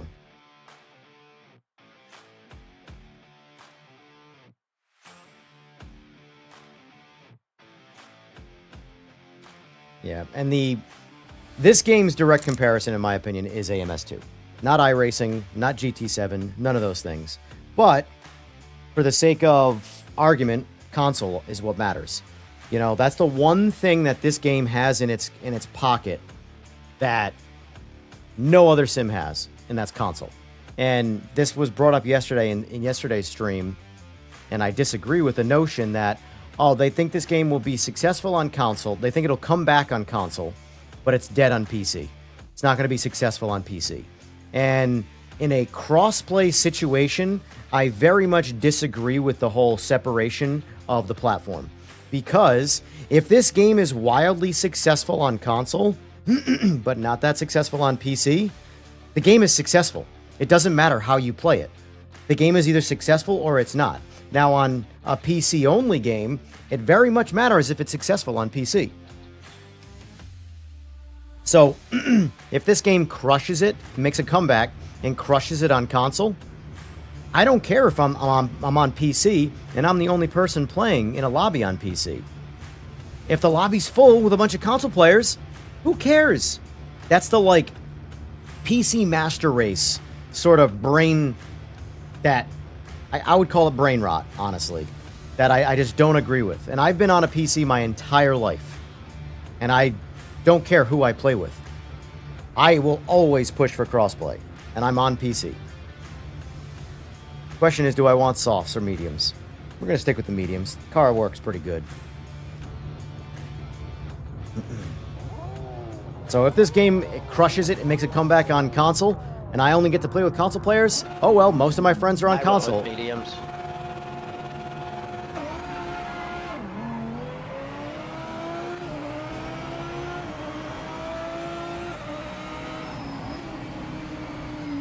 I don't know Zolder. I wish I did. I really need the line for Zolder. Well, that's cool. What?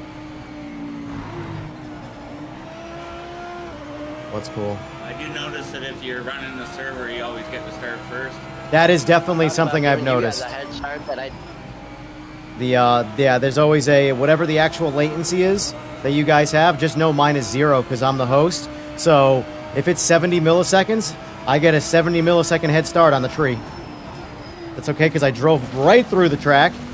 Oh boy, that was rough. I am not paying attention right there. So did I.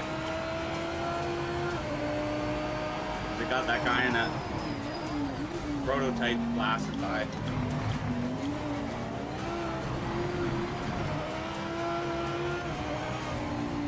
I might give him the pass. Yeah, just go around me, buddy.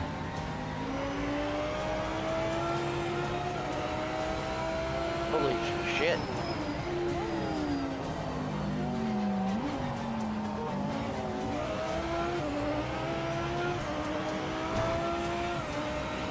This BMW has a lot of lift-off oversteer.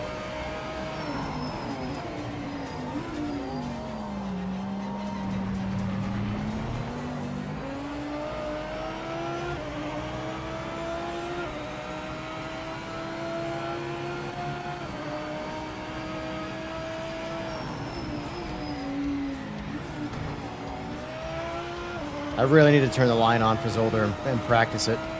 Because I like Zolder a lot, I'm just terrible on it. Because I don't know the line. And I know I'm way out of the groove the whole time.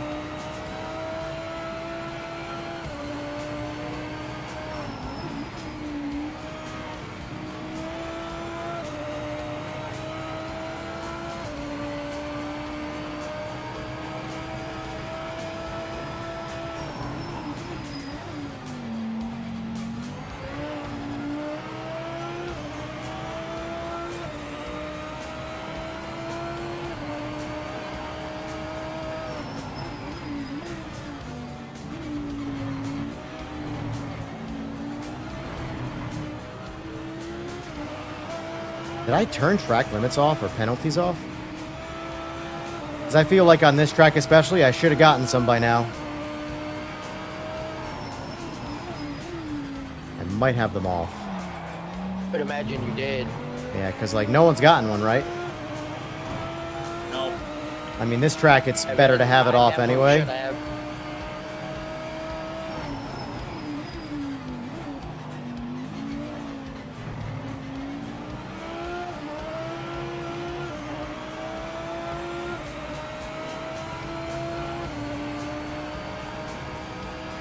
This BMW is loud as shit for no reason. Which one are you in? The GT3? Yeah, I GT3. could have swore that Porsche was in the same spot.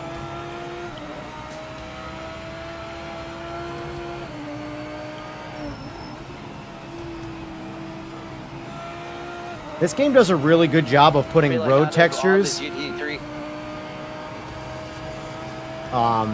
This game does a really good job of putting road textures into the wheel that translates into the rig very well. Like when I hit bumps in this game, I'm feeling it through my rig. I don't know how much of that is Simagic and how much of that's the game, but I only notice it in this game. It does a really good job of road textures.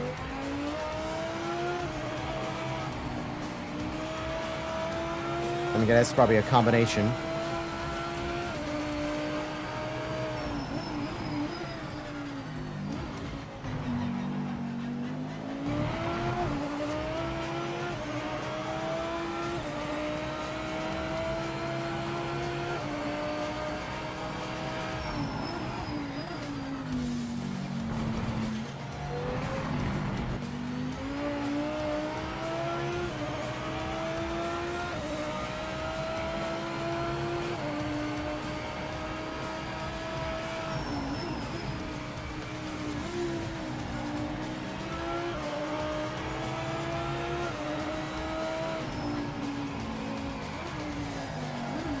This turn especially really messes me up.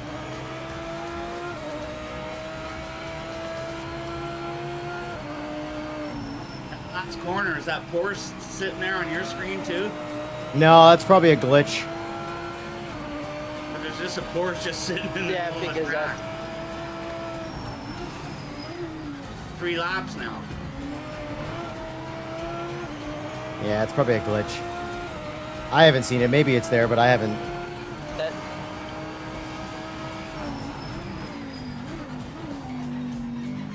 that's like the Benz is sitting on that straightaway after like the first couple corners.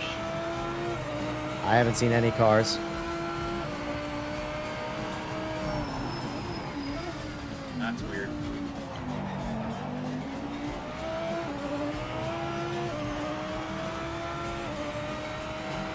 Anybody else seeing cars on my screen? Am I just missing them?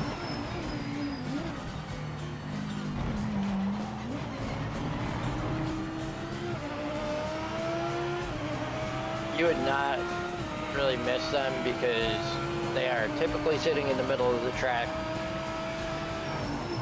Yeah, no, they're just glitched out on your screens then. They're not there on mine. They're not on the track. Yeah, he's still there. Nothing on mine. You just didn't pass him right now, Alan? Evan? No, nothing. He's sitting there the whole race. Yeah. I mean, that's probably where he crashed out of the server. And it's just stuck in, like, memory on your screen. It's not on mine. But that wouldn't necessarily be the case though, because that's like, I have his Mercedes on the back straightaway. I have no idea, boys. No idea. I'm just rolling with the punches. Like, it's a good train of thought, and then it's like, doesn't work if you think about it.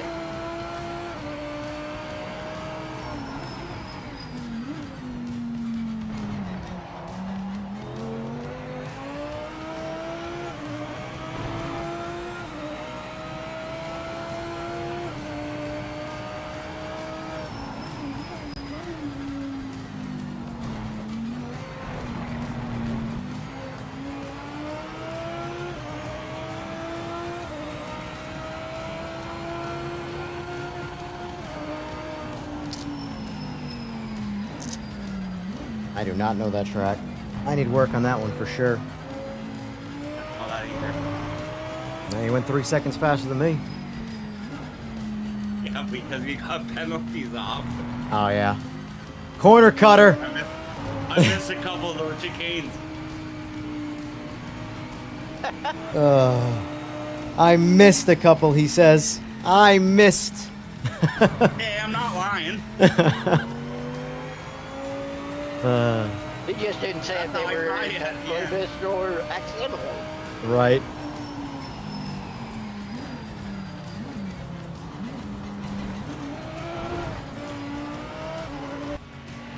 I'll probably go till about 4 o'clock my time.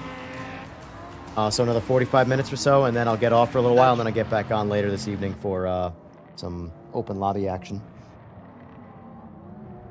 That's fine. I gotta get off probably around 3:45, so I probably got another 1 or 2 in me. Alright. Since I gotta get around for work. Well, I shouldn't say get around for work. Finish. Getting around.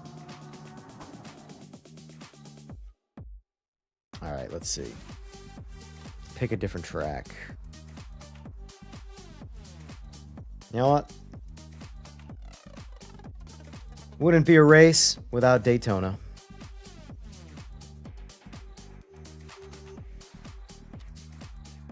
Alright, boys, there you go. I'm running to the bathroom. Yes.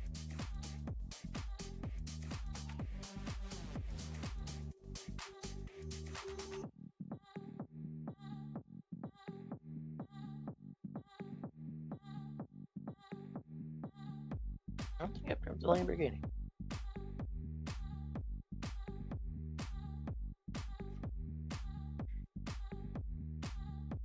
Yeah, we're filling up in here now. Yeah. Seen it last night. I had like 25 people in the lobby. Consistent for hours. Did you really? Yeah.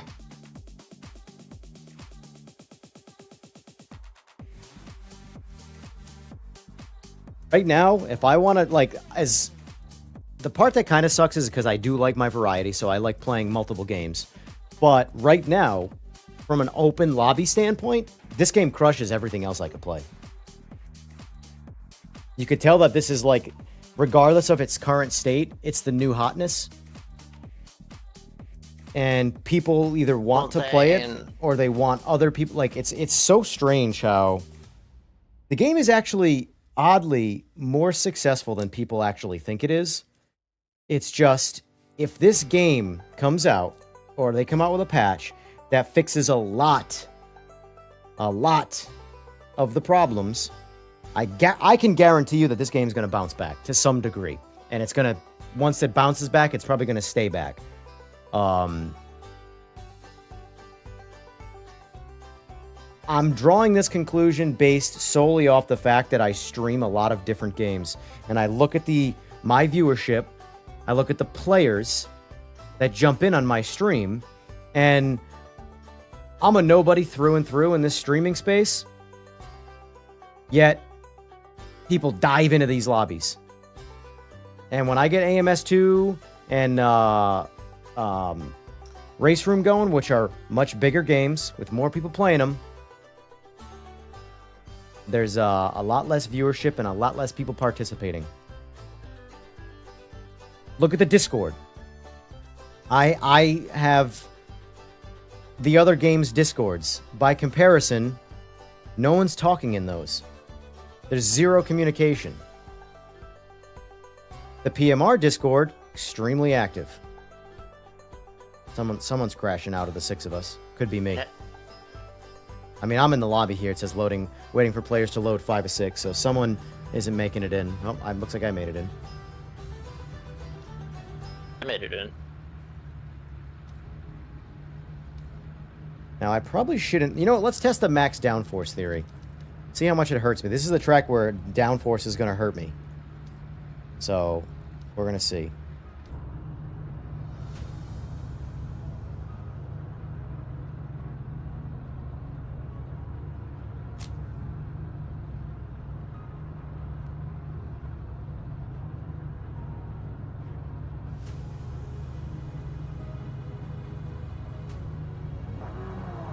Something's funky going on here.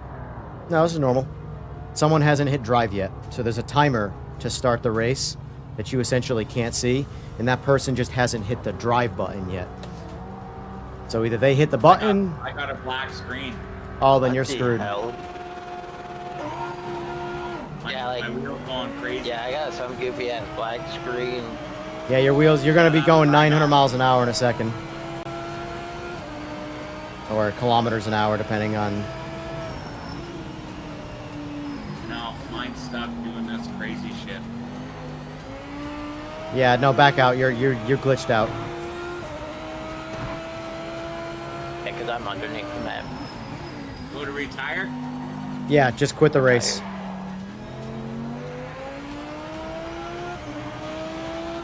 Yeah, Alright, that was fucked up. My wheel was just going left and right, left and right, left and right. Yeah. And if you looked at your speedometer, it was going crazy as well. Yeah.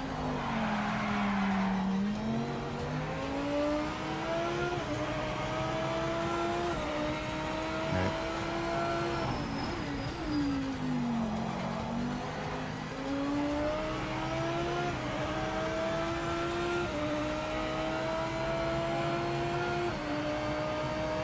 See the shadows rendering in? That's where this one game has a big, like, needs an update in graphics.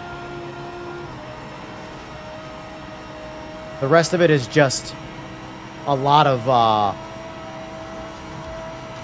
cleanup work.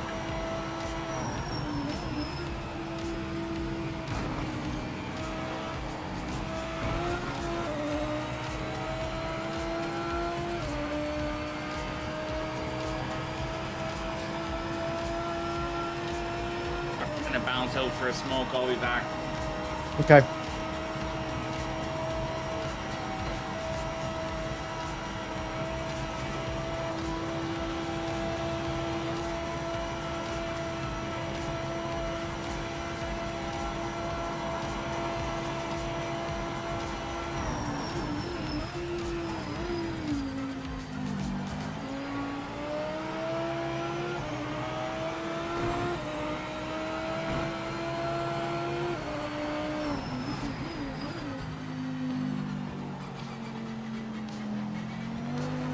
Let me know when you back out to the lobby. Yeah, I was just finishing this race because I got a couple guys in here. I recognize Yeah, a you're good. couple names from the stream, so... Yeah, you're good.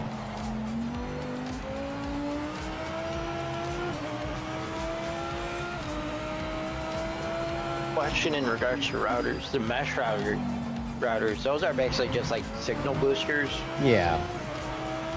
that you can place throughout wherever. Yeah.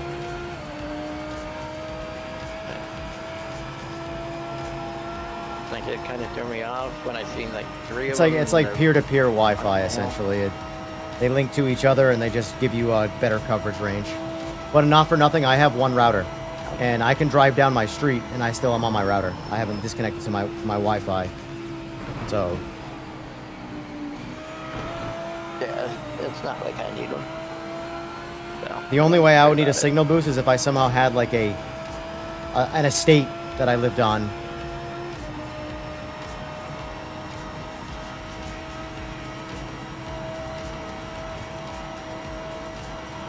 It would help out my friend's fucking pole barn though. Because as soon as you end up in the pole barn, you end up losing the signal. Yeah.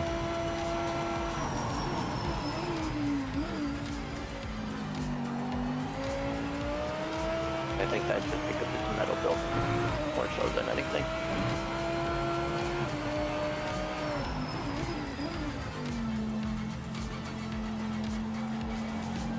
Drifted way outside right there. That was rough.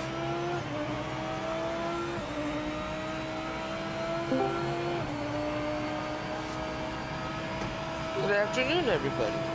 Well, hello, hello. Good afternoon. How's the stream going?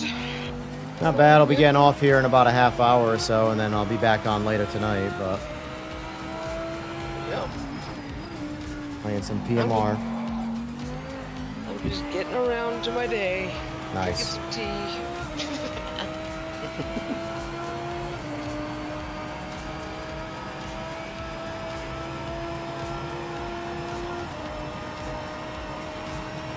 What time in the mornings do you get on? 11.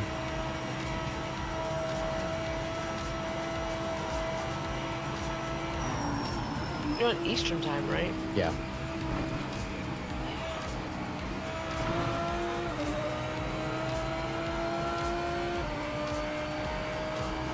I'll probably What do. time do you get on tonight? Well, normally I go on 11 and 11, but Oh, okay. tonight I'll probably get on a little earlier, 8:39 or so.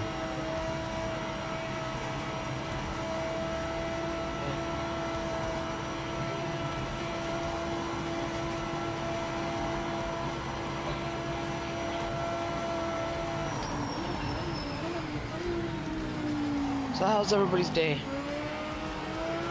Incredible. Good. Ah.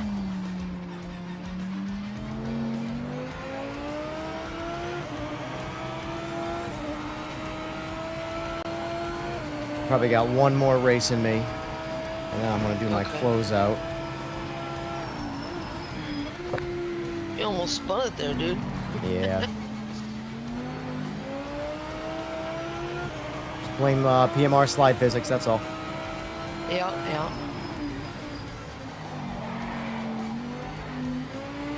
Do we know when they're having an update out? No. I would guess within 1 to 2 weeks, though. No, we'll never know when an update is coming out until like it actually gets released, like the release day. Yeah. They don't. There's no like. They give us a roadmap. Occasionally, Ian Bell will make a comment saying it's coming out XYZ this time frame. That's about it. The worst thing you can do is announce a patch release date and not be ready for that release date. Yeah. Just release it when it's ready. Yeah. Sounds like Chris is back. I am back. How you doing? Good. Not happy to be home though. Oh, you're not happy, huh? No. Oh I boy. like to stay on vacation.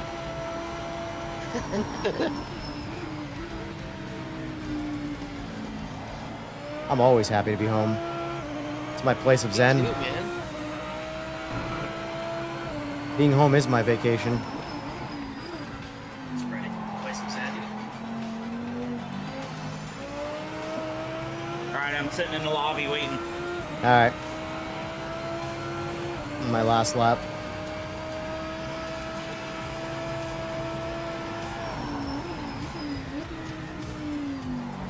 What you gonna play tonight, Evan? Probably this. It's got the biggest player base when it comes to participation, which is crazy because it's got the smallest player base. Right?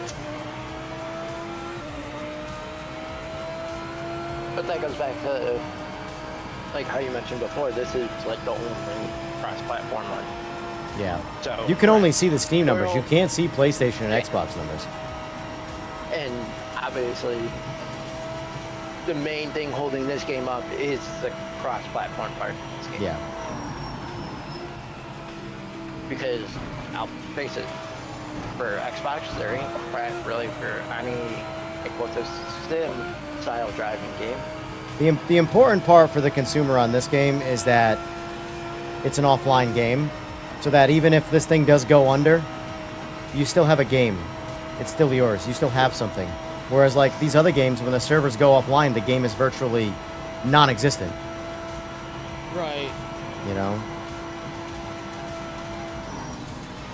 Hey, GG's.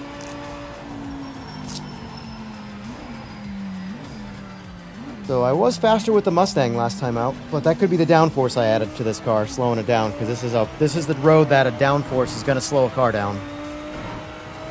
I did notice that stuff definitely gets slowed down with adding downforce. Oh yeah, always. That's the way it works. Yeah, which is like you're saying physics in general, but it's actually nice to see it work because that's like Forza, you slow down but not an ungodly amount.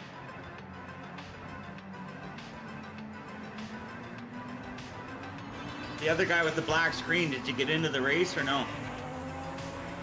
No, if you have the black No, screen, I you're did not not. making it in.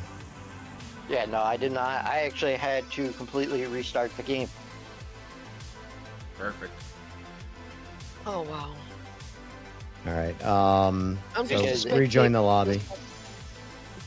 Because it didn't even let me spectate or anything, and it just went all wonky and wouldn't let me do anything, so I had to force close the game. Gotcha. I'm gonna end it off at Donington. Oh, there you go.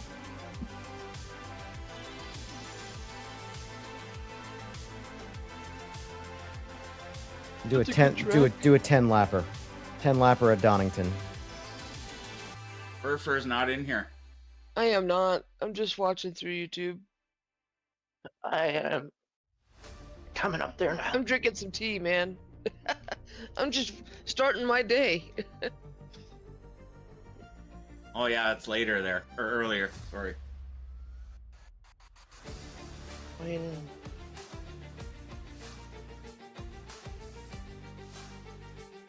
There it is.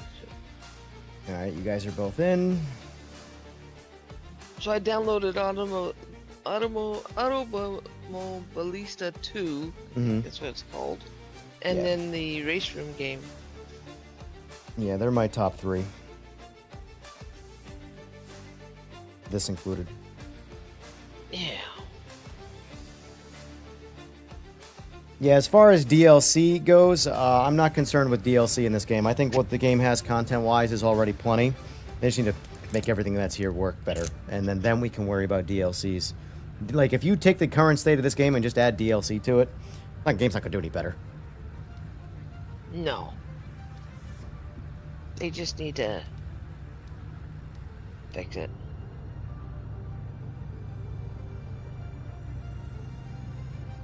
Sticking with the Audi, eh? I've been in it all day, so might as well.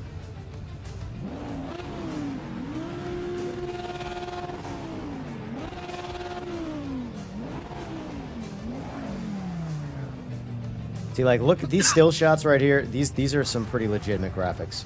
The problem is that all of this goes away when everything starts moving. All of Yep. the detail.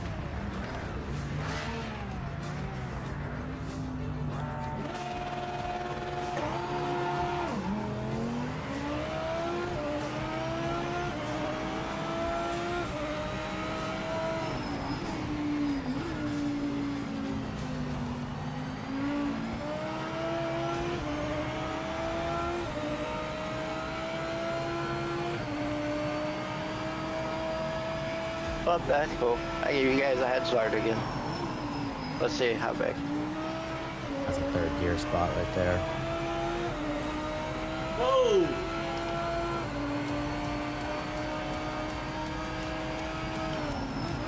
Well, that Audi's pretty slidey, isn't it? Yeah, I mean, they all are. It's just this game. This is like AMS2. AMS2 is worse, though. Oh, that's cool. It disconnected. Sick. Want me to restart it? No, you're good. Keep on going. It's 10 lapper, and this is my last one, so... Yeah, you're all good. It's Alright. 3:30, so. 'Cause I gotta leave the house normally by no later than like 4 or 5.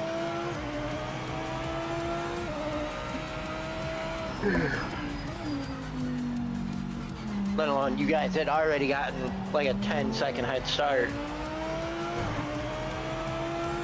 It's that router, bro.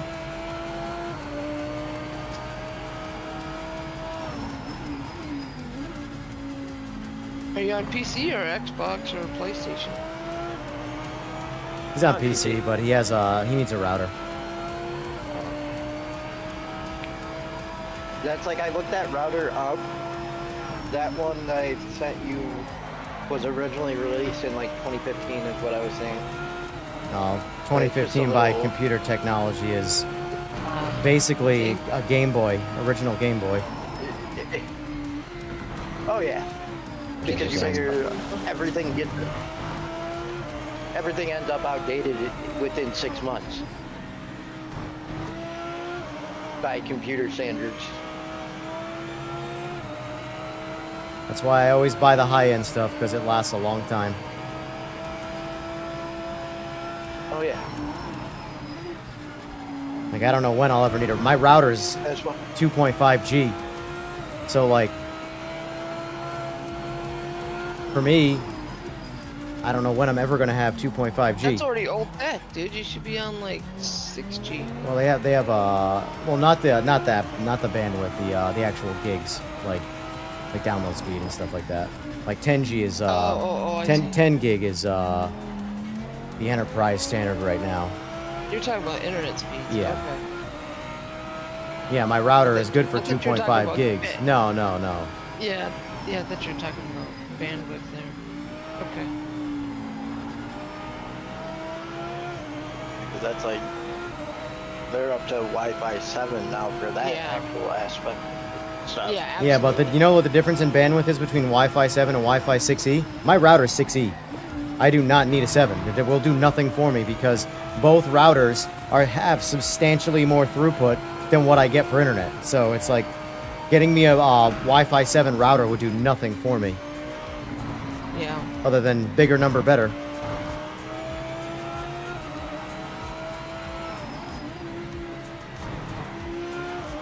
it's like Hey, I just saw a pylon sitting in the middle of the corner. Nice. I have Xfinity, and about once a year they keep changing my rate, and so 1 year I'll have like 2G for the price I paid for one, and then the next year I'll just have I'll have like a 2 gig internet connection for the price of one, and then on the next following year I'll have a 1 gig connection. So it's like, what the hell? yeah, they keep flip-flopping it, man. They can't make up their mind what they want to do. So I call them like every 9 months or so to see what the hell we're going to be doing this year. Yeah. You know? Yeah, I'm switching to AT&T this week because they're the only ones that have fiber in my area, and they just recently got it.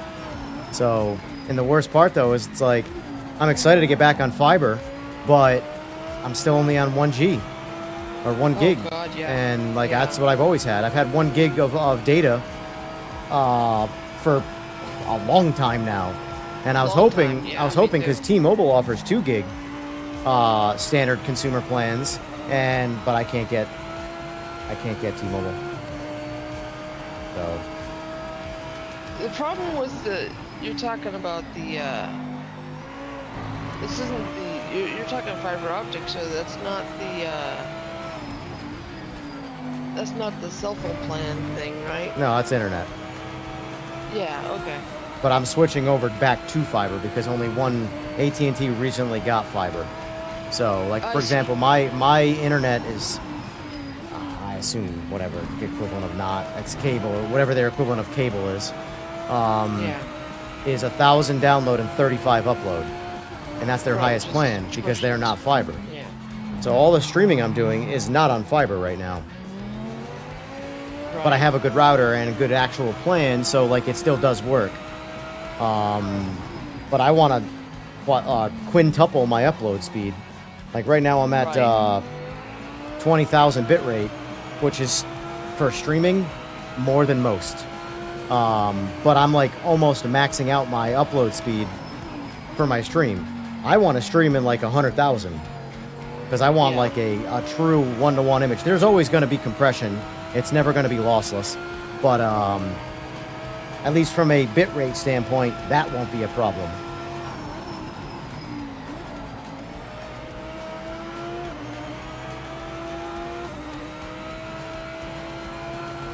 I miss Verizon BIOS. That's what I had when I was in New England. That was 1,000 over 1,000, and I had that almost 10 years ago. Yep. Me too. Oh man. And now I am with 1,000 over 35.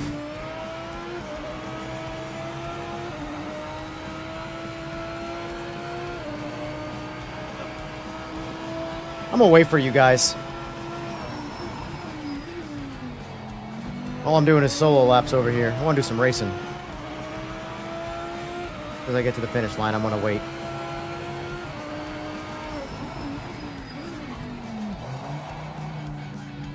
Is that pylon sitting in one of the corners? I have no idea.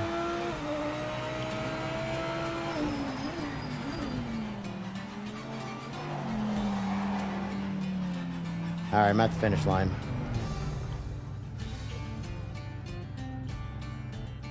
I did try the hypercars this morning. Do they seem fixed at all, or just still kind of garbage? No, I wouldn't say they're garbage, but they're not perfect. But they just need more grip.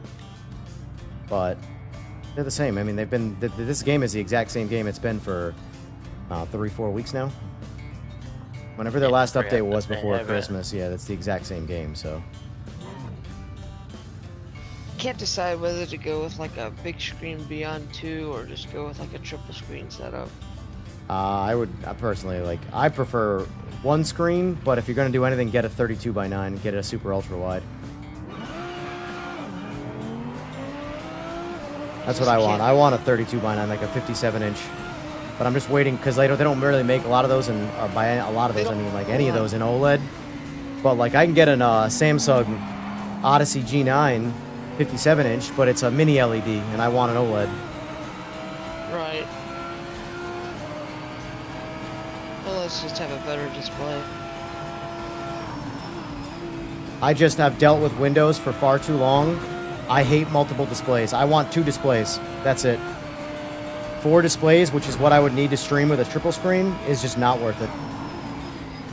Because Windows is so problematic with multiple screens. It really just doesn't know what it's doing. Pressure got to him. Oh boy! Go TSR, go!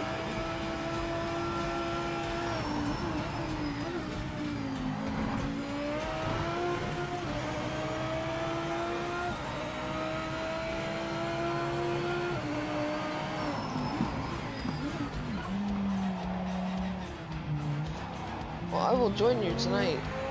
Sounds good. It's like, what, 7 my time? Oh, it depends. I don't know what time fully yet, but you're 3 hours behind me, so whenever I go up, Yeah. just...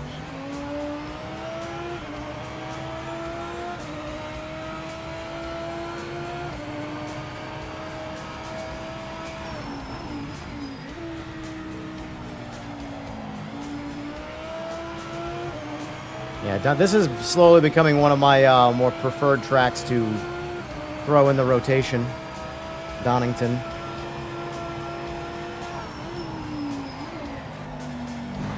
game doesn't have Magello, huh? I don't think so. Doesn't have a lot, honestly.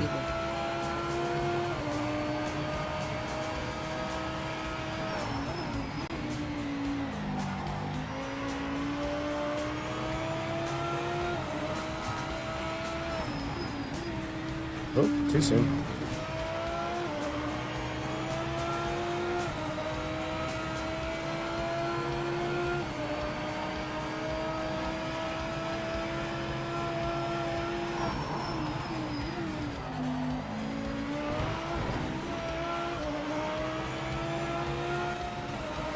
It's been a while since I played this game. I've been playing it the past couple days. It's nice. Here's the thing. It's nice to take a break from some of these games, like, and not just play the same. Because, like, a lot of the people right now that are, like, being tortured by this game, they're playing it every minute, nonstop. Like, this is the game. It's like, you need to take a break. The best game on the planet will wear you out if you only play that. So I jump around, you know. I'm always going to have a rotation of games. Because for my own mental health. I can't just play one game, dude. I play like 10 different games every day. Yeah.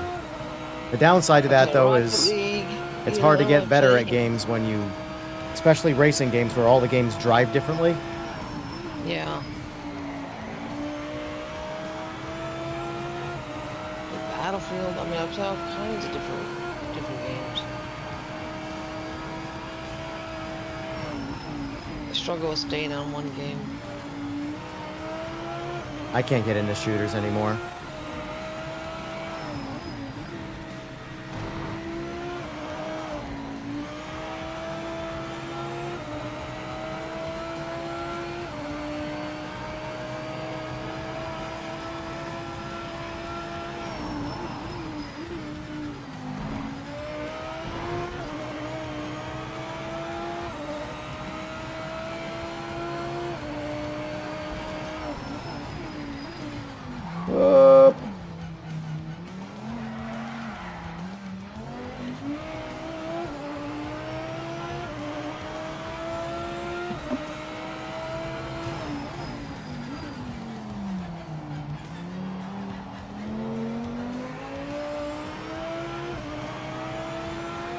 Let's see what this car drives like with 0 TC on.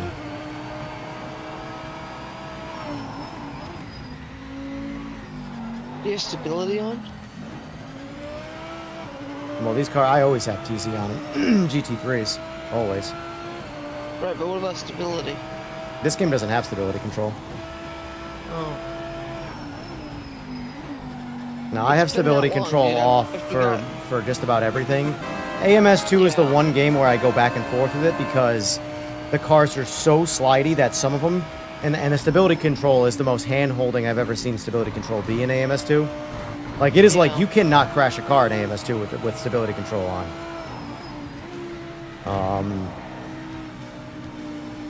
Thank you for the sub, Lockhart. Whoa, whoa, whoa, whoa, whoa. That's what I get for looking at chat.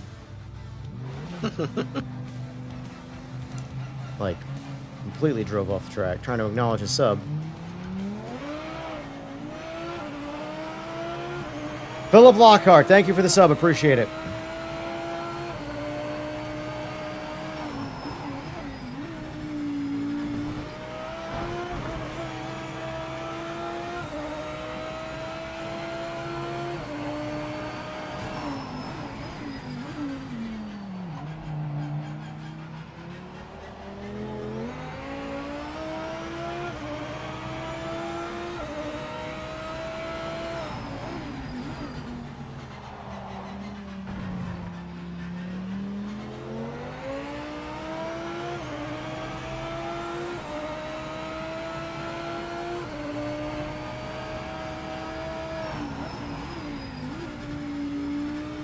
So what streaming software are you running, like Elgato or something? Streamlabs.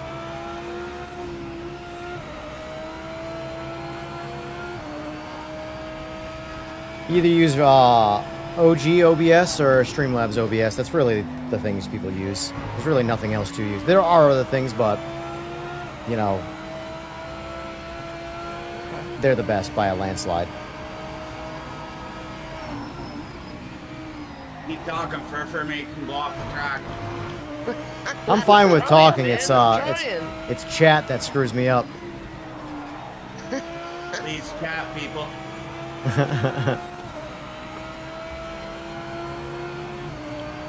Is VR implemented? No. Not yet. VR is, to me, so low on the totem pole. Most people don't care about VR. It's a very niche. Sim racing is already super niche. VR is even more niche. I would not buy this game based off of a VR experience anytime soon. That's what I'm saying there. Be my recommendation. I don't think you guys are gonna catch him. Probably not. Pretty far off the pace, man. Here, I'll give you a chance. 21 seconds? Yeah, I screwed up too many times.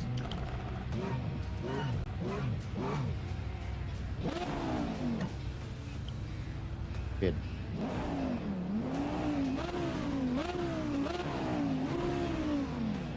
Oh, it's that fucking corner. I keep fucking up. There he is. Hey, You got it. I'm gonna hop out of here. I so also can get realized the around finish work. line was farther away than I thought. Have a good night. Oh well. Damn, I came in second night, place. Doc. Look at that. Oh, wow. I got gapped.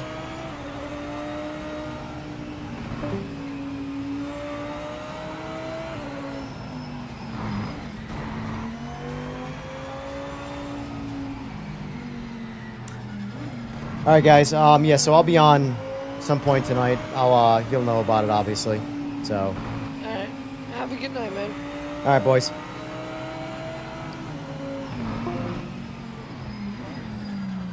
Alrighty. Overall, good day though. Good day playing this. We're gonna be back on tonight doing some open lobbies.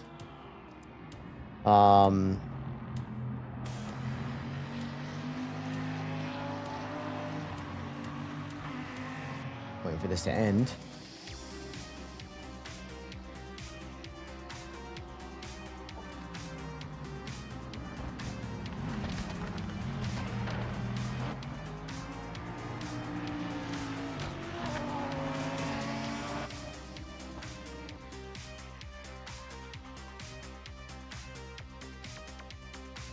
All right, let's see. Back out of this. I'd say on Wednesday we're going to do more of how this stream started, where we're kind of just running through things, because we got kind of sidetracked today by jumping into some online lobby stuff. So we'll Wednesday day stream. We'll do a part 2 of just kind of doing a quick tally up of seeing where the game is at. It'd be nice if the patch comes out prior to my Friday stream, because then that'll give me something to do on Friday. But if not, whatever, no big deal. When it's ready, it's when it's ready. So, but anyway. We will be, again, streaming tonight. I'm not sure what time I'm going to go live. The earliest I'm going to re-go live again is probably 8:30 p.m. my time, so in about a little less than 5 hours. But we're going to be doing open lobbies again, just like you've been looking at today. And for the most part, I think today was a pretty good time. And if you guys want to join in, if you are one of the guys that are watching right now that wants to see this game kind of succeed and wants to play the game, well, these are ways to do it. I will happily host lobbies, and I will do what the mob wants to do in terms of the lobby setup. I'm not trying to be some kind of crazy leader where I make the rules. Do whatever you guys want to do, but at the end of the day, it's all about having a good time. So, anyway, folks, like I said, I'll be back probably around 8:30 if I had to guess. So, anyway, see you all. I would say 5 to 7 hours from now. So, anyway, you guys have a good rest of the day, and I'll see you later.